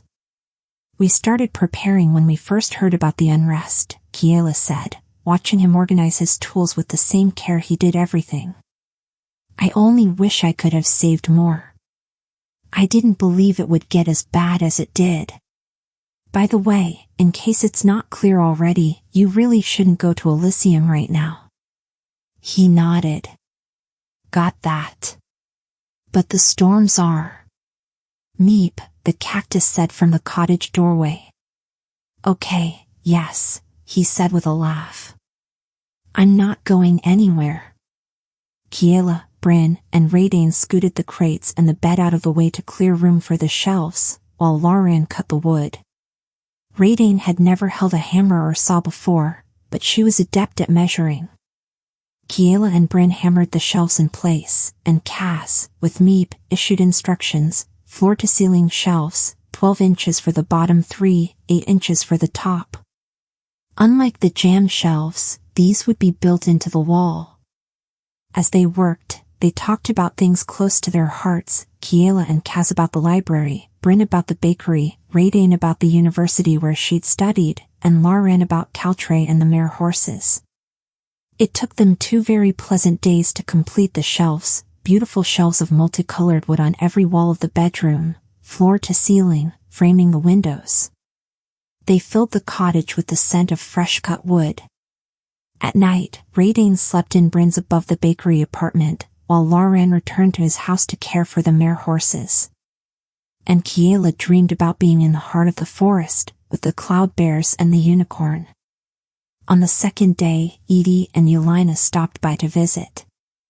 Edie brought a basket of ruby-red cherries, and Yelena brought a spare harp for Cass to keep, a lap harp with 2 sets of strings that was nearly the same size as Cass. They all paused construction for a meeting of the 𝐒𝐚𝐫𝐭 coven and to snack on the cherries that hadn't been pitted for jam, while Cass played on his new harp and Meep swayed their needles to the music. Kiela had never been happier. On the 3rd day, only Raydane returned at dawn.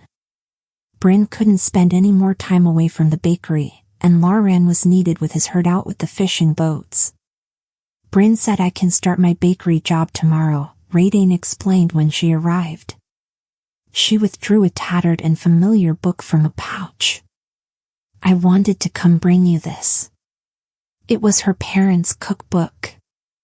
"I was going to bring it sooner, but I wanted to repair the page that ripped." Kiela took it and clutched it to her chest. She felt like a piece of her was slotted back into her heart. All right. She wasn't going to say thank you since Raydane had taken it against her will in the first place, but she could say it was all right, especially since she'd taken the extra step to try to repair it. "Cass and I were about to shelve. Would you like to join us? You'll let me handle the books." Only if she did it carefully. Certainly not unsupervised. But yes, she would let her help, if she wanted to. She'd earned that much trust. "You can take them out of the crates and pass them to us. We'll organize them." Fair enough. They set to work. As they shelved, Kiela told Raydane about her experiments with the tree and water spells, and Raydane told her and Cass about which books she'd studied for her degree. There wasn't much overlap between the two, but Kiela found the conversation fascinating. She was familiar with some but not all of the books Raydane had read, and Raydane was fascinated by Kiela's experiments.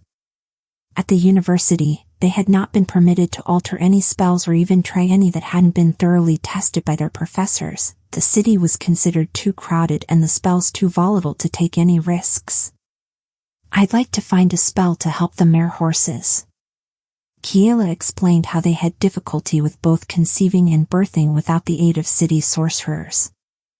"I haven't run across any text that addresses it directly, but there are a few avenues that look like they have potential."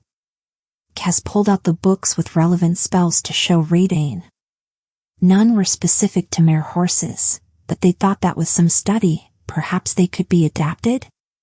Sitting on the edge of Kiela's bed, Raydane began to study one of the books. "This one is for horses. If it were combined with spell work on pure magical creatures, it could work. Do you have Stigard's 3rd, now wait 4th, volume on the physiology of spellborn constructs?"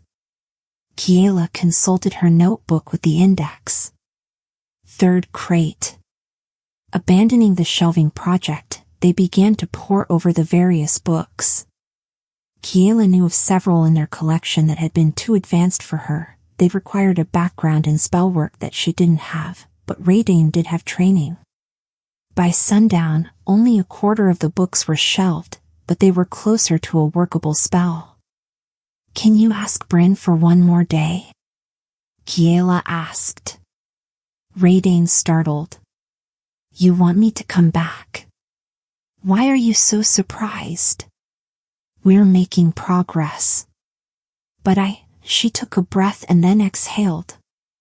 The reason that I wanted to go to the Crescent University in the first place was that I wanted to be more than my name. No one has ever needed me for what I know or what I could do before.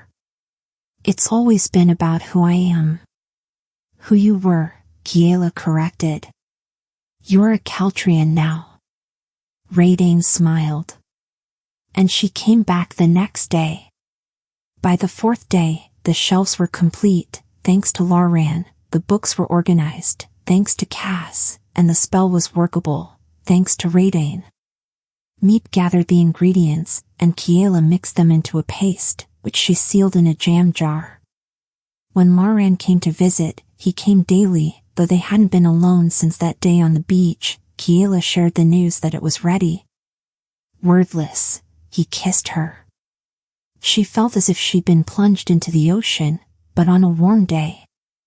She submerged herself into the kiss, and it was as if the rest of the world had been subsumed, until 𝐒𝐿 cleared her throat. They separated, and Kiela felt herself blush.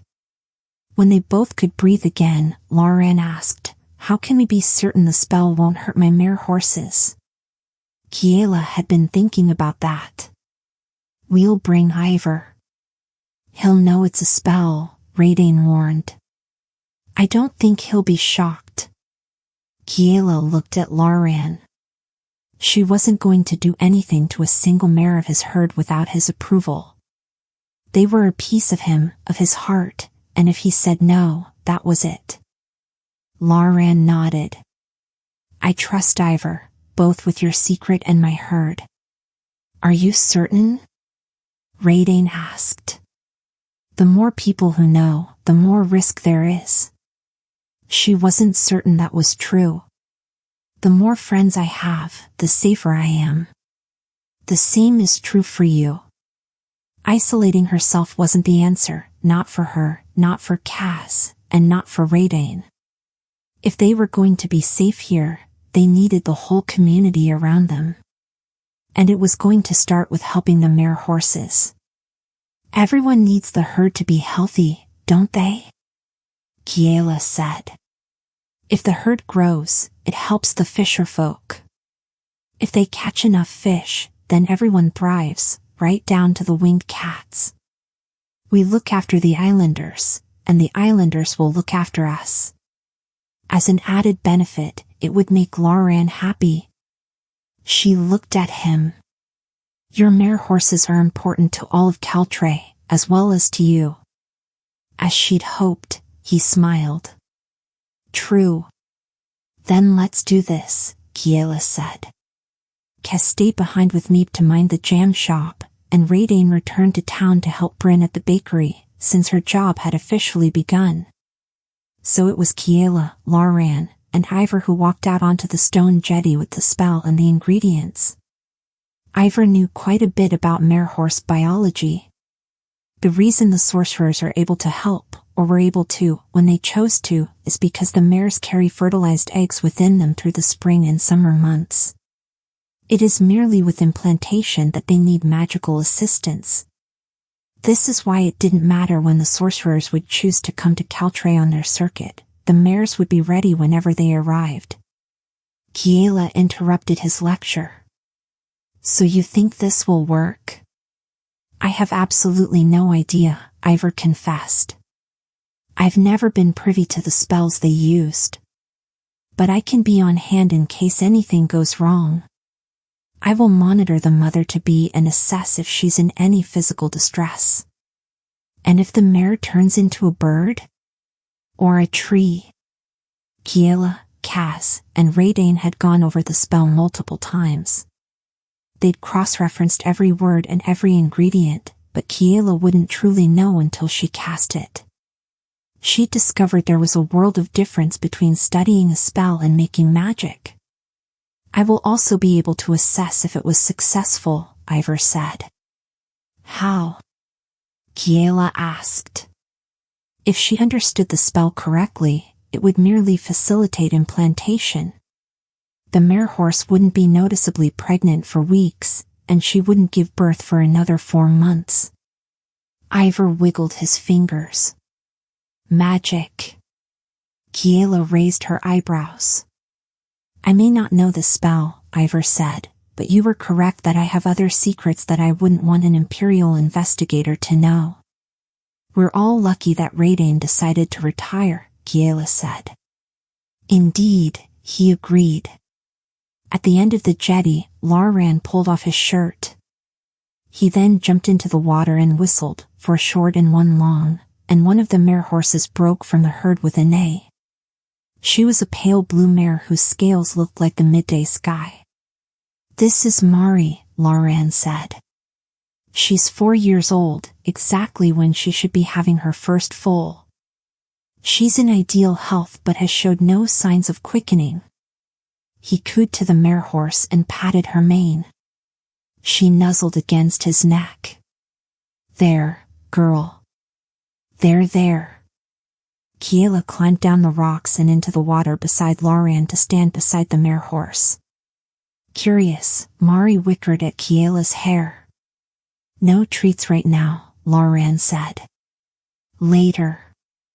If you behave. He clicked his tongue, and the horsefish rolled in the waves.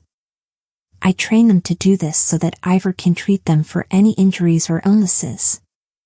Opening the pouch, Kiela handed the spell to 𝐒𝐈, who had stayed up out of the waves. Can you hold this up for me?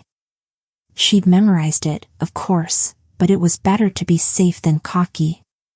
She unsealed the paste and smeared it onto the mare horse's stomach. Mari shivered beneath her touch but stayed calm. She was floating on her back, with her equine forelegs in the air, and her fish tail swaying back and forth, resisting the pull of the tide and keeping her close to Kiela and librarian. Taking a breath, Kiela chanted the words, syllable by syllable, her eyes on the paper that 𝐒𝐈 held out of reach of the ocean spray. She kept her hands on the mare horse, moving them in circles in the paste, covering every inch of her stomach scales.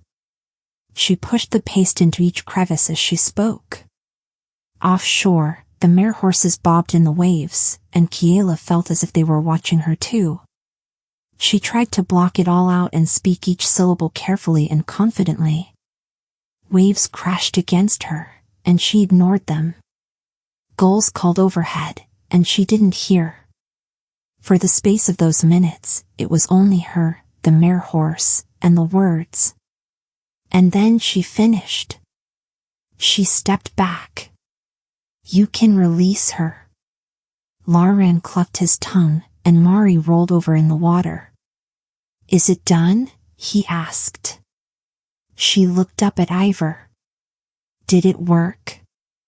𝐒𝐈 lowered his head, bowing his antlers forward, and murmured a few words. Kiela wouldn't have known them for the first language if she hadn't been listening for the particular lilt.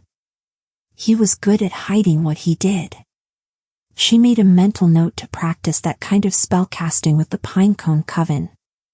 As he finished, he flung a handful of what looked like sand at the mare horse. Kiela held her breath. The sand glowed gold. It worked, 𝐒𝐈 said confidently. librarian put his face in his hands. His shoulders began to shake. Kneeling, 𝐒𝐈 laid a hand on his shoulder as librarian cried, while Kiela climbed out of the waves onto the stone jetty. After a gulp, librarian swallowed back his tears to smile at his mare horse. Good girl, he told her. He patted her neck. Go on. With a neigh, Mari raced back to her herd, who clustered around her in the deeper water, and librarian pulled himself out of the water onto the jetty. "Congratulations," 𝐒𝐈𝐒 told him. He then turned to Kiela. "Call on me when you choose to repeat this." "Tomorrow, I presume?" Kiela nodded. Now that she knew it worked. It worked. Her knees felt like jelly, or, more accurately, not quite set jam. She hadn't realized how tense she was. She began to shake. "Yes, as soon as I've prepared more ingredients." With a nod to both of them, 𝐒𝐈𝐒 stretched his wings out and launched into the air. Kiela and librarian watched him fly back to the cliff and up toward the waterfall. Once the antlered healer was above the roses, librarian turned to Kiela. "You did the miraculous. I don't know how to thank you." Kiela looked down at her wet patchwork dress. Once again, she hadn't considered her clothes before she jumped in the water with the horsefish, though she supposed if she'd considered the logistics beyond simply the syllables and the ingredients, she would have anticipated this. "You can start by loaning me more of your clothes." librarian wrapped his arms around her waist and drew her close. Spray flew around him as he kissed her, and she kissed him back. She felt as if she were melting. The sun warmed her sea-wet skin as he kissed her lips, her neck, her ear, her chin, and then her lips again. He asked, breathless, "Would you like to?" "Yes," she said. "You don't know what I was going to say," librarian said. "I could have suggested a swim. Or a mare horse ride." "Yes to whatever you want to do," Kiela said. He kissed her again. "Yes." She sank into his kisses. He tasted of the sea and of cinnamon. Out in the waves, a mermaid shrieked, a siren-like scream, and Kiela and librarian broke apart. Beyond the mare horse herd, the mermaid was swimming dolphin-like toward them. She shrieked as she leaped out of the water. "Ship," the mermaid called. That alone wasn't unusual. A dozen fishing boats and a half-dozen sailboats dotted the water just beyond the harbor. A few were farther out, but the waters were calm. librarian stiffened beside her. "Imperial." "What?" She didn't see anything but 𝐒𝐘𝐍𝐿 boats. He pointed just left of the sun, and she saw it, one of the Empire's warships, sailing straight for the harbor.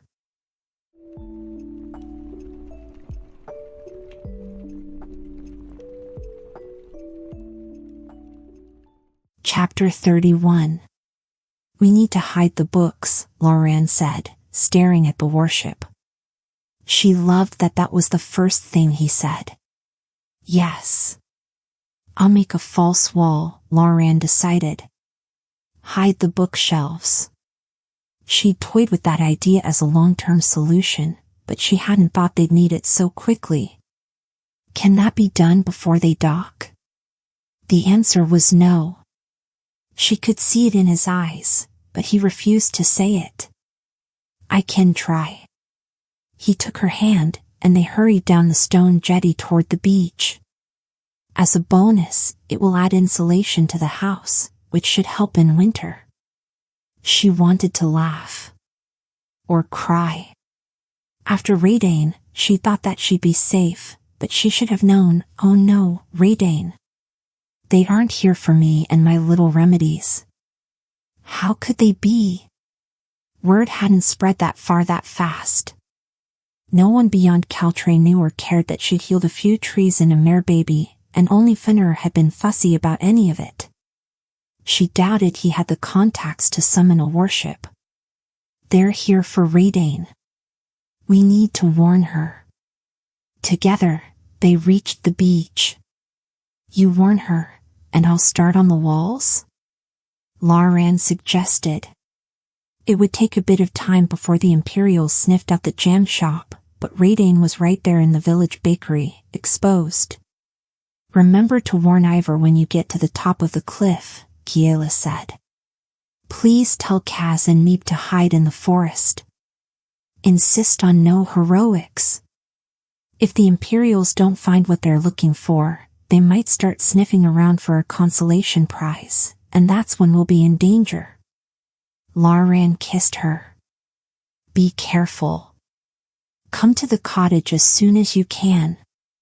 She raced toward the village while 𝐒𝐿𝐼 took the stairs 2 at a time. She ran past the fountain, which bubbled and burbled, to the bakery. Empty, no one at the tables outside, no one behind the counter or back with the ovens. Bryn? Raydane? Tobin? Voices came from the direction of the dock. Leaving the bakery, she jogged through the streets toward the harbor. Ahead, a crowd had gathered to watch the sparkling Imperial ship with its 3 masts and red sails come into the harbor. Seagulls circled above it, and waves from its wake caused every anchored and docked ship to bob in an undulating rhythm. Kiela squeezed between the crowd until she reached Raydane and Bryn at the edge of the dock. Bursting through, she grabbed Raydane's hand. What are you doing? Kiela demanded. You need to, I don't know. Hide? Come up with a cover story? She noticed belatedly that Bryn was holding Raydane's other hand, and they were standing very close together. She wondered what had transpired since they'd all built the bookshelves together. Stay focused. She shouldn't be here. It'll be okay, Bryn said. I admit I thought we'd have more time to spread the story that she's been here for years, but Caltrians like to. It won't work, Raydane said. You don't know that, Bryn said. Raydane shook her head. I know that ship. It's Captain, I have known him since I was 8 years old. He is the man my parents wanted me to marry. As soon as he sees me, the lie will be exposed. Releasing her hand, Bryn repeated, Marry? Neither of us wanted it, Raydane said firmly. We both agreed we were not suited for each other. But he would absolutely recognize me on sight. Kiela felt their plan crumble around them. Raydane was right. If the captain knew her, then it wouldn't matter how many townspeople swore that she'd been on the island for years. What would the Imperials do when they saw Raydane? Would they blame the Caltrians for harboring her? And what would they do to Raydane? This is worse than I thought. What will he do?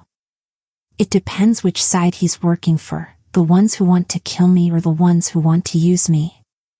Her shoulders sagged. I guess I am about to find out. Closer to the dock, the ship was even more massive than it had appeared, and the white and gold hull gleamed in the sunlight. Kiela saw the soldier sailors swarming over the rigging, preparing to drop anchor in the deeper water of the central harbor. She calculated they'd have a few minutes while they secured the ship and then a few more while the sailors rowed to the dock in one of the multiple dinghies attached to the sides of the warship. We need a new plan, Kiela said. She had magic on her shelves, didn't she? If she could just find the right book, then surely they could read their way out of danger. She wished they had a bit more time. Let's get out of sight, Bryn suggested. We can talk inside the bakery. As the ship dropped anchor in the harbor, Bryn hooked her arm around Raydane's, and they strolled purposefully and not suspiciously off the dock. As the 3 of them headed for the bakery, questions flew around them. Where are you going? Don't you want to see? And who is it? Why are they here? And is it a sorcerer? Have they finally sent one?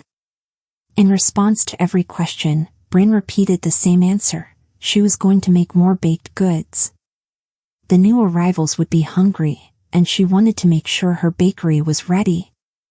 She didn't know if it was a new sorcerer. She didn't know any more than they did, except that everyone likes baked goods, so that's what she was going to make. Probably muffins, because they're quick. Yes, she'd use Kiela's jam. Kiela listened to the gossip swirl and determined the consensus was that the Emperor had at last sent his sorcerers out on circuit.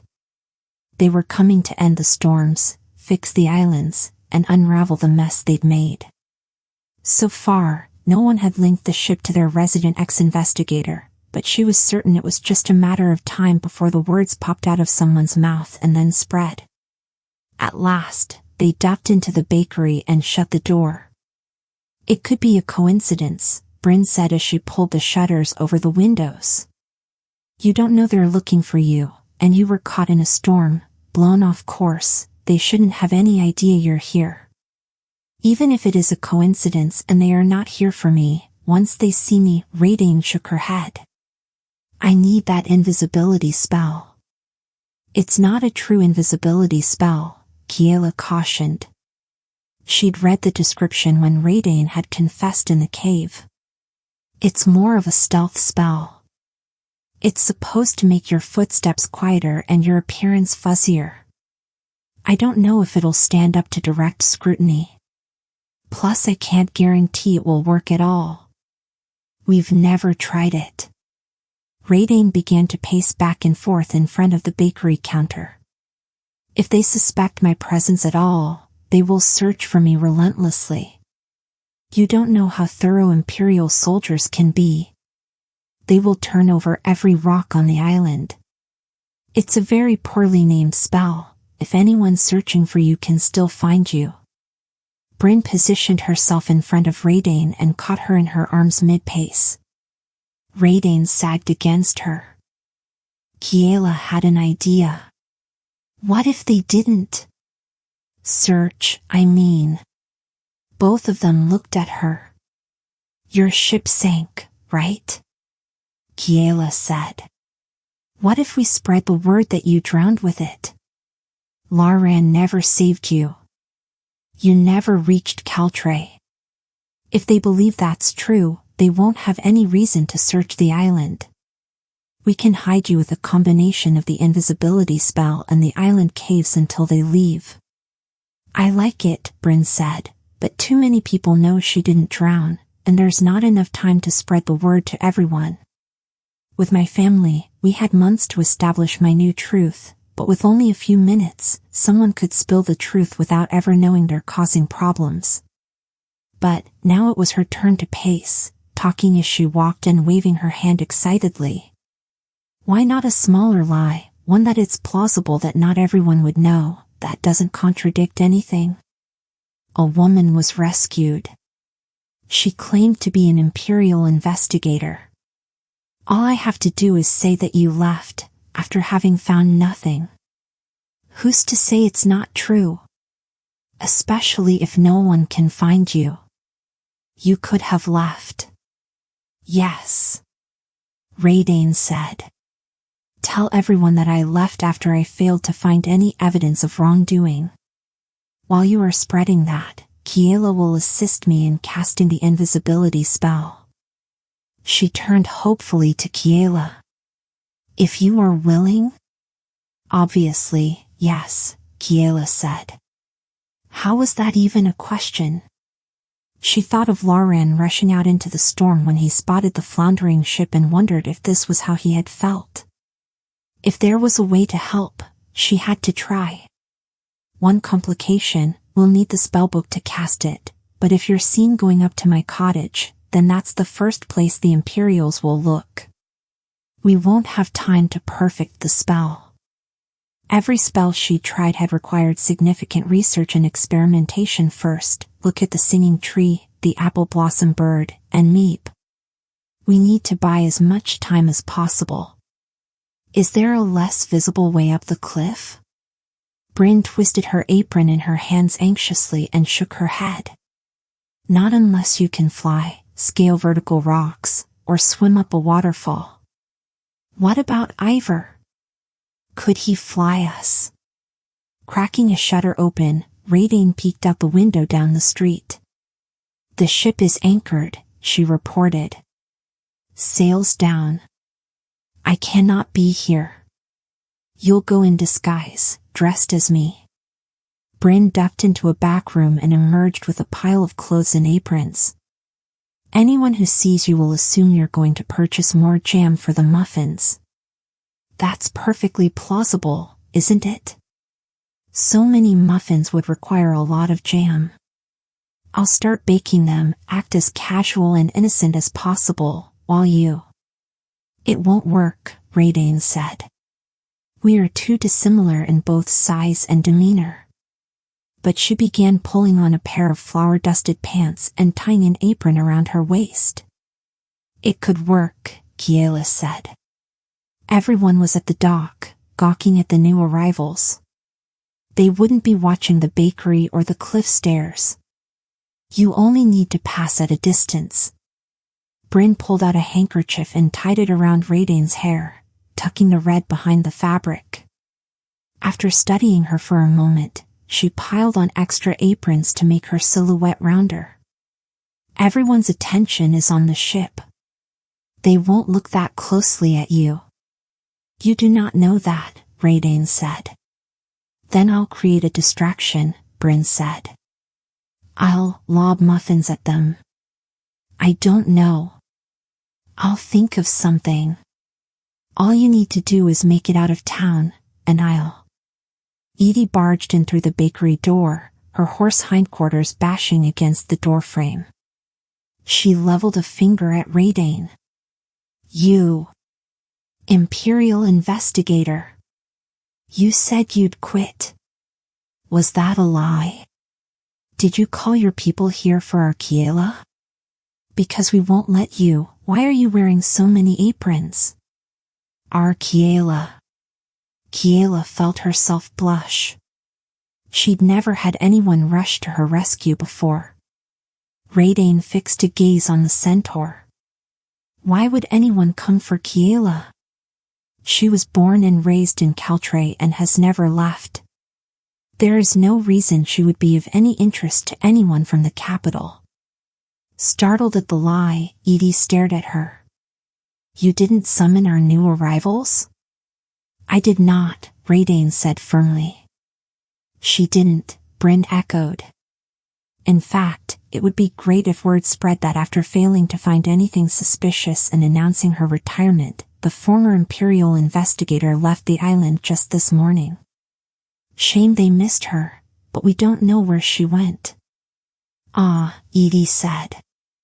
Brilliant. I'll spread the word. What else do you need from me? A distraction, Kiela said.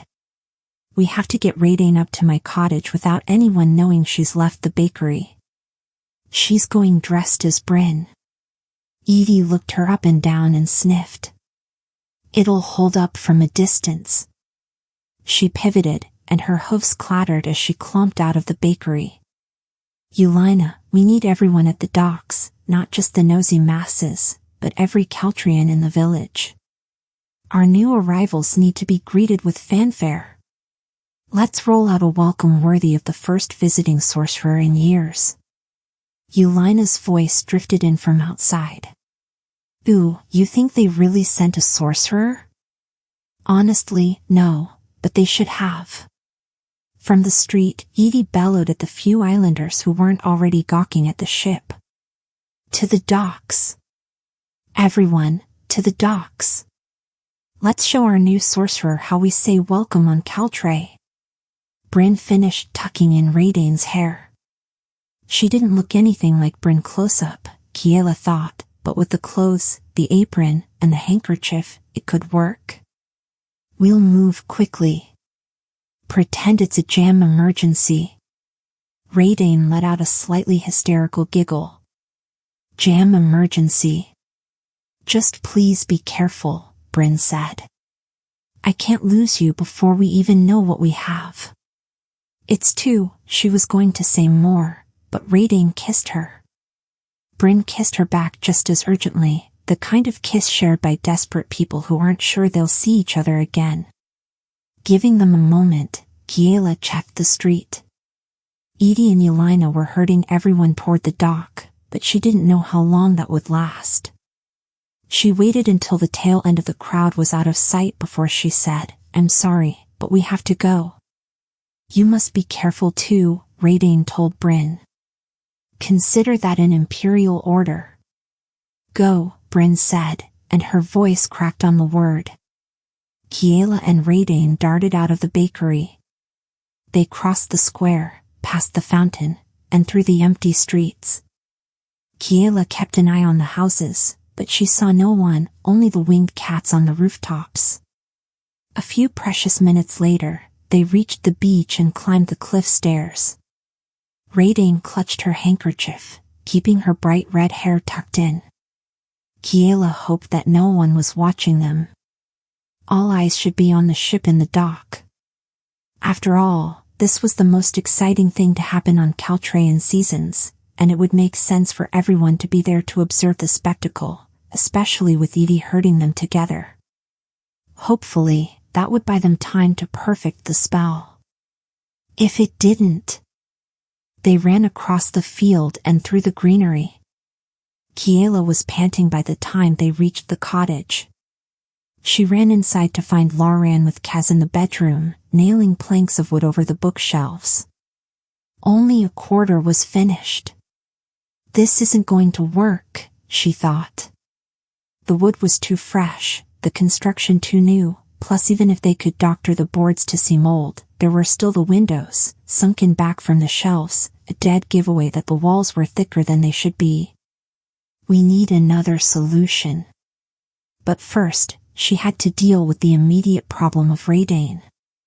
Kiela darted to the bookcase that she knew held the right spellbook. 𝐒𝐘𝐍𝐎, research mode. We need to perfect the invisibility spell that uses 𝐒𝐿𝐴's ruby. librarian paused mid-hammering. Invisibility spell? The captain of the ship knows me, 𝐒𝐿𝐴 said. If he sees me, it's over. So he can't see you, librarian said. Exactly, Kiela said. The spell isn't the perfect solution, but it's all we have. If we cast it and stash her in a cave or someplace the soldiers have no reason to look. 𝐒𝐿𝐴 stood for a moment, as if frozen. What's wrong? Kiela asked. It's just, she gulped in air. When I escaped, there was no one to help me. I had to. I did it all on my own. But all of you, who have known me for only a few days. My family wouldn't have done this, and you don't hesitate. Family isn't always the people you're related to, librarian said. He added the next board in front of the shelves and began hammering it into position. Mine. Anyway, how much time do we have? Not enough, 𝐒𝐿𝐴 said. Found it, 𝐒𝐘𝐍𝐿 said. Using his leaves, he flipped it open. He, 𝐒𝐿𝐴, and Kiela crowded around the bed to read the spell. It required a ruby, which 𝐒𝐿𝐴 had, but it also called for a snowflower, which wasn't native to 𝐒𝐽𝐿, and lightning-struck sand, which she didn't know where to find, especially on short notice. Well, this is a problem, Kiela said. Do you have the other ingredients? I was hoping the ruby would be enough for at least a partial effect, 𝐒𝐿𝐴 said. It wasn't, which is why the two plants were able to capture me. That was a detail that 𝐒𝐿𝐴 could have mentioned at any point between the bakery and the cottage. Fine. It's fine. We can handle this. Kiela asked librarian, do you know where lightning has struck sand? He spread his hands. I don't know that there were any lightning strikes on 𝐒𝐽𝐿 with the last storm. And I haven't heard of any hitting the beaches recently. It happened once, the sand turned to glass. Looked like a sculpture. Someone may have kept a shard of it, but I don't know who. If there were more time, we could ask around. Help me check the garden for any snowflowers? 𝐒𝐘𝐍𝐿 asked Kiela. Can you research substitutes for lightning sand? She asked 𝐒𝐿𝐴. She didn't know if 𝐒𝐿𝐴 knew how to properly research anything, but she had been a student so she should understand the basics. At least make a start. I'll be right back. Leaving librarian to the fake walls and 𝐒𝐿𝐴 to the spellbooks, Kiela followed 𝐒𝐘𝐍𝐿 out into the garden. Meep was there, tossing bits of bread to the chicken, and then dodging out of the way when the chicken tried to peck them instead. "What is it?" Kiela asked Cass. He didn't need her help to search for snow flowers. He knew far better than she did which plants were which. "We need to talk Raydane into another plan," Cass said. "Even if we had all the ingredients, I don't like the idea of trying a spell we've never done, especially with Imperials in town. There's too much that could go wrong. Instead of saving Raydane, we could be turning their attention directly on all of us. It would be a lot better if we could use a spell we've tested." She agreed with that, but it wasn't as if they had an enormous repertoire. Curing storm sickness wasn't applicable, and the pine cone remedy wasn't going to hide anyone. Making trees healthy isn't going to help, unless you want to pelt the Imperials with fruit. No, but this has an extremely low probability of working. He was right. We need a plan B. Or C. But what? Kiela saw one of the small cloud bears flit from beneath the raspberry bushes and disappear in between the roots of the tree. Ha! She crossed to the garden and knelt next to the tree. She touched the mossy roots. "Tree guardian? Hello? Can I ask you a question?" She didn't expect it to reappear, and she leapt back when a cloud taller than she was formed into the loose shape of a massive bear. "Oh. Hello. Thanks." She licked her lips and told herself to sound calm. How do you stay hidden?" "They're basically made of clouds," Kes said behind her. "I don't think their technique is applicable to flesh and blood humans." Maybe not. But all the folktales about so-called evil forest spirits, they centered around people who disappeared, men or women who wandered into the woods and didn't return, kids who vanished when they strayed from home, an old woman who was lured from the safety of her garden. Their loved ones searched, but it was as if they'd disappeared. A few tales emphasized how hard the searchers tried to find them. The few who returned couldn't explain where they'd been. How was that accomplished? Could it be done by a friendly forest spirit for a benevolent reason? Assuming they were friendly. They are, she thought. She believed that. "A friend of mine needs to hide. Can you help?" Kes scooted closer to Kiela. "Are you sure this is wise?"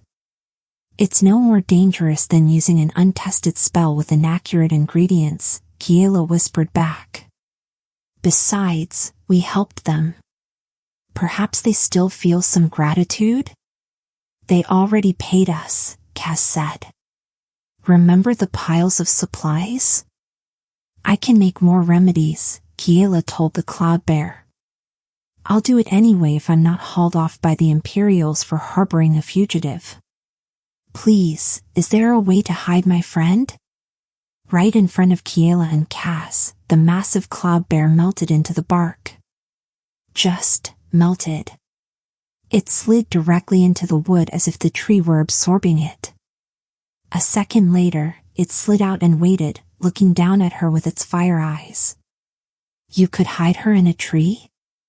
Kiela asked. Could it be done? She'd never heard of it, but just because she hadn't read about it yet didn't mean it wasn't possible. She wanted to ask if this was how it had been in the tales, to take notes on the process, and then search the texts, but for now. Behind them, the cactus chirped, "Meep." "Meep will bring Raydane," Cass translated. Neither Kiela nor Kes moved from their spot. They kept their eyes on the forest spirit. Could they trust a wild grizzly bear made of clouds? "I followed them into the woods, and they didn't harm me." Yes, the old folktales said they were immoral, dangerous, and unfriendly, but to her, they'd been friendly, and if this was how they made people disappear, then this could be the exact solution they needed. She heard Raydane and Lauran come outside. "What is it? Are the soldiers here already?" Raydane asked. This might sound like an unusual idea, Kiela began. Possibly a terrible idea. Or a brilliant one. Unusual was a fair enough word. Raydane halted. Is that? Oh, wow, I've heard of them. I didn't think they let humans see them. Her voice was hushed, as if she were afraid a loud sound would frighten it away. I think this cloud bear can help hide you, Kiela said. What? How? The cloud bear demonstrated once again, slipping within a tree. Out of the corner of her eye, Kiela saw that other cloud bears had filtered into the garden. They lurked on the roof, between the vines, and on top of the chicken coop. Raydane shook her head. I'm solid. Flesh and blood. I can't disappear into a tree, oh, whoa. The other bears flowed toward her, surrounding her in their cloud-like bodies. Kez hopped on his soil ball anxiously. This won't hurt her, will it? I feel like there should be a lot more explanation. Or experimentation. Can we test this first? Raydane looked at Kiela. Do you trust them? Do I? She knew they'd want her to continue to make and use the remedies. But more than that, they'd allowed her to see a unicorn. I have no idea if this is safe. I don't know how it works. I don't know what they intend or how to reverse it. But I do know they're willing to help. And I know we need help. So, you are saying it's a risk, Raydane said. Trusting anyone is a risk, Kiela said. But it's better than doing it alone. She looked over her shoulder at Lauren, who had come into the garden too. The chicken was pecking at his boot. He shook his foot gently to dislodge her. Raydane eyed the cloud bears. What about the spellbooks? I should help you finish hiding them. I have a plan for that, Kiela said.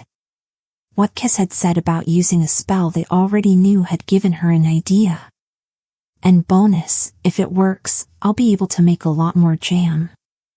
Oh, in that case, fantastic. Raydane rolled her eyes. She thought about telling Raydane it would be okay, that it was a better idea than an untested spell, that the forest spirits seemed friendly, but she didn't know if any of that was true. This had to be Raydane's choice. Kiela wasn't sure what she'd do if their positions were reversed. It depended whether Raydane was more afraid of the forest spirits or of the Imperials. Let us do it, Raydane told the spirits. The cloud bears swarmed her. Kiela could barely see Raydane between the blur of their fog-like bodies. Lauren jogged up toward the tree, stopping beside Kiela. He was tense, as if ready to dive in after Raydane if she called out or screamed, and Kiela didn't doubt he'd do it. But the cloud bears melted softly like snow under spring weather. In seconds, the bears and Raydane had vanished. Wow, that's disconcerting, 𝐒𝐘𝐍𝐿 said. He shivered and all his leaves rattled. The cactus agreed. Meep. Do we hide you the same way? Lauren asked. Kiela shook her head.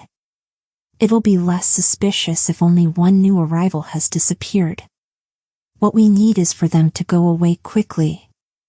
Besides, so long as they don't find the spellbooks, they won't want me.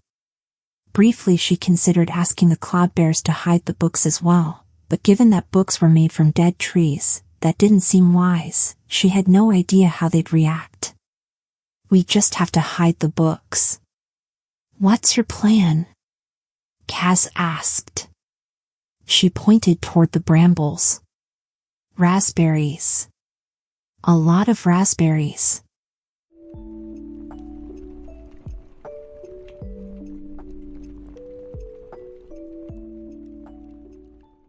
Chapter 32. While 𝐒𝐘𝐍𝐿 and 𝐒𝐈𝐒 went to retrieve duckweed from the pond, Kiela mashed rosebuds and elderbush leaves together with a few drops of water. "I'm sorry the false wall won't work," 𝐒𝐘𝐍𝐿 said. "It would have if we had more time," she told him. "You tried.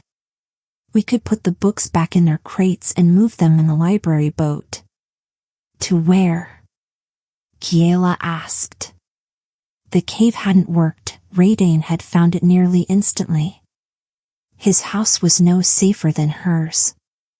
Besides, this was her home. "I have to protect it."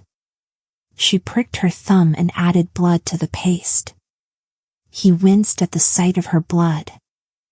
"How can I help? Can you board up the windows and doors?" Kiela asked 𝐒𝐿. She wasn't sure how enthusiastic the growth was going to be, and she didn't want it shattering the glass. "But why?" He shook his head. "Questions later." "Of course I can. Whatever you need." He disappeared out to the front yard, and soon she heard the sounds of sawing and hammering. As she memorized the syllables of the spell, her heart felt like it was hammering. There were so many unknowns in her plan. She didn't know why the Imperials had come or what they were looking for or how hard they'd look. She was working with limited information, and that was uncomfortable. But she was going to try to keep the books safe. And her friends. They finished at about the same time. Kiela finished committing the spell to memory as the plants returned with the duckweed, and 𝐒𝐿 finished boarding up the windows and doors. As soon as Kiela mashed the paste, the four of them gathered in the garden. 𝐒𝐿 opened his mouth, but 𝐒𝐘𝐍𝐿 shushed him, which was fine by Kiela. She was nervous enough as it was. She'd start with the vines already on the house, she decided. Kneeling by the base of an ivy vine, Kiela placed the paste for fast growth. "Wish me luck." 𝐒𝐘𝐍𝐿 backed away. Reaching out a tendril, he pulled me back too. 𝐒𝐿, you might want to give it some space." 𝐒𝐿 retreated. "What's going to happen?" "Watch," 𝐒𝐘𝐍𝐿 said. Kiela recited the spell once, twice, and then 3 times. Quickly, she retreated from the vine. An instant later, it shot upward into the air. Vines sprouted out of it, and they spread over the roof. Without waiting, she moved on to the next vine. She repeated the process until the entire cottage had been engulfed in vines. She then moved on to the brambles. She selected a raspberry bush that was closest to the house. As she buried the paste, she hoped the brambles didn't subsume the entire garden. They'd worked so hard to tame it and had been making such progress. "𝐒𝐈𝐒, can you release the chicken? I don't want her caught in this." The cactus scurried over and unlatched the coop. The chicken didn't budge. She clucked at the cactus, who meeped back at her. Kiela began the spell. As the brambles erupted, the chicken squawked and fled the garden, following 𝐒𝐈𝐒. The raspberry bushes grew larger and larger in bursts that shook the ground, until the whole of the cottage was obscured.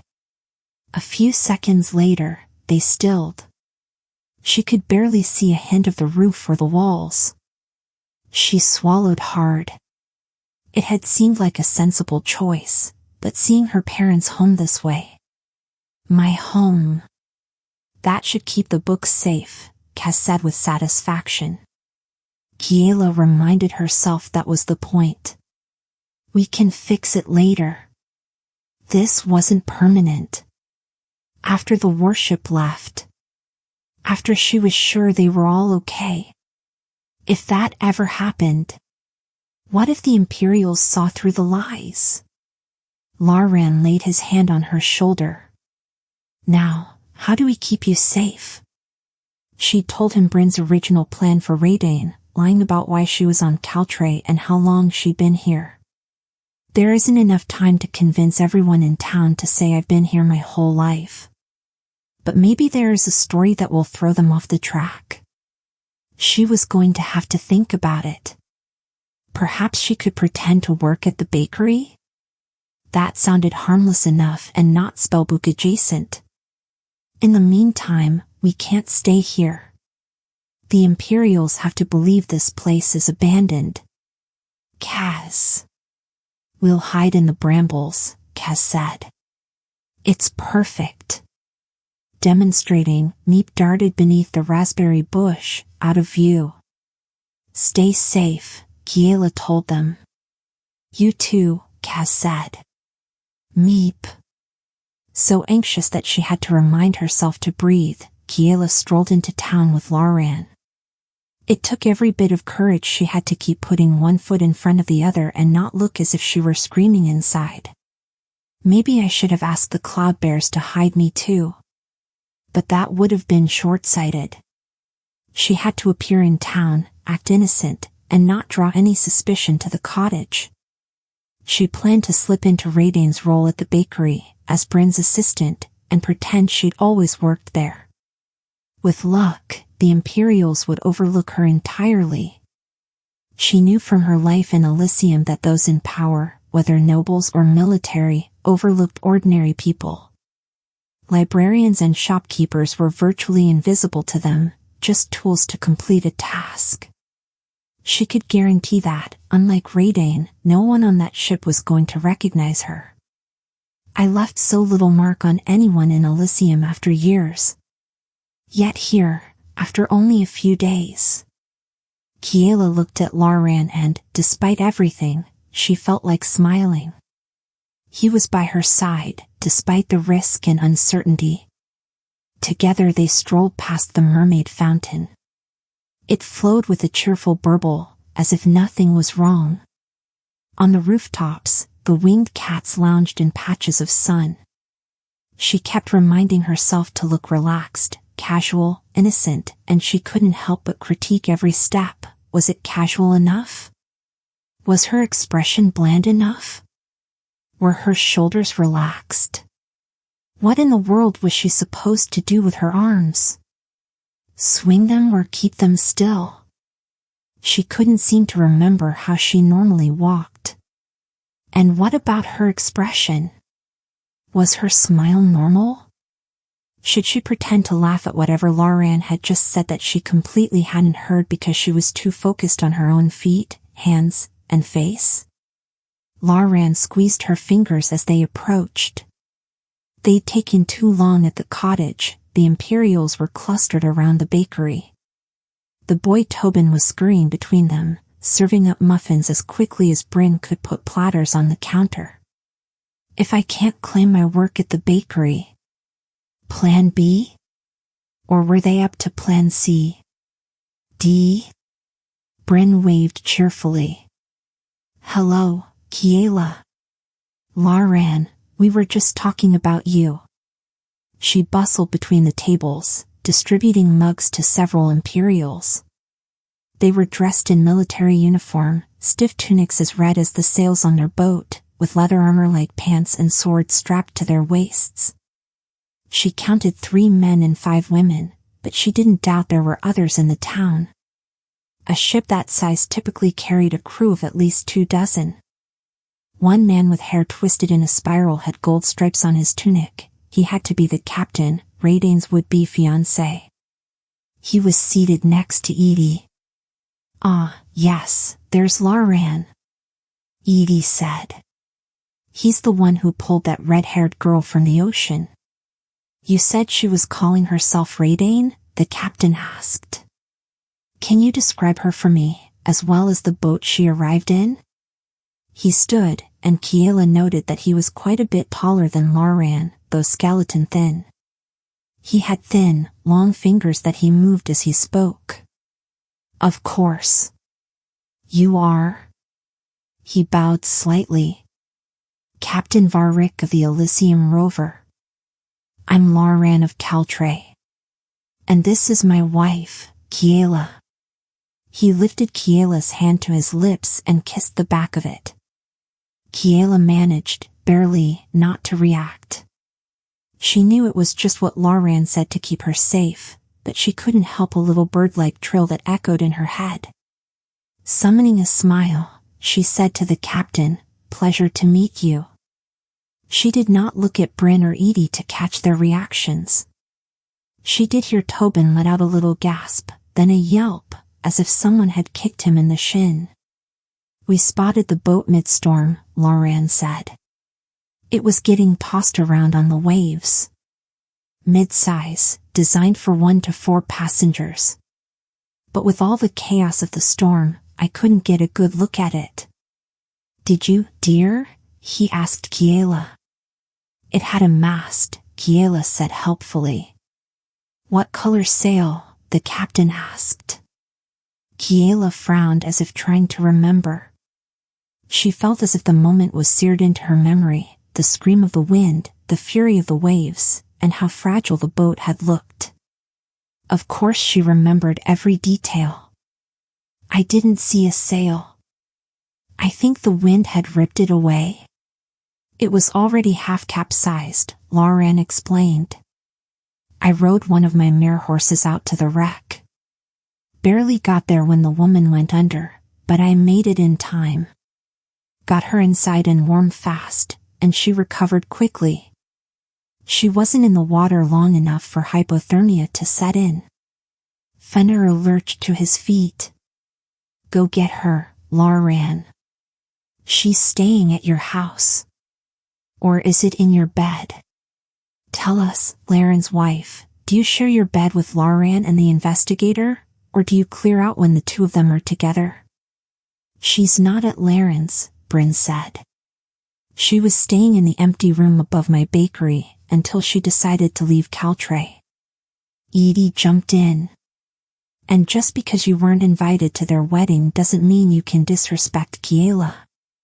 You better watch your tone or Bryn won't give you any more of those biscuits you like." Fenrir snorted. Before he could speak again, Lauren cut him off. At first, she didn't identify herself, but after she recovered, she claimed to be an Imperial investigator. "Made a mess of my bakery until things were sorted out," Bryn complained. Captain 𝐒𝐈𝐒 said, "Sorted out? He's good." He hadn't said much. Just let people talk. Luckily, with the exception of Fenrir, Kiela's friends had stayed on script, which was remarkable given how little time they'd had to prepare. It helped that they were mostly telling the truth. She tried not to fidget. She found nothing suspicious, Bryn said. In fact, she wanted to make amends, so she helped me clean up the bakery, and in return I offered her a place to stay. Fenrir jabbed his thumb toward the bakery. Nothing suspicious? Ha! I'd like to hear that from her own mouth. Bring her out. Why isn't she here briefing these fine soldiers? She should be reporting her finds. I would indeed like to speak to the investigator, Captain 𝐒𝐈𝐒 said, much more politely than Fenrir. Kiela wished there was a way to eject everyone's grumpiest neighbor from the conversation. With Fenrir here, everything was much more likely to go awry. She hoped no one got too extravagant with their lies. Bryn shrugged. She moved on, once she finished here. To where? Captain 𝐒𝐈𝐒 asked. Scooping up several empty plates, Bryn carried them back to the bakery counter.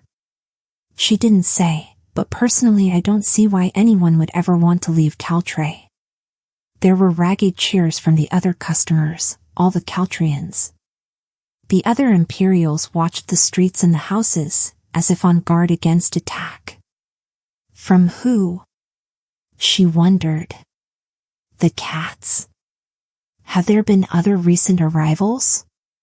Captain 𝐒𝐈𝐒 asked. Kiela felt Lauren tense beside her. Before Fenrir could jump in with any kind of accusation, Edie said, We could help you better if we knew why you're asking. Who are you looking for? Of course. He bowed his head politely.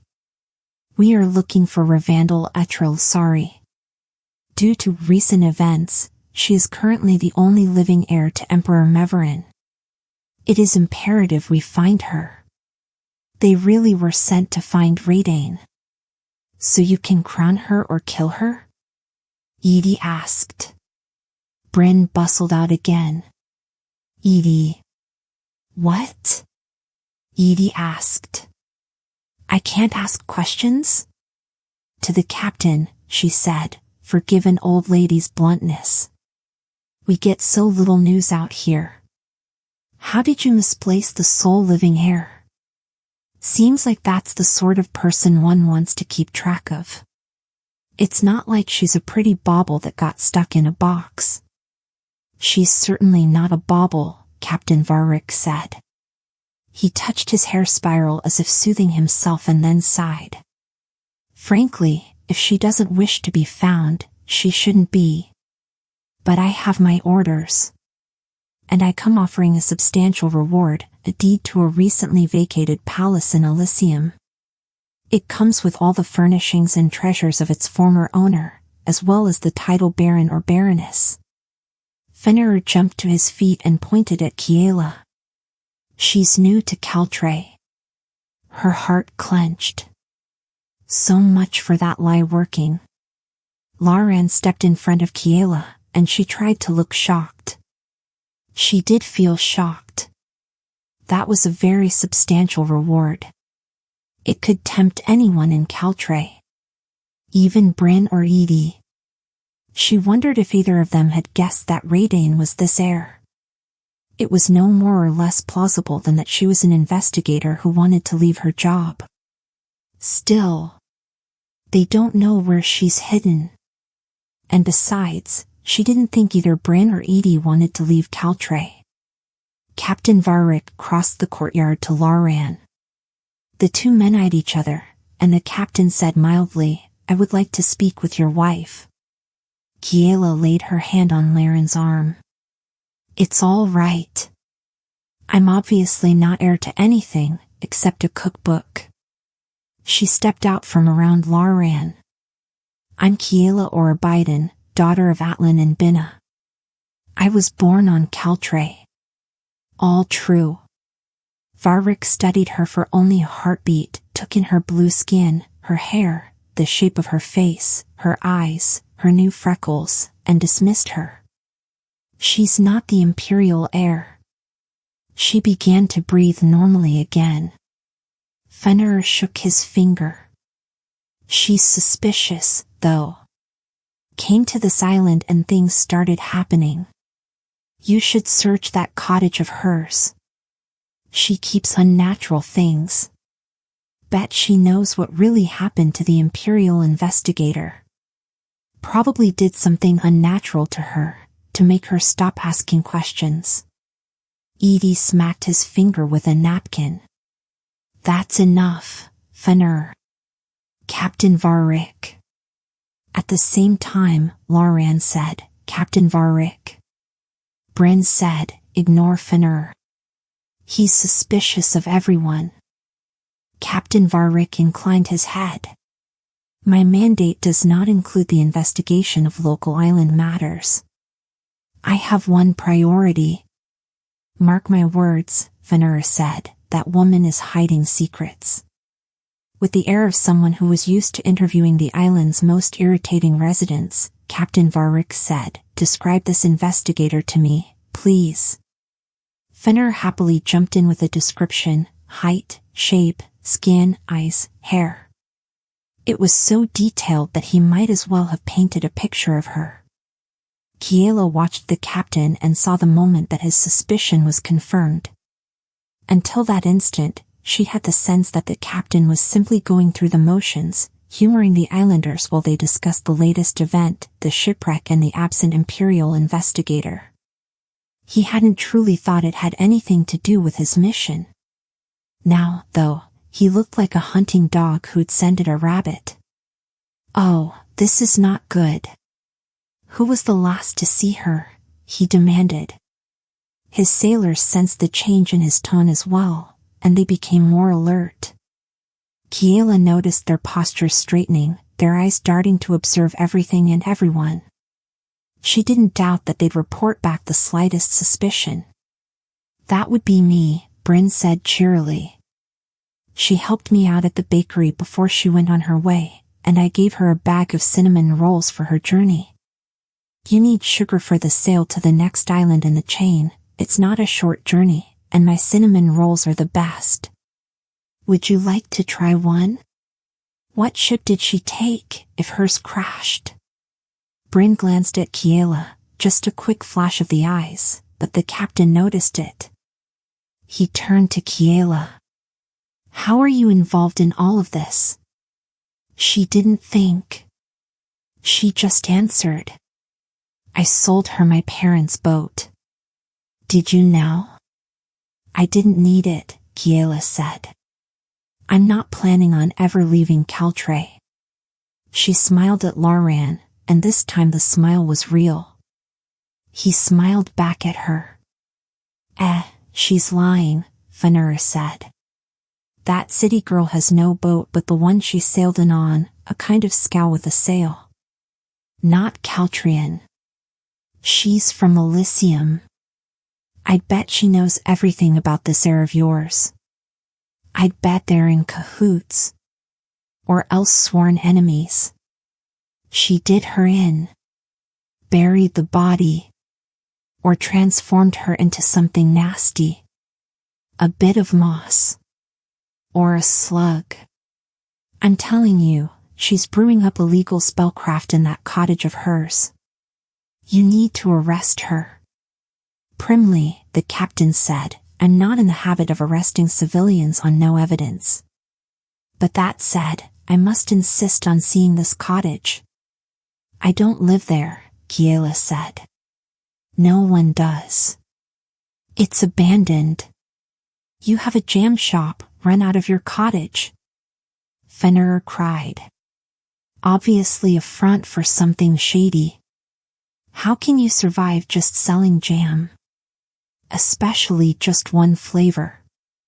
Captain 𝐼𝐻 turned to him. Is your accusation that she's a rogue sorcerer, a murderer, or a bad businesswoman? I am losing track of your complaints. 𝐼𝐻 drew himself up. I am only saying that she doesn't belong here. Bryn slammed a mug of tea down on one of the tables. It's you who doesn't belong. Perhaps when Captain 𝐼𝐻's ship leaves, you should be on it. Oh, I will, and you'll be calling me Baron. Because I'm telling you, there's something wrong about that blue-haired city girl. He wagged his finger at Edie, then Kiela. Lauren stalked toward him. Enough, 𝐼𝐻. She spelled you too, she has, 𝐼𝐻 said. Otherwise you'd see it. She's the source of everything strange that's happened on this island. She's a rogue sorcerer. And I'll say it again, she knows exactly what happened to your investigator. Captain 𝐼𝐻 turned to Kiela. Forgive the imposition, but I must ask you to show us this cottage now. It was clearly not a request, but it was just as clear that he wasn't happy with the source of his inspiration. She hoped that meant they weren't doomed. Ha! 𝐼𝐻 said in victory. In a low voice, Lauren said, You must see that 𝐼𝐻 is not our most reliable citizen. He's prone to paranoia, and he took a dislike to my wife from the start. An irrational dislike. He's chosen her as his scapegoat for everything from the tide to whether his fish stew was oversalted. Then it should be no problem to show us this cottage he speaks of, Captain 𝐼𝐻 said. You must understand my position, my superiors have set a clear task, and no matter my personal feelings on the matter, I cannot be anything less than thorough. And what are your personal feelings? Kiela asked. Irrelevant, he said. Please, lead the way.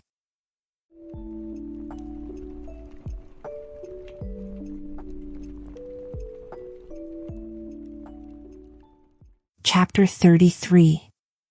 Kiela led the captain and his soldiers to the cliff stairs. Watch your step. As soon as she said it, she felt silly. These were soldiers and sailors who were undoubtedly used to much more perilous conditions than wooden stairs in the breeze. But the captain said courteously, "Thank you," and held a handrail as he began the climb. Overall, he didn't seem a bad sort. Of course, that wouldn't stop him for an instant if he guessed she'd hidden the air or that she possessed stolen spellbooks and, worse, had used them. She was fully aware of this, no matter how polite he was. He didn't know her at all and would have no reason to hesitate. Rather than joining them on the stairs, 𝐒𝐿aran said, "I'll catch up with you folks later. I've got to get the herd out to sea to help with the day's fishing." "Now?" Kiela said. She tried not to let all her worries and fear seep into the one syllable, but she heard her voice squeak and knew she hadn't hidden it all well. He shrugged casually. "Work doesn't stop because life interferes." The captain looked back at Kiela. "Is there a problem?" "Only if you discover everything illegal I've done." "Of course not. I can take you to the old cottage while 𝐒𝐿aran tends his herd." She didn't need 𝐒𝐿aran with her. It wasn't as if he could do anything about a half-dozen trained soldiers if they decided to arrest her. Still, she'd expected him to come with her, at least for support and encouragement. Frankly, it hurt that he was leaving. She told herself it shouldn't, but her heart wasn't in the mood to listen. It was too busy thudding faster and faster. "Stay calm. You can handle this." Kiela continued her climb up the cliff stairs, while 𝐒𝐿aran trotted across the pebbly beach. Looking back, she saw him strip off his shirt, toss it onto a rock, and then wade into the water. He whistled for his mare horses. At the top, the captain waited for Kiela and his squad to reach him. Hands clasped behind his back, he gazed out across the water and at the purple-streaked clouds on the horizon. In front of him, the roses bobbed in the breeze, and it all looked delightfully picturesque. "Quite the view," he said. She caught her breath and nodded. "It's one of my favorite things about 𝐒𝐘𝐍𝐿. I can see why." Then he frowned at the sky. "We should move along. There might be a bit of unpleasant weather coming our way soon." Kiela leaped on that. "Are you certain you shouldn't head back to your ship? Get clear of the island and to your next destination before the storm arrives?" One of his sailors studied the clouds. "It's far enough away and not certain it'll develop into a storm," she said. "It could dissipate. We have plenty of time before we need to be concerned." Well, it was worth a try, Kiela thought. Just a warning, storms blow in quickly on the outer islands. These aren't like storms near the capital. You shouldn't underestimate them. The sailor disagreed. "Not that quickly. We have time." "Lead on," the captain said. Kiela led them into the greenery, along the trail that 𝐒𝐿aran had blazed and that was now matted down from all the back and forth since she'd arrived. She hoped it wasn't suspicious that the trail existed in the first place. Maybe she should have cast a spell to swallow it up too. The Imperials could have used their shiny swords to hack through the greenery. That would have really made the area feel uninhabited, but she hadn't thought of it. "I haven't lived in the cottage since I was little. I'm not sure why Fenrir thinks I do." He's clearly confused. She stepped out of the green in front of the cottage. It had been embraced by vines and brambles. Lush and verdant, they nodded around the entire house, blocking the doorway and the windows. The boards that 𝐒𝐿aran had hammered over the windows and doors weren't even visible. A few flowers bloomed on some of the vines that draped down over the walls. "I should have maintained it," Kiela said apologetically. "But since no one lives here—" "I see that," the captain said. "I'm sorry to waste your time," Kiela said. "I did try to tell you." The captain bowed his head politely, even sheepishly. I do apologize for the intrusion, but since a lead was presented, it has to be followed. Of course, Kiela said. She could be gracious, now that he'd seen there was nothing here. If we head back now, I'm sure Bryn will have some baked goods that you can take with you on your way to your next destination. As soon as we conduct our search, we'll return to town, Captain 𝐒�𝐿 said. He barked to his soldiers, search the area. To Kiela, he said, a formality, you understand. I need to report that we followed every lead. Kiela tried not to let the panic show on her face as the soldiers split up, circling the house and tromping through the forest. If they looked hard enough, would they find 𝐒𝐘𝐍𝐿? She hoped the plants had enough sense to stay hidden. What if the soldiers decided to chop down the vines and break into the house? Why would they? It looked as if no one had gone inside the cottage in years. There was no reason to think they'd search inside, if they could even get inside. She noticed that Captain 𝐒𝐿 was watching her carefully. He knows. He sees it in my face. She was certain he could tell she wasn't calm, but would he guess what she was hiding? He couldn't know 𝐒𝐿𝐿 was here, and he had no reason to suspect the spellbooks. Please, 𝐒𝐘𝐍𝐿, stay hidden. Her heart felt as if it were racing as fast as a hummingbird's wing beat. What's your plan when you find this missing heir? Kiela asked, trying to make her voice as casual as possible, as if she were just making conversation. The captain shifted uncomfortably. She'll be put on trial. For what? To determine if she is a threat to the new government of the Crescent Islands. He turned to face the bramble-covered cottage. His soldiers were stomping through, branches snapping beneath their boots. A bird scolded them from the top of a pine tree, and Kiela glanced up at it, red feathers and an apple blossom tail. She looked quickly away, hoping none of the soldiers noticed how unusual the bird was. This could all go so badly so very quickly. Kiela thought about what to say. She had to choose her words carefully. And watch her tone. Lightly, she said, well, the woman who was here, don't know if she was the heir or not, but she didn't seem like a threat. She just wanted an ordinary life, she said. She did she?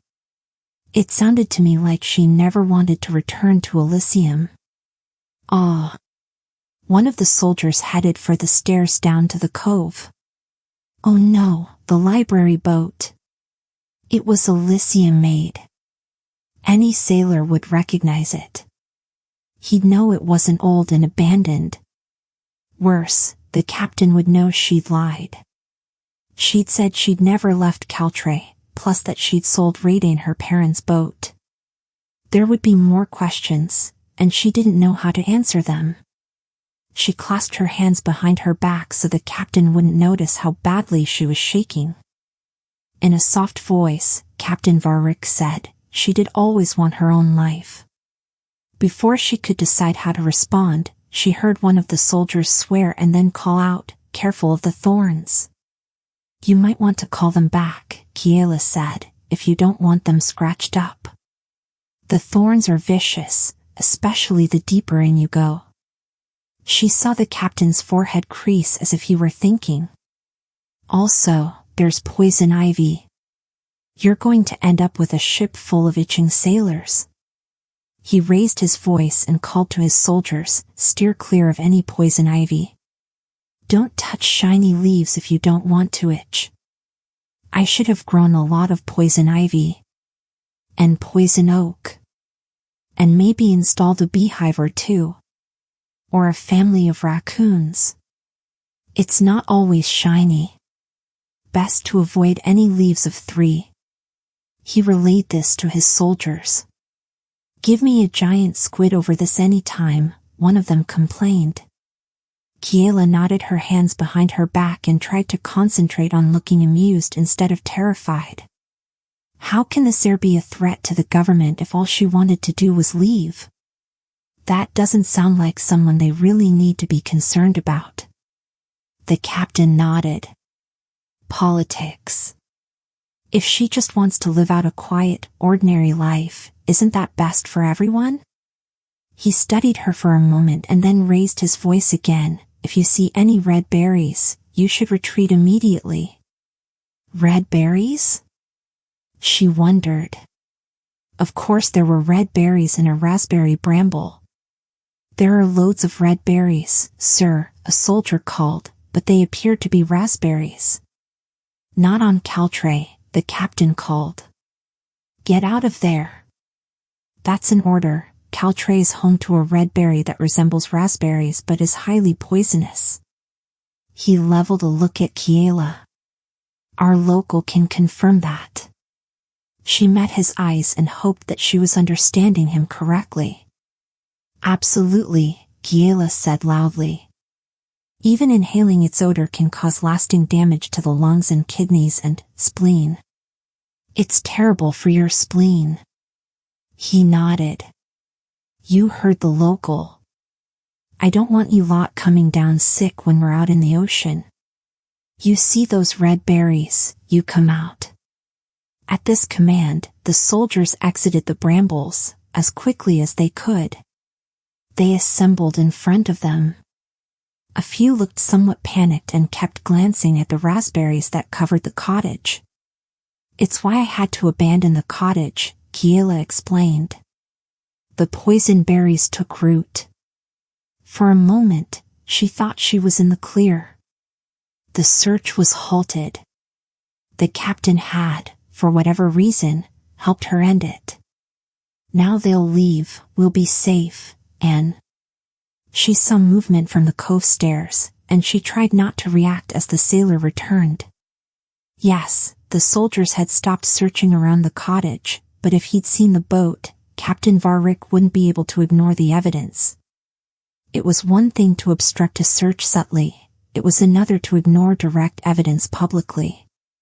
He'd said himself that he had to report back. There had to be a limit to how far he was willing to push against his orders. Cutting short a search through thorny brambles was one thing, but publicly ignoring a lie was another. Captain 𝐒𝐻𝐿 was watching her again. He'd seen her flinch. He knows I lied. No boats in the cove, the sailor reported. He was holding a bit of rope. Line is new, so there was a ship docked there not long ago, if I had to guess, but it's gone now. Kiela wanted to cry with relief. They should have found it. They should have had questions. They should have poked holes in her story and reconsidered the accusations from Fenrir, but the library boat was gone. Librarian. She suppressed a smile. He must have realized as soon as she told the lie about selling Raiden the boat that her boat was the weak spot in their plan. He'd taken a mare horse to the cove and moved the boat while Kiela and the soldiers climbed the cliff stairs and tracked through the forest. She made a mental note to kiss him extra for that. I told you, I sold my parents' boat to Raiden. And which way did she sail? Captain 𝐒𝐻𝐿 asked. I didn't ask her destination, Kiela said, but the closest island is 𝐒𝐈𝐒. It's east of here. She added, as if remembering, she did sail east, I think. And then, if she switched directions later, I don't know. If she is this heir and didn't want to be found, she most likely did. He didn't react to that, but he barked at his soldiers, report. Down the line, they reported, because of the poison berries, they could not conduct a thorough search. But from what they had seen, the cottage appeared to be overgrown from every direction, there was no clear entrance that had been used, the brambles were uncut and undisturbed, and the windows and doors were boarded up. One of the soldiers complained about a feral chicken in the midst of the overrun garden. None mentioned a talking spider plant or a mobile cactus or an apple blossom bird or cloud bears or a lost heir. All of them were adamant that there was no sign that anyone had entered the house in months, and all were anxious to leave the poisonberry-covered cottage. Kiela managed not to audibly sigh in relief. The captain bowed toward her. Again, apologies for the intrusion on your day. She wondered again what it meant that he'd invented the nature fact about the poison berries. Was he actively trying not to find Raidane? It certainly seemed that way. If so, how far would he go? He asked, "Will you accept a cup of tea at the bakery, in compensation?" That would be lovely. Yet another lie, delivered with a smile. Maybe I'm getting better at this. She led them back through the greenery to the cliff stairs and wondered why he'd suggested tea. Did he want to interrogate her privately? Was she not yet in the clear? The purple clouds on the horizon were massing, like a bruise in the midst of the blue. It looked as if the sky had been punched. She'd only weathered the one storm on 𝐒𝐽, so she was no expert, but it didn't look like it was dissipating to her. Perhaps you shouldn't delay for tea? Kiela suggested. Perhaps you're right, the captain said, eyeing the sky as well. The sailor who dismissed the coming storm earlier agreed. It has grown quickly, but we can still outrun it if we leave now. The captain nodded briskly. Kiela fell behind as the sailors strode through town, calling for the others. She trailed them to the dock, along with Bran, 𝐒𝐼𝐒, and other townspeople. Fenrir emerged from his house lugging a trunk and carrying a pack on his back. He pulled it down the dock. Requesting passage to Alyssium. Fenrir called. This is not a passenger ship, the captain informed him. Dismissing him, he shouted commands to his people as they swarmed over the deck, preparing to set sail. I request sanctuary, Fenrir demanded. Captain 𝐒𝐽𝐿 sighed. On what grounds? Danger of retribution. Kiela had read enough legal tomes to know that fear of retribution from the accused was considered a valid reason for granting sanctuary on imperial property, but it was only used in cases where the accused had been found guilty. It didn't extend to instances of false accusations. In fact, there were laws that allowed those who were falsely accused to demand payment from those who had wronged them. Rejected, Captain 𝐒𝐿 said. He clearly knew the law as well. If he knows the law. Request for payment as the wronged party, Kiela said.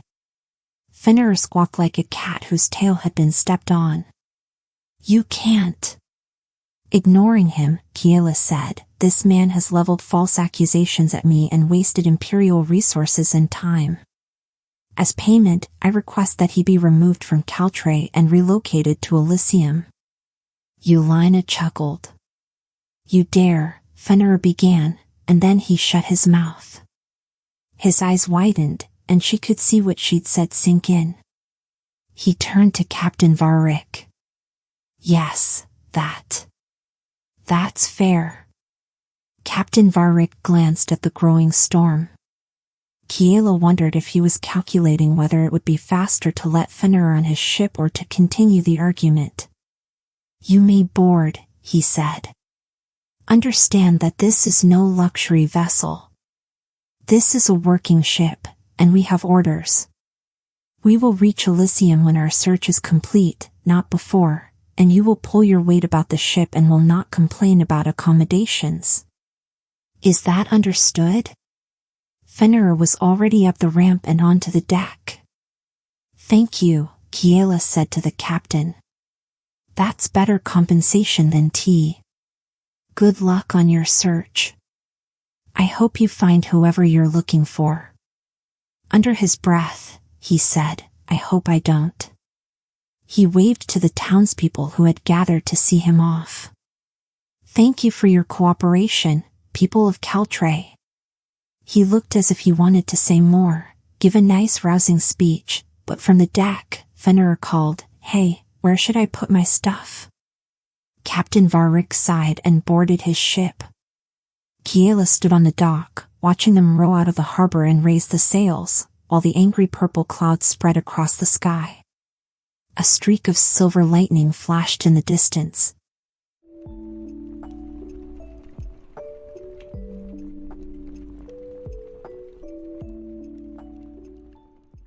Chapter 34. Definitely going to storm, one of the fisherfolk on the dock said. Kiela didn't wait for others to express their opinions. As soon as the Imperial ship cleared the rocks that marked the mouth of the harbor, she ran down the dock, through the streets, and to the pebbly beach. Seeing her, Laran waved from the jetty. He then signaled to the mare horses to swim out into deeper water before he strode across the stones and jogged along the beach. Reaching her, he caught her in his arms and swung her in a circle, pulling her close. "They didn't take you," he whispered in her ear. "You're safe. You're still here." She wanted to kiss him. She wanted to thank him for moving the boat, for leaping to do what he could to keep her safe, for helping even when she didn't think to ask for help. She wanted to melt into his arms and stay there. But the purple clouds were blotting out the sun. "Storm's coming," she said. "With the cottage wrapped in vines, Kaz and 𝐒𝐘𝐿 can't get inside to safety. And Raydane. What if the tree she's in is damaged in the storm? We can't leave her stuck in there." He took her hand and, without a further word, ran with her up the cliff stairs. She clung to the railing with one hand and to his hand with the other, and she ignored the way the wind slapped into her. It was no longer a gentle breeze. The roses at the top swayed hard, and the pine trees bowed as they ran between them. "Kaz? 𝐒𝐿?" Kiela called. Kaz poked a tendril out from beneath the brambles. "Kiela, are we safe?"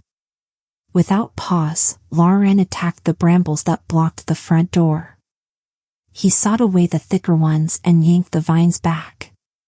He then switched to the hammer, using the back to pry off the boards that he'd used to block the door.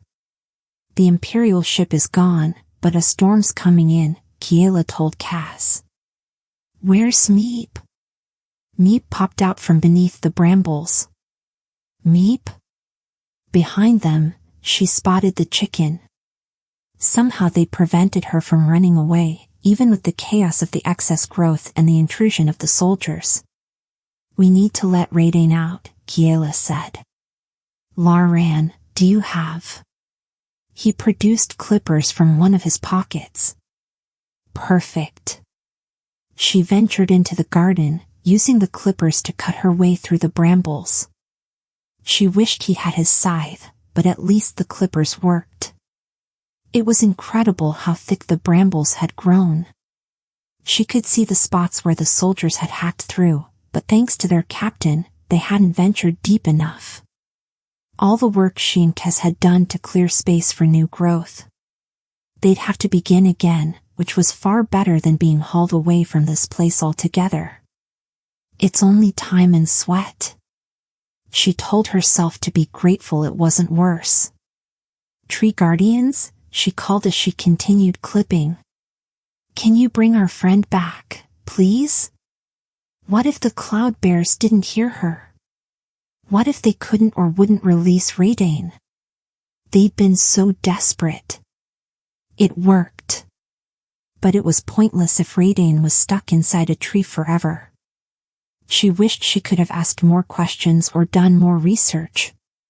When this was over, Kiela was going to research non-stop everything she wanted to know about forest spirits, everything about garden spells, everything about storms, everything about everything. She'd record all of it, of course, her own book about 𝐒𝐘𝐍𝐿. Frankly, it sounded like the perfect life. But first, Raydane was still in a tree. At last Kiela succeeded in climbing, squeezing, and cutting her way through enough of the growth to reach the tree that held Raydane. Her arms and legs were crisscrossed with tiny scrapes, and her skin stung. In the distance, she heard the rumble of thunder. She knocked on the bark. "Raydane? Can you hear me?" "They're gone," You can come out. Actually, you really should come out, because we have to get to shelter. There's a magic storm coming, and I don't know if it's a good idea to be inside a tree during it. She remembered her parents shooing her inside whenever thunder and lightning swept over 𝐒𝐘𝐍𝐿. They'd cautioned her never to stand under a tree when there was lightning. She wasn't sure if that applied to being in a tree, but she didn't think it was a risk anyone should take, especially since this wasn't an ordinary storm. 𝐒𝐿𝐿? No answer, and the garden was growing darker. She looked up in time to see a streak of silver zigzag above her, breaking the purple. Rain began to fall, hitting her face like tears. 𝐒𝐿𝐿. White fog drifted around the tree, and Kiela stepped back. The fog writhed, and she saw the flash of ember eyes. She couldn't tell where one cloud bear began and where they ended. They were a mesh of cloud. A moment later, they parted, and 𝐒𝐿𝐿 fell onto the ground at Kiela's feet, hands and knees slapping into the vine-covered ground. Kiela helped her stand. Are you all right? That was 𝐒𝐿𝐿 sucked in a gulp of air. Very, very strange. 𝐒𝐿𝐿. Gone. Kiela glanced toward the sea beyond the cove. She wondered if the ship was as fast and as sturdy as they claimed. She wasn't certain Alyssians knew how bad the storms could be in the outer islands. Maybe they should have stayed. Except that was dangerous. No, surely they knew what they could handle. He was sent to find you. To kill me or crown me? Kind of think the former. Kiela added quickly, but I don't think he wanted to. I think he wanted you to escape. She helped 𝐒𝐿𝐿 through the garden.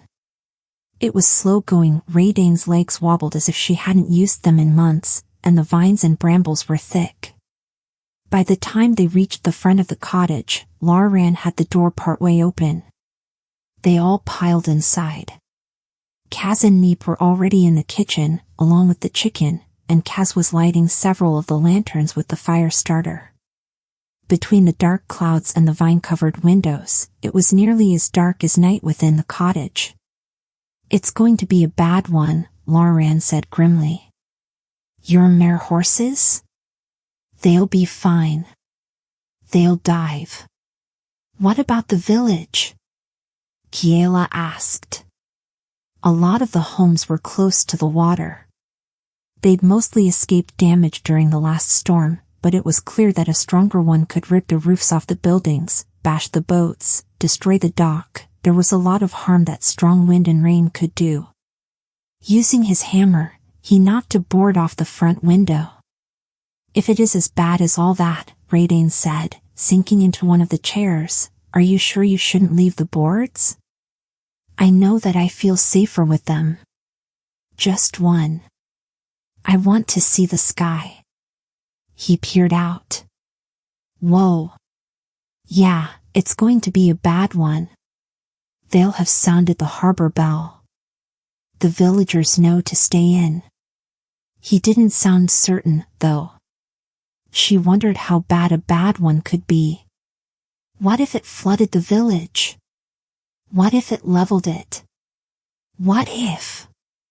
What about the warship? Kiela asked. Do you think it got clear in time? Imperials don't know how bad the storms are out here. They don't have this kind of weather in Alyssium. 𝐒𝐿𝐿 waved her hand in the air. Please tell me you are not really worrying about the people who came here expressly to bring me to my death. Captain 𝐒𝐿𝐿 didn't want to, Kiela reminded her. Yes, but he was still going to follow orders if he found me. She wasn't so certain about that. Maybe, but maybe not. He hadn't had to invent the lie about the poison berries, after all. And she had no idea what he would have chosen to do if he discovered her library boat. You don't know that for certain. Sometimes we have to choose between terrible options. You don't know what pressures he was under. Kiela had absconded with crates of priceless books. 𝐒𝐿 had impersonated an imperial investigator. Perhaps Captain Varric had volunteered to search for 𝐒𝐿 because he knew he was the only one who wouldn't try hard to find her. He seemed like a good person. 𝐒𝐿 sighed. He is a good person. But now his fate is up to, well, fate. I told you a single wind speaker can't stop a storm. There's nothing I can do to help. We just have to ride it out and hope for the best. Kiela glanced at 𝐏𝐽.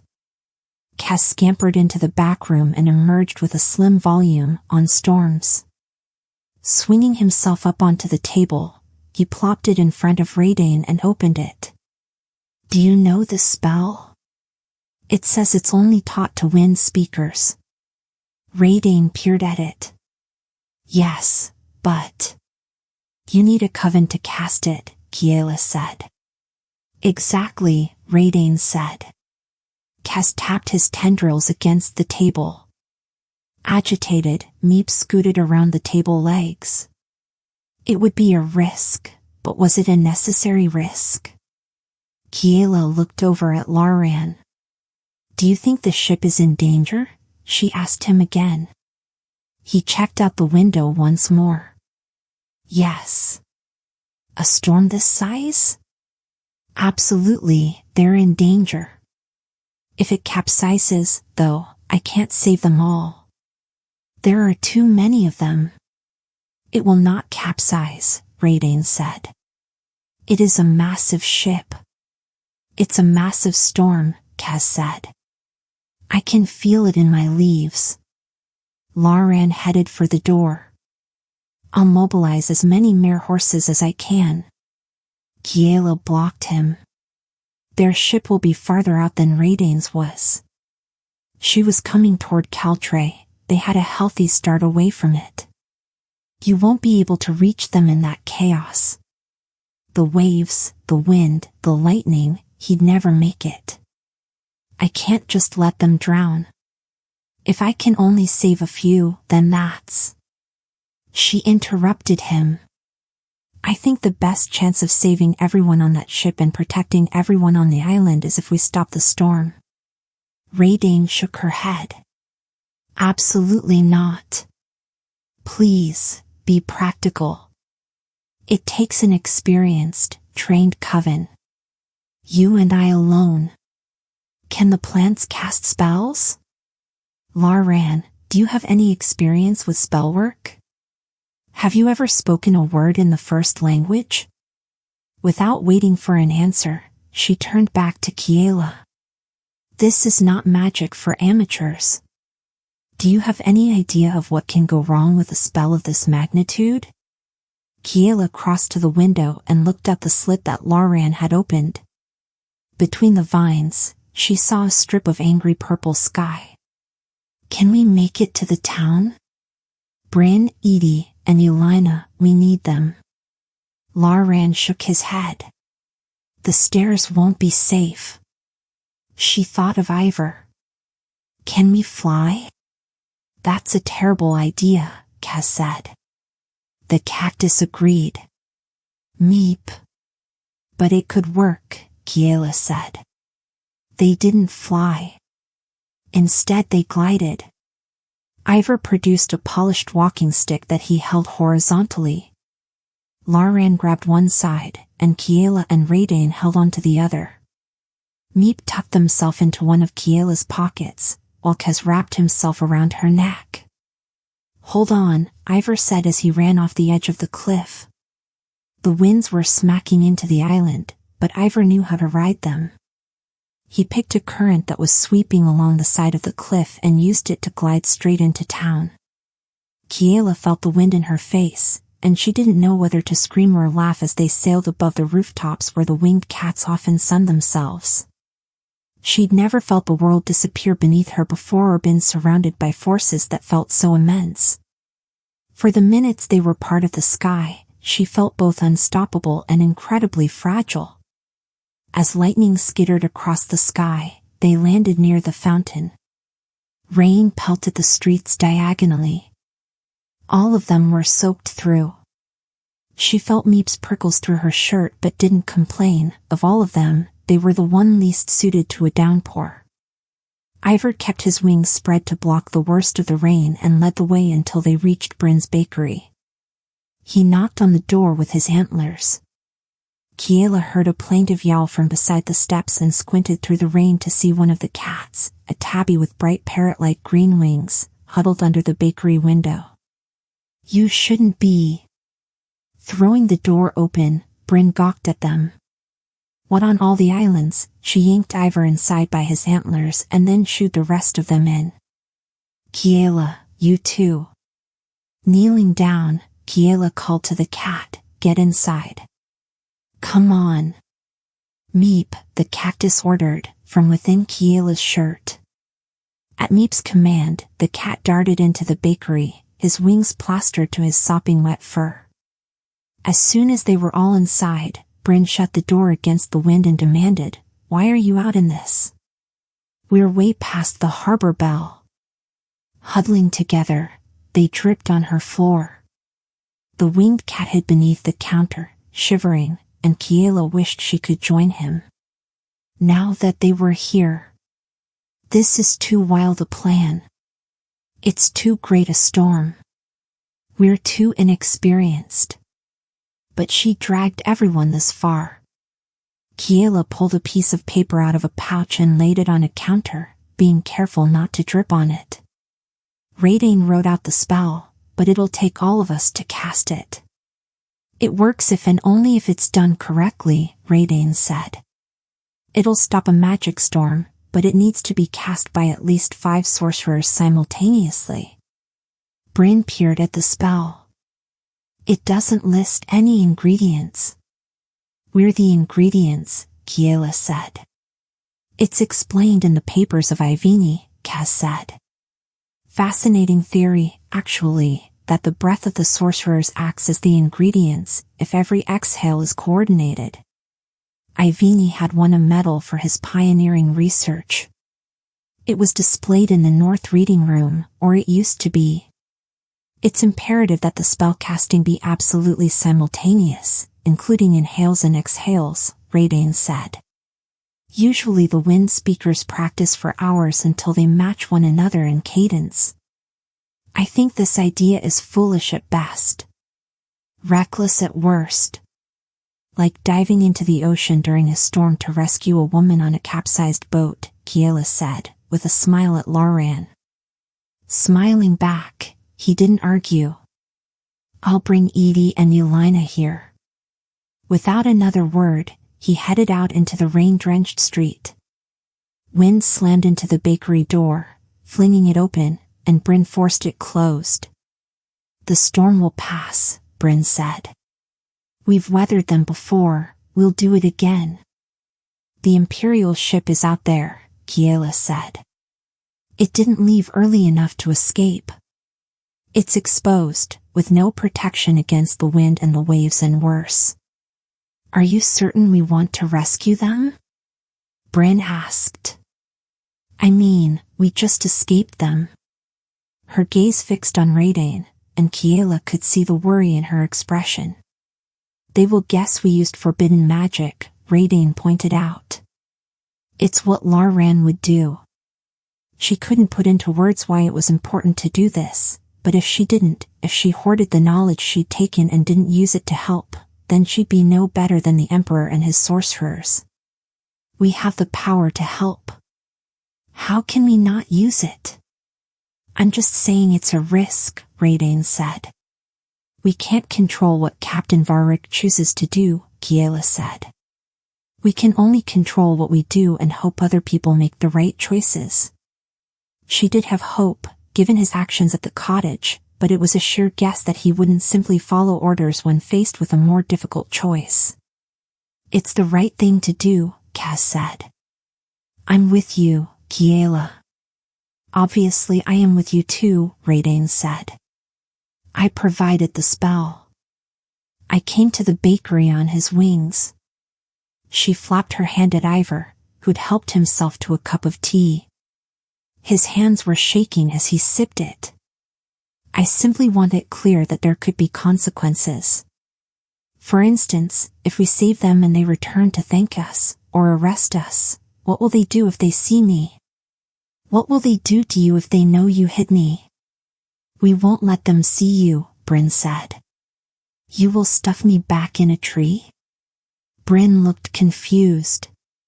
Before they could explain, Lauren shoved his way back into the bakery. He had his arm around 𝐒𝐿𝐼. Edie trotted in behind him. She shook the water out of her mane and tail. What's the emergency? Did you tell them? Kiela asked Lauren. He said the words 𝐒𝐘𝐿𝐼𝐒, Edie said. We didn't need to hear anything else. She flashed a smile at everyone who was crowded into the bakery, from Ivor to Radain to Meeb and Cass. I see our coven has expanded. Kiela waved them all close. Everyone, this is what we're going to do.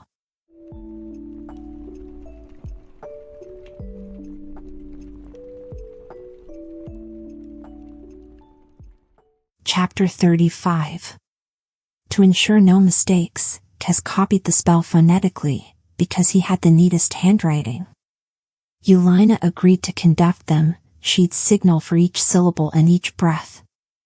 Kiela formed a circle around the table with the spell. On her left was Lauren. Bryn was on her right. Edie, Radain, and Ivor were squeezed on the other side of the table. The storm needs to hear us, Radain said. Bryn crossed to the window and door. Ready? Meeb and Kes sat on the corners of the spell to secure it. Meeb. She threw open the window and door, and the storm roared into the bakery. A bag of flour plummeted from a shelf and broke open on the floor, and the tabby cat yowled. Flour whipped in a cloud around him and then was carried out into the streets. It's worse. Lauren shouted to be heard over the wild wind. There's flooding in the streets. Bryn called. Then let's stop it now, Kiela said. She joined hands with Bryn and Lauren as they came back to the circle. 𝐒𝐿𝐼, lead us. Holding her neighbor's hands with one pair, 𝐒𝐿𝐼 used her other pair of hands to conduct. She raised them up, took a breath, and they began. 𝐻𝐻𝐿𝐼𝐒 𝐒𝐈𝐒. Say hi over cry trichoma. 𝐼𝐒. Outside, the howl of the wind sounded like a child's scream. The winged cat cowered behind the counter, shielding himself with his bright green feathers. She heard a crash, a tree falling? The dock breaking? A roof cracking open? Concentrating, Kiela pronounced each syllable as precisely as she could. Around her, the others did the same. 𝐻𝐻𝐿𝐼𝐒 𝐒𝐕𝐼𝐒. 𝐸𝐸𝐿 𝐻𝐻𝐿𝐼𝐒. She felt Bryn's hand tighten in hers as they heard the rush of water on the streets outside. As Lauren had said, this storm was worse than the last. They should get to higher ground. But not until the spell was complete. Say 𝐒𝐿𝐼𝐒. 𝐶𝐶𝑛𝐻𝐿𝐼𝐒. They reached the end, raised their faces, and looked at one another. Again, Kiela said. 𝐻𝐻𝐿𝐼𝐒 𝐒𝐈𝐒. Kiela felt wetness on her toes. She looked down to see seawater seeping into the bakery through the open door. The level of water in the street had risen to the top of the steps. The town was flooding. Soon it would be inside every house. And she didn't know when it would end. Perhaps not until all of Caltré was swept away. She spoke the words louder. Beside her, she heard Edie's voice hitch as she stumbled over a syllable. The winged cat darted toward her and curled around Edie's front hooves. Strengthened by the encouragement, Edie continued, her voice clear and strong. They kept going. A third time. And then, silence. The wind's screams died to a whisper. The water on the floor of the bakery receded, and Kiela glanced to the door to see that the flooding was flowing out of the town like it was being pumped back into the sea. Did we do it?" 𝐒𝐼𝐒 asked. Her voice was rough. All of them had been shouting. Kiela hadn't even realized she was too. She swallowed. Her throat felt raw. Slowly, they released one another's hands. Edie sat down hard on her hindquarters. "I faltered. I failed." Kiela shook her head. "I think it worked." She didn't hear the storm screaming anymore. The wind was dying, and the walls were no longer shaking as if the world wanted to tear them apart. At her feet, the tabby with green wings purred. Picking up the cat, Kiela cuddled him as she took a deep breath and then exhaled. The air tasted like the salty sea. Bryn rushed to the door and peered outside. "The sky's clearing." There's no rain and thunder." Her voice shook a little. Raising her head, Edie asked, "What is it?" "Come see," Bryn said, stepping outside. Carrying the cat, Kiela followed her, with 𝐒𝐿𝐼𝐒. Kaz and Neep scooted outside at her feet. They all emerged into sunshine. Everything was dripping wet, from the roofs, down the walls. The stones glistened with water. And flowers were falling from the sky. Blossoms of white, pink, blue, purple, and yellow drifted down in lieu of the rain and lightning. It looked like a celebration. With a delighted meow, the tabby cat leaped out of her arms, spread his green wings, and flew into the petal-filled sky, catching blossoms in midair. Laughing, Kiela stretched out her arms and spun as the flowers danced all around them. "Everyone will know it's magic the second they see this," 𝐒𝐿𝐼𝐒 said quietly. She hadn't left the bakery. She hovered by the doorway, just out of sight.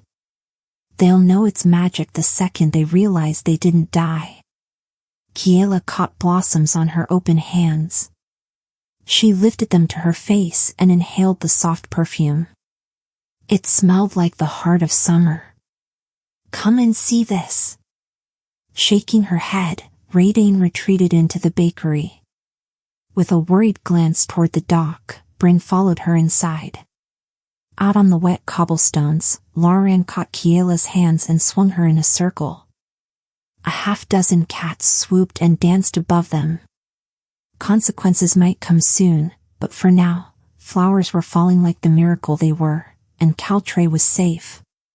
Pulling on his hand, she tugged him toward the dock. All around, villagers were coming out of their houses and marveling at the blossoms.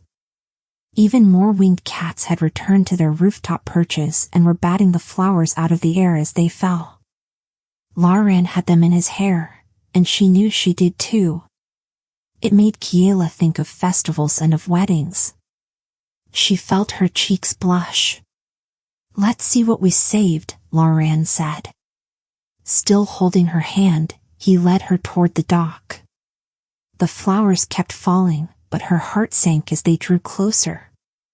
Ships in the harbor had been tossed around. A few were beached. One had been smashed against the rocks. Blossoms floated on the lapping waves and on the damaged ships. "We weren't quick enough," Kiela said. "It's not all the ships," 𝐒𝐿𝐼𝐒 said, "and they can be repaired. We saved the homes. And the people. Even them." He pointed to beyond the harbor, where the warship with its white hull and red sails was listing to the side as it headed back toward 𝐒𝐘𝐍𝐿. "You were right. They hadn't escaped the storm. If not for the spell." "They're coming back," Kiela said. A piece of her had hoped they'd accept the miracle for just that and continue on to their next destination. "There's time to hide you and 𝐒𝐿𝐼𝐒," 𝐒𝐿𝐼𝐒 said. She shook her head. "𝐒𝐿𝐼𝐒, yes. Me, they met. They know I'm here." Hiding would only look like guilt. Besides, you cast the spell too, and Ivor, Bryn, Edie, Yelena, Kaz, Meep. We're all in this. If we all disappear, I'm not leaving all of you to face this. Laran looked worried. Maybe we don't need to make it easy for them, though. Oh, yes, we should absolutely lie our faces off. Holding hands, they watched the Imperial ship sail into the harbor. One of its masts had snapped, and a sail was torn. Clearly it hadn't gone through the storm unscathed. Maybe it's only here for repairs. Maybe they won't ask questions. And maybe the chicken will start talking. Of course they'd ask questions. Kiela was aware that others were scurrying over the dock. This time, though, the villagers weren't gathering to greet the ship. Everyone was focused exclusively on cleaning up from the storm. People were working together to patch their boats, to pull them off the rocks, and to sweep up from the damage, and from the flowers. Only Kiela and Laran were standing still, watching the wounded ship come in. Kiela knew she should help too, but she felt rooted to the dock. Maybe I should hide us all. Maybe she should grow more plants and stuff everyone behind them. She didn't think that would work this time. What they'd done was too large to ignore. The ship limped into the harbor. Halfway between the breakwater and the dock, it dropped anchor. Shortly after, a rowboat was lowered, and she saw the captain and several sailors rowing toward them. When they reached the dock, Laran reached a hand down and helped them tie off to the piece of the dock that was still sturdy.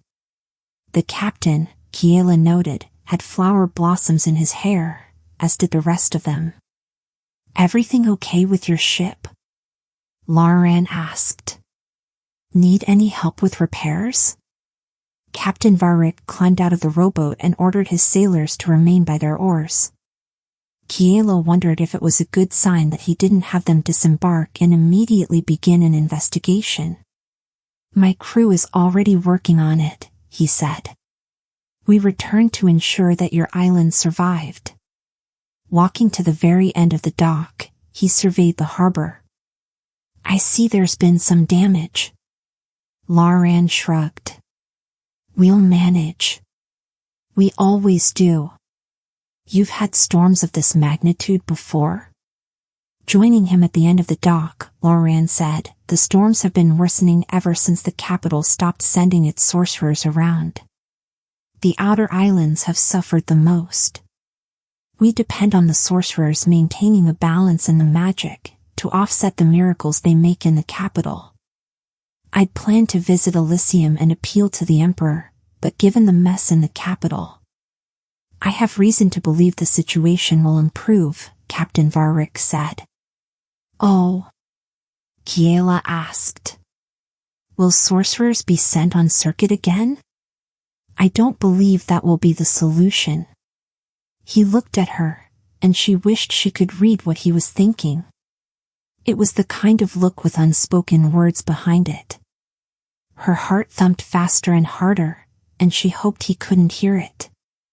The laws are changing, but unfortunately, they are changing slowly.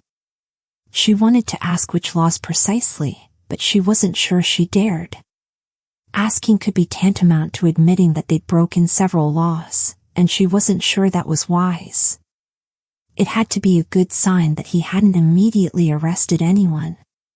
Fortunately or unfortunately, she didn't have to ask. So, did they repeal the law saying only approved sorcerers can perform spellwork yet?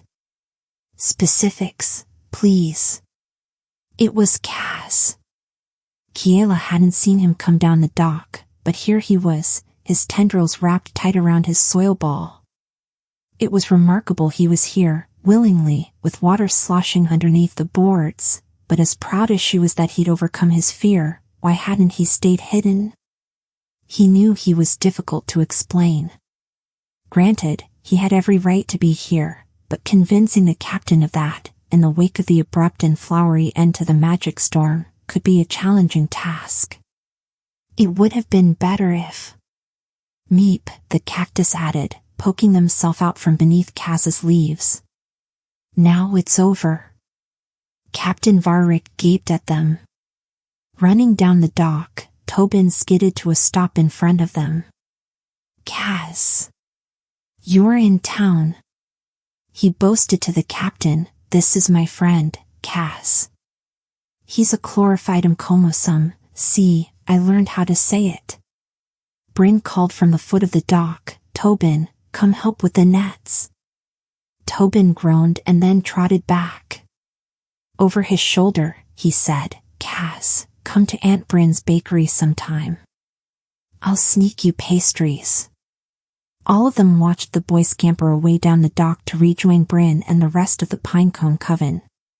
Side by side, her friends stood at the end of the dock, watching, waiting, ready, and Kiela realized they'd sent Tobin intentionally, to show Captain 𝐒𝐕𝐿 that she, librarian, and the plants weren't alone. Or to remind me. She had no idea what they intended to do if she needed to be rescued, but she wasn't going to let it come to that. I won't let Captain 𝐒𝐕𝐿 take any of them. In the moments it had taken Tobin to cross the dock, Captain 𝐒𝐕𝐿 had composed himself again. She couldn't read his face to gauge his reaction to the presence of a sentient plant who was clearly not native to 𝐾𝐽 when Raydane was supposedly the only recent arrival. He must know we lied, even if he doesn't know about what or why. Now if she could just think of what to say to explain everything in a way that would make the Imperials leave. Before either Kiela or Captain 𝐒𝐕𝐿 could speak, 𝐾𝐽𝐻 informed him, I was created illegally by a librarian in the Great Library of Alyssium. I was granted citizenship, but she was arrested and executed. Transformed into wood, Kiela clarified. Executed, 𝐾𝐽𝐻 said firmly. She couldn't speak or move, and when the library burned, she couldn't call for help or run to safety. If she hadn't burned in the fire, she would have rotted where she was placed, as her body of lifeless would decomposed, and through it all, she was aware of her fate, helpless and trapped and forgotten. Kiela stared at him. He never spoke about his creator. She'd never asked, not wanting to upset him with talk of what neither of them could change or fix. She hadn't realized he'd understood her fate when the North Reading Room burned. Her name was 𝐒𝐿𝐵, and she was kind and soft and had a fuzzy voice. She wouldn't squash bugs because she didn't want their families to be sad and lonely. But she was tortured and killed for giving me life, and she told me before they took her that she didn't regret what she'd done for a second. She regretted that she wasn't sneakier about it, obviously, but she told me that I was the best thing she ever did, and that if the Emperor and his sorcerers didn't see that, they were small, selfish people who didn't care about anyone but themselves. Kneeling next to 𝐾𝐽𝐻, Kiela said softly, I didn't know she made you on purpose. She did, 𝐾𝐽𝐻 said. He wrapped a tendril around Meep, as if for comfort. Meep pressed closer to him. She was lonely, and she wanted someone to love. She made me out of love, and the Empire destroyed her for it. I'm so sorry, 𝐾𝐽𝐻. The law against unofficial sorcery doesn't exist to help people, 𝐾𝐽𝐻 said to 𝐒𝐕𝐿. The revolutionaries were right, yes, I read their pamphlets, and I agree with them.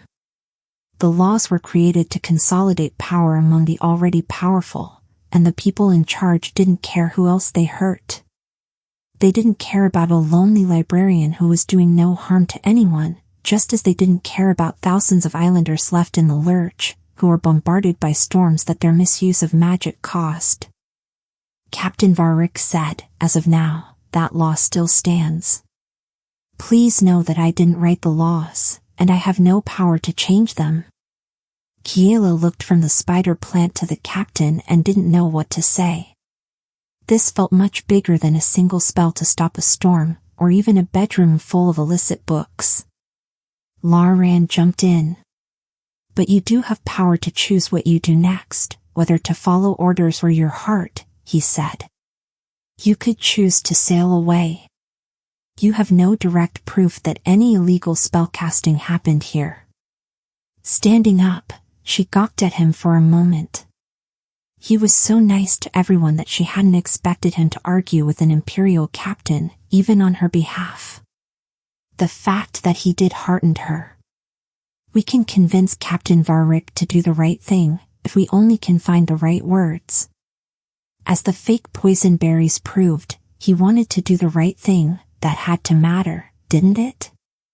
Mildly, apologetically, Captain 𝐒𝐺 said, "There are flowers in my hair and on my ship." It would require a complete lack of attention to not realize magic was at work, and there are no approved sorcerers on either my ship or on 𝐒𝐽𝐺. 𝐒𝐘𝐍𝐎 pointed out, "You have no proof of who worked this magic." "We could, with an investigation," Captain 𝐒𝐺 said. "Is that part of your mandate?" Kiela asked. "Your mission is to find the Emperor's heir. Surely your superior officers would deem that more important and wouldn't like that you delayed your mission to act as an imperial investigator on a minor island. Such a spell could only have been conducted by someone with the knowledge of wind speaking, which the heir possessed." Again, he sounded apologetic. "One could argue that investigating this lead is directly related to my mission. Or one could choose not to argue that," Kiela pressed. "Yes, you have your mission, but it's up to you how you fulfill it." She pitched her voice even softer. "It's your choice whether there are poison berries or not." He shook his head. "It's not that simple." "Meep," the cactus said. Cass translated. "They say to tell you that one could argue that whoever cast this spell to disperse the storm could have let you and your crew drown. They chose not to, which would imply that it wasn't cast by your target." "They said all that?" Captain 𝐒𝐺 asked. "Meep." Cass translated again. "Yes. Whoever cast this spell clearly cared more for what was right than what was the law," Kiela said. She thought before that he seemed like a good person. She hoped with every bit of her heart that she'd been correct and hadn't misjudged him. He had a choice here, whether he saw it or not. He could think for himself and decide what was right. "You can care too." Captain 𝐒𝐺 looked back at his ship. In a low voice that didn't carry beyond them, he asked, "Tell me, is she safe? Is this the life she wants?" "It's certainly better than the alternative you're offering," Cass said. He nodded, looking unhappy. "But if it wasn't? If I came offering the crown?" "She doesn't want it," Kiela said. "You're certain?" "She won't. She neither wants to overthrow the government nor die from it," Kiela said. "She told me she wants an ordinary life. He could make the right choice. She knew he could. If he wanted to badly enough. But you know her a lot better than I do. What do you think she wants?" "She never wanted power," Captain 𝐒𝐺 admitted. "Or anything that I could offer her." He sighed heavily, and Kiela began to hope.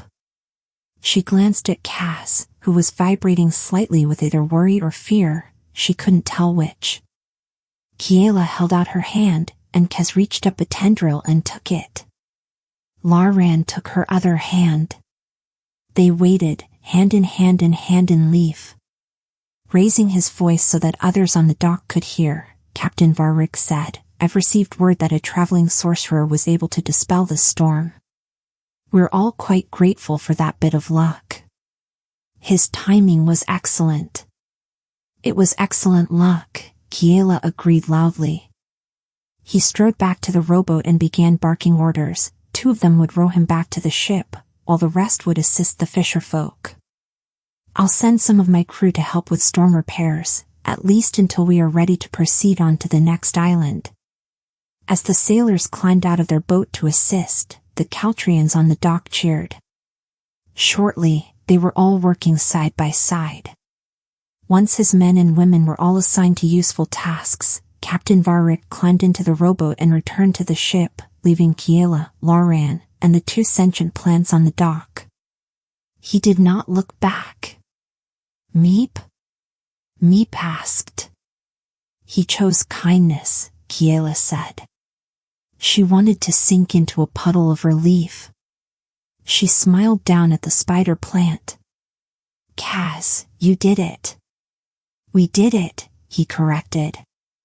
Meep, the cactus agreed, as Lauren wrapped his arm around Kiela's shoulders and kissed her cheek. She hugged him back. Kiela offered to Kaz, "Want me to carry you back to solid land?" "I've got this," he said confidently. As one of the fisherfolk hauled a boat closer, the water sloshed beneath them. Kaz clung to the boards of the dock with his leaves. "If you don't want," she began. "Yeah, just carry me." Bending down, she scooped up her friend, while Meep climbed up into the pocket of her still wet skirt. Her arms full of leaves and Lauren by her side, Kiela walked off the dock and through the flower-strewn town.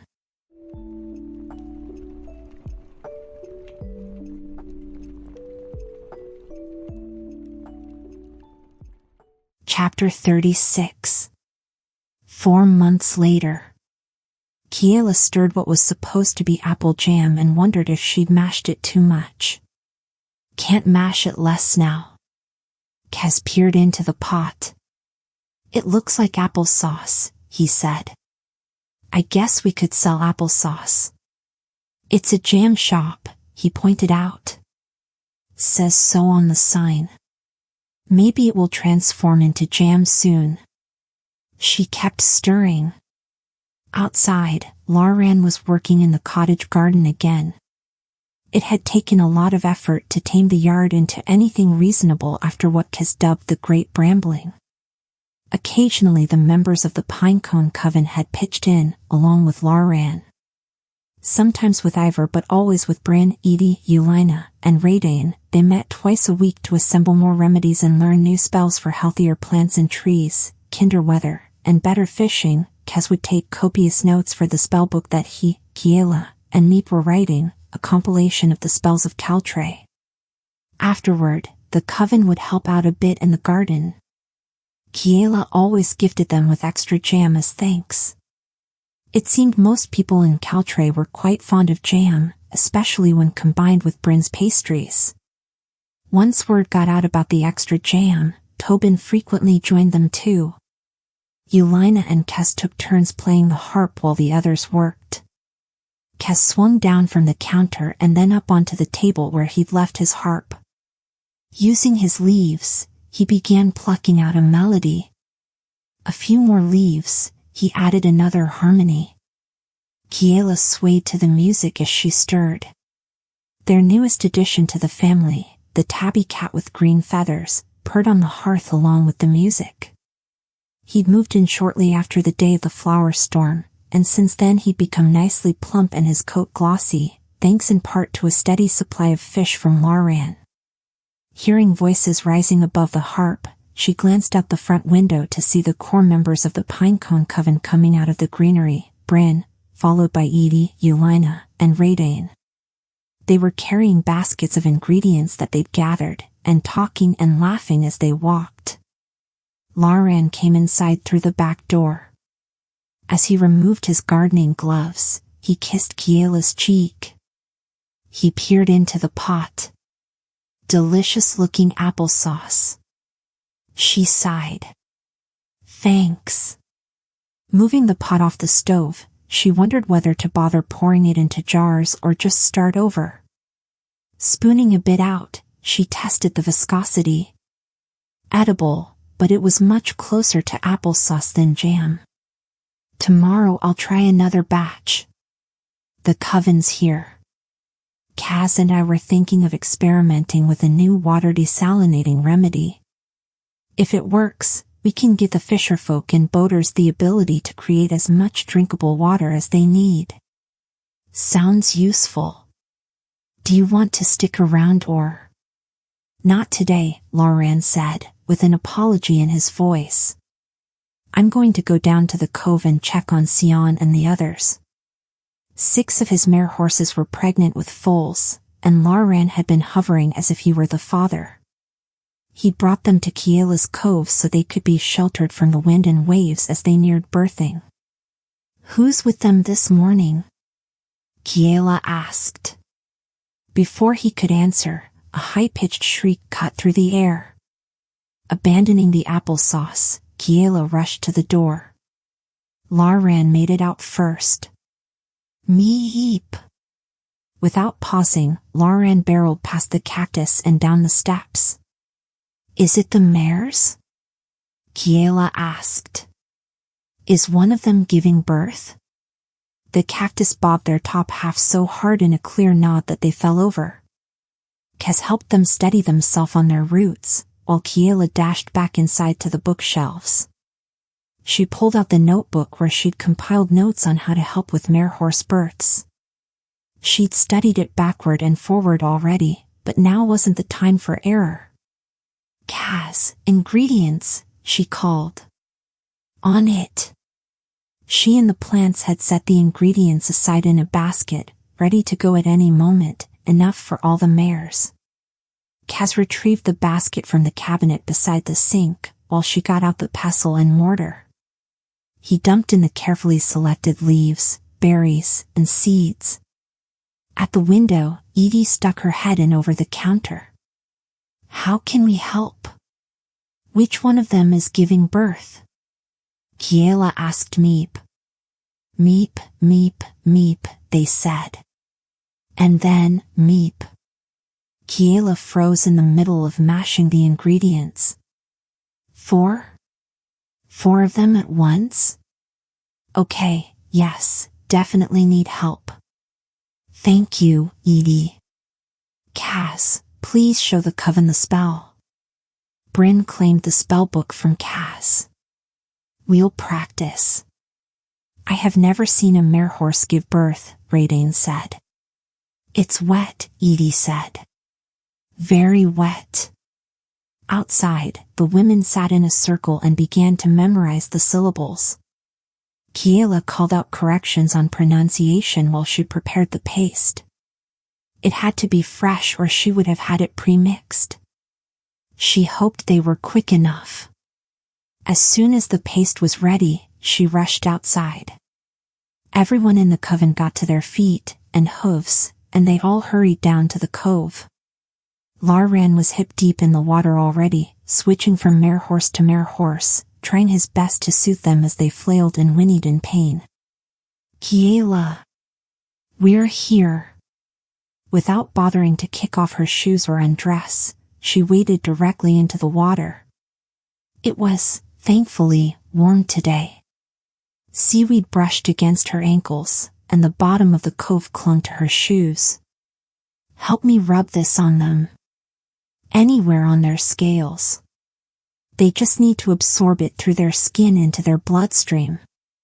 She reached for the nearest mare horse, but the mare bit at the air and slapped her tail against the water. I'll steady them.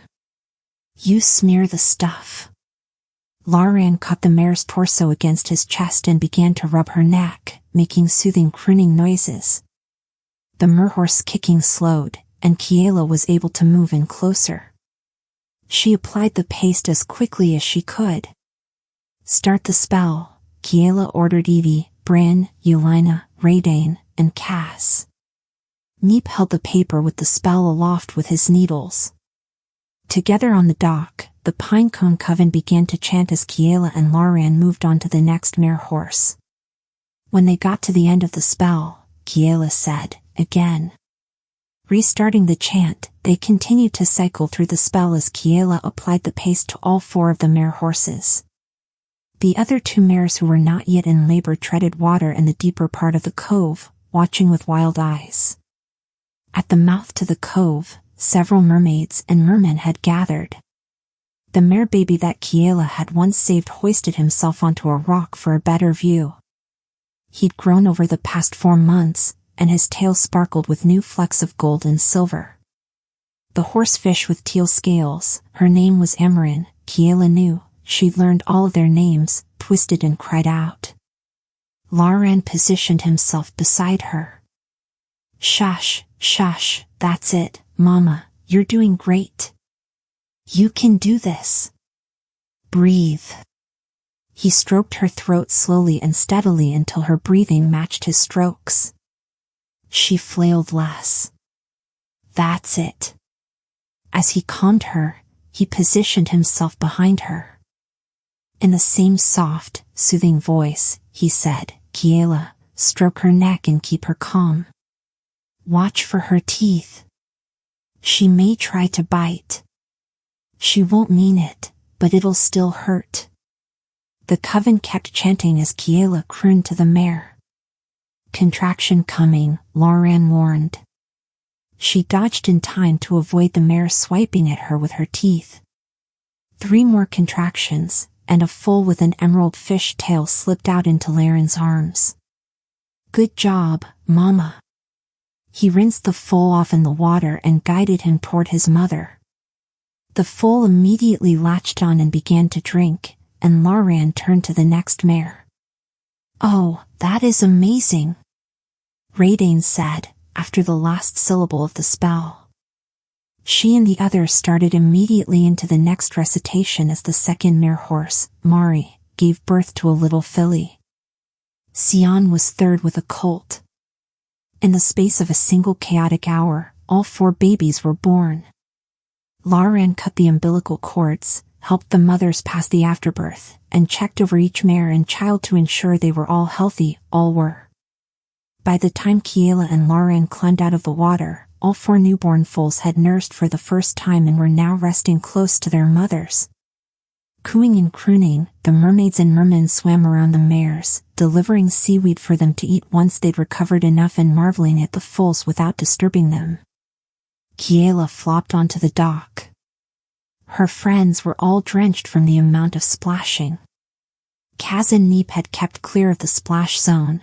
She was happy to see. Rest, 𝐒𝐿𝐴 ordered. We'll make dinner. That's okay, Kiela said. You don't have to. 𝐒𝐿𝐴 snorted. Of course we don't have to. We choose to. Don't argue. Unless you mind us using your kitchen and ingredients? May we? She waved her hand. It's fine. But thanks for asking. It felt like a lifetime ago that she'd snapped at Lauren for cooking with her stuff without permission, but she still liked to be asked.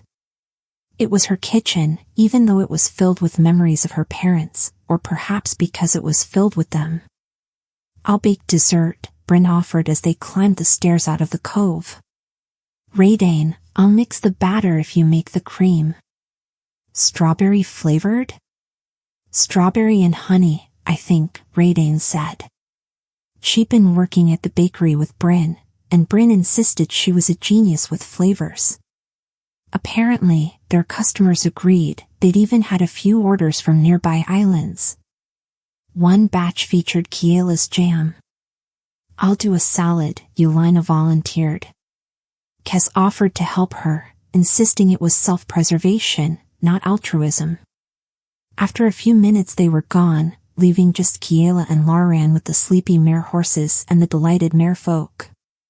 Kiela lay where she'd flopped after coming out of the water, on her back looking up at the clear blue sky. For babies, Lauren marveled. For healthy babies with healthy mamas, thanks to you. He turned his head and smiled at her as if she'd gifted him with the sun, the moon, and all the stars. It was everyone, Kiela said. She, Kaz, and 𝐒𝐿𝐴 had perfected the birthing spell. She, Kaz, and 𝐒𝐿𝐴 had located the ingredients, and the full coven had made it possible for her to apply the ingredients while the spell was cast. And of course Lauren had been midwife to the mares. It wouldn't have been possible without him coaxing the mares through it, catching the foals, and cutting the cords. Lauren lifted her hand and kissed her knuckles. It was you. You, caring enough to make things better, brave enough to try. You brought hope with you in that library, 𝐒𝐘𝐽. You, Kiela. I love you. I love you too, Kiela said.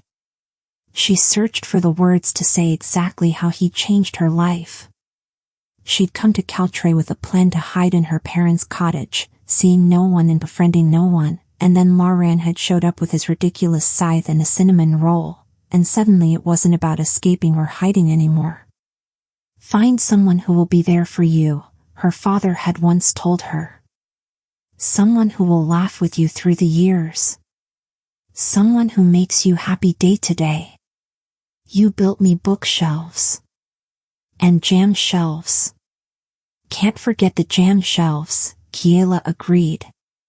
Will you marry me? Kiela propped herself up on her elbow and stared at him. He was looking at her with the most vulnerable expression in his beautiful eyes. I'm not leaving my cottage. It has my jam shop and my library and my garden. Plus it was 𝐒𝐘𝐍𝐎𝐏𝐿's home. And the chicken. And you can't leave your house by the shore. Your mare horses need you.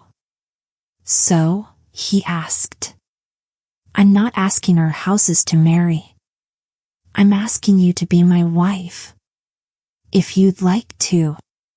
If you don't want to, I love you just as much.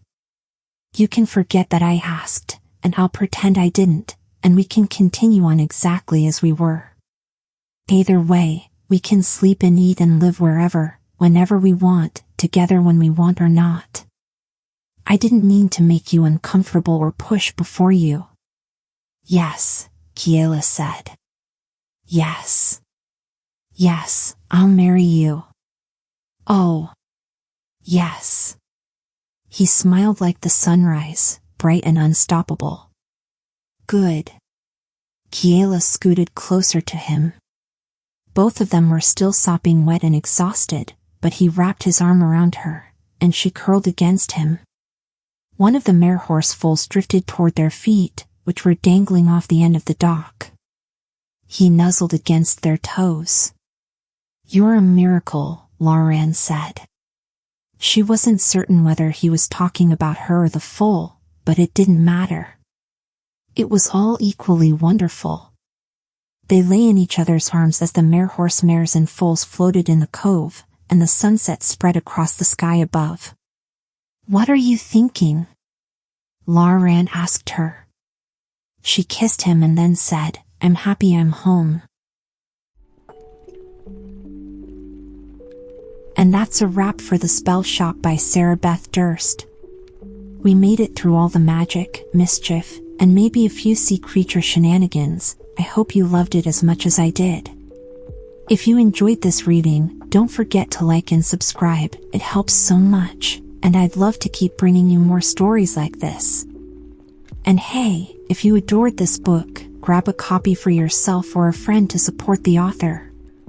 As always, drop your book requests in the comments, because honestly, I'm already craving our next adventure together. Thanks for listening, and until next time, happy reading.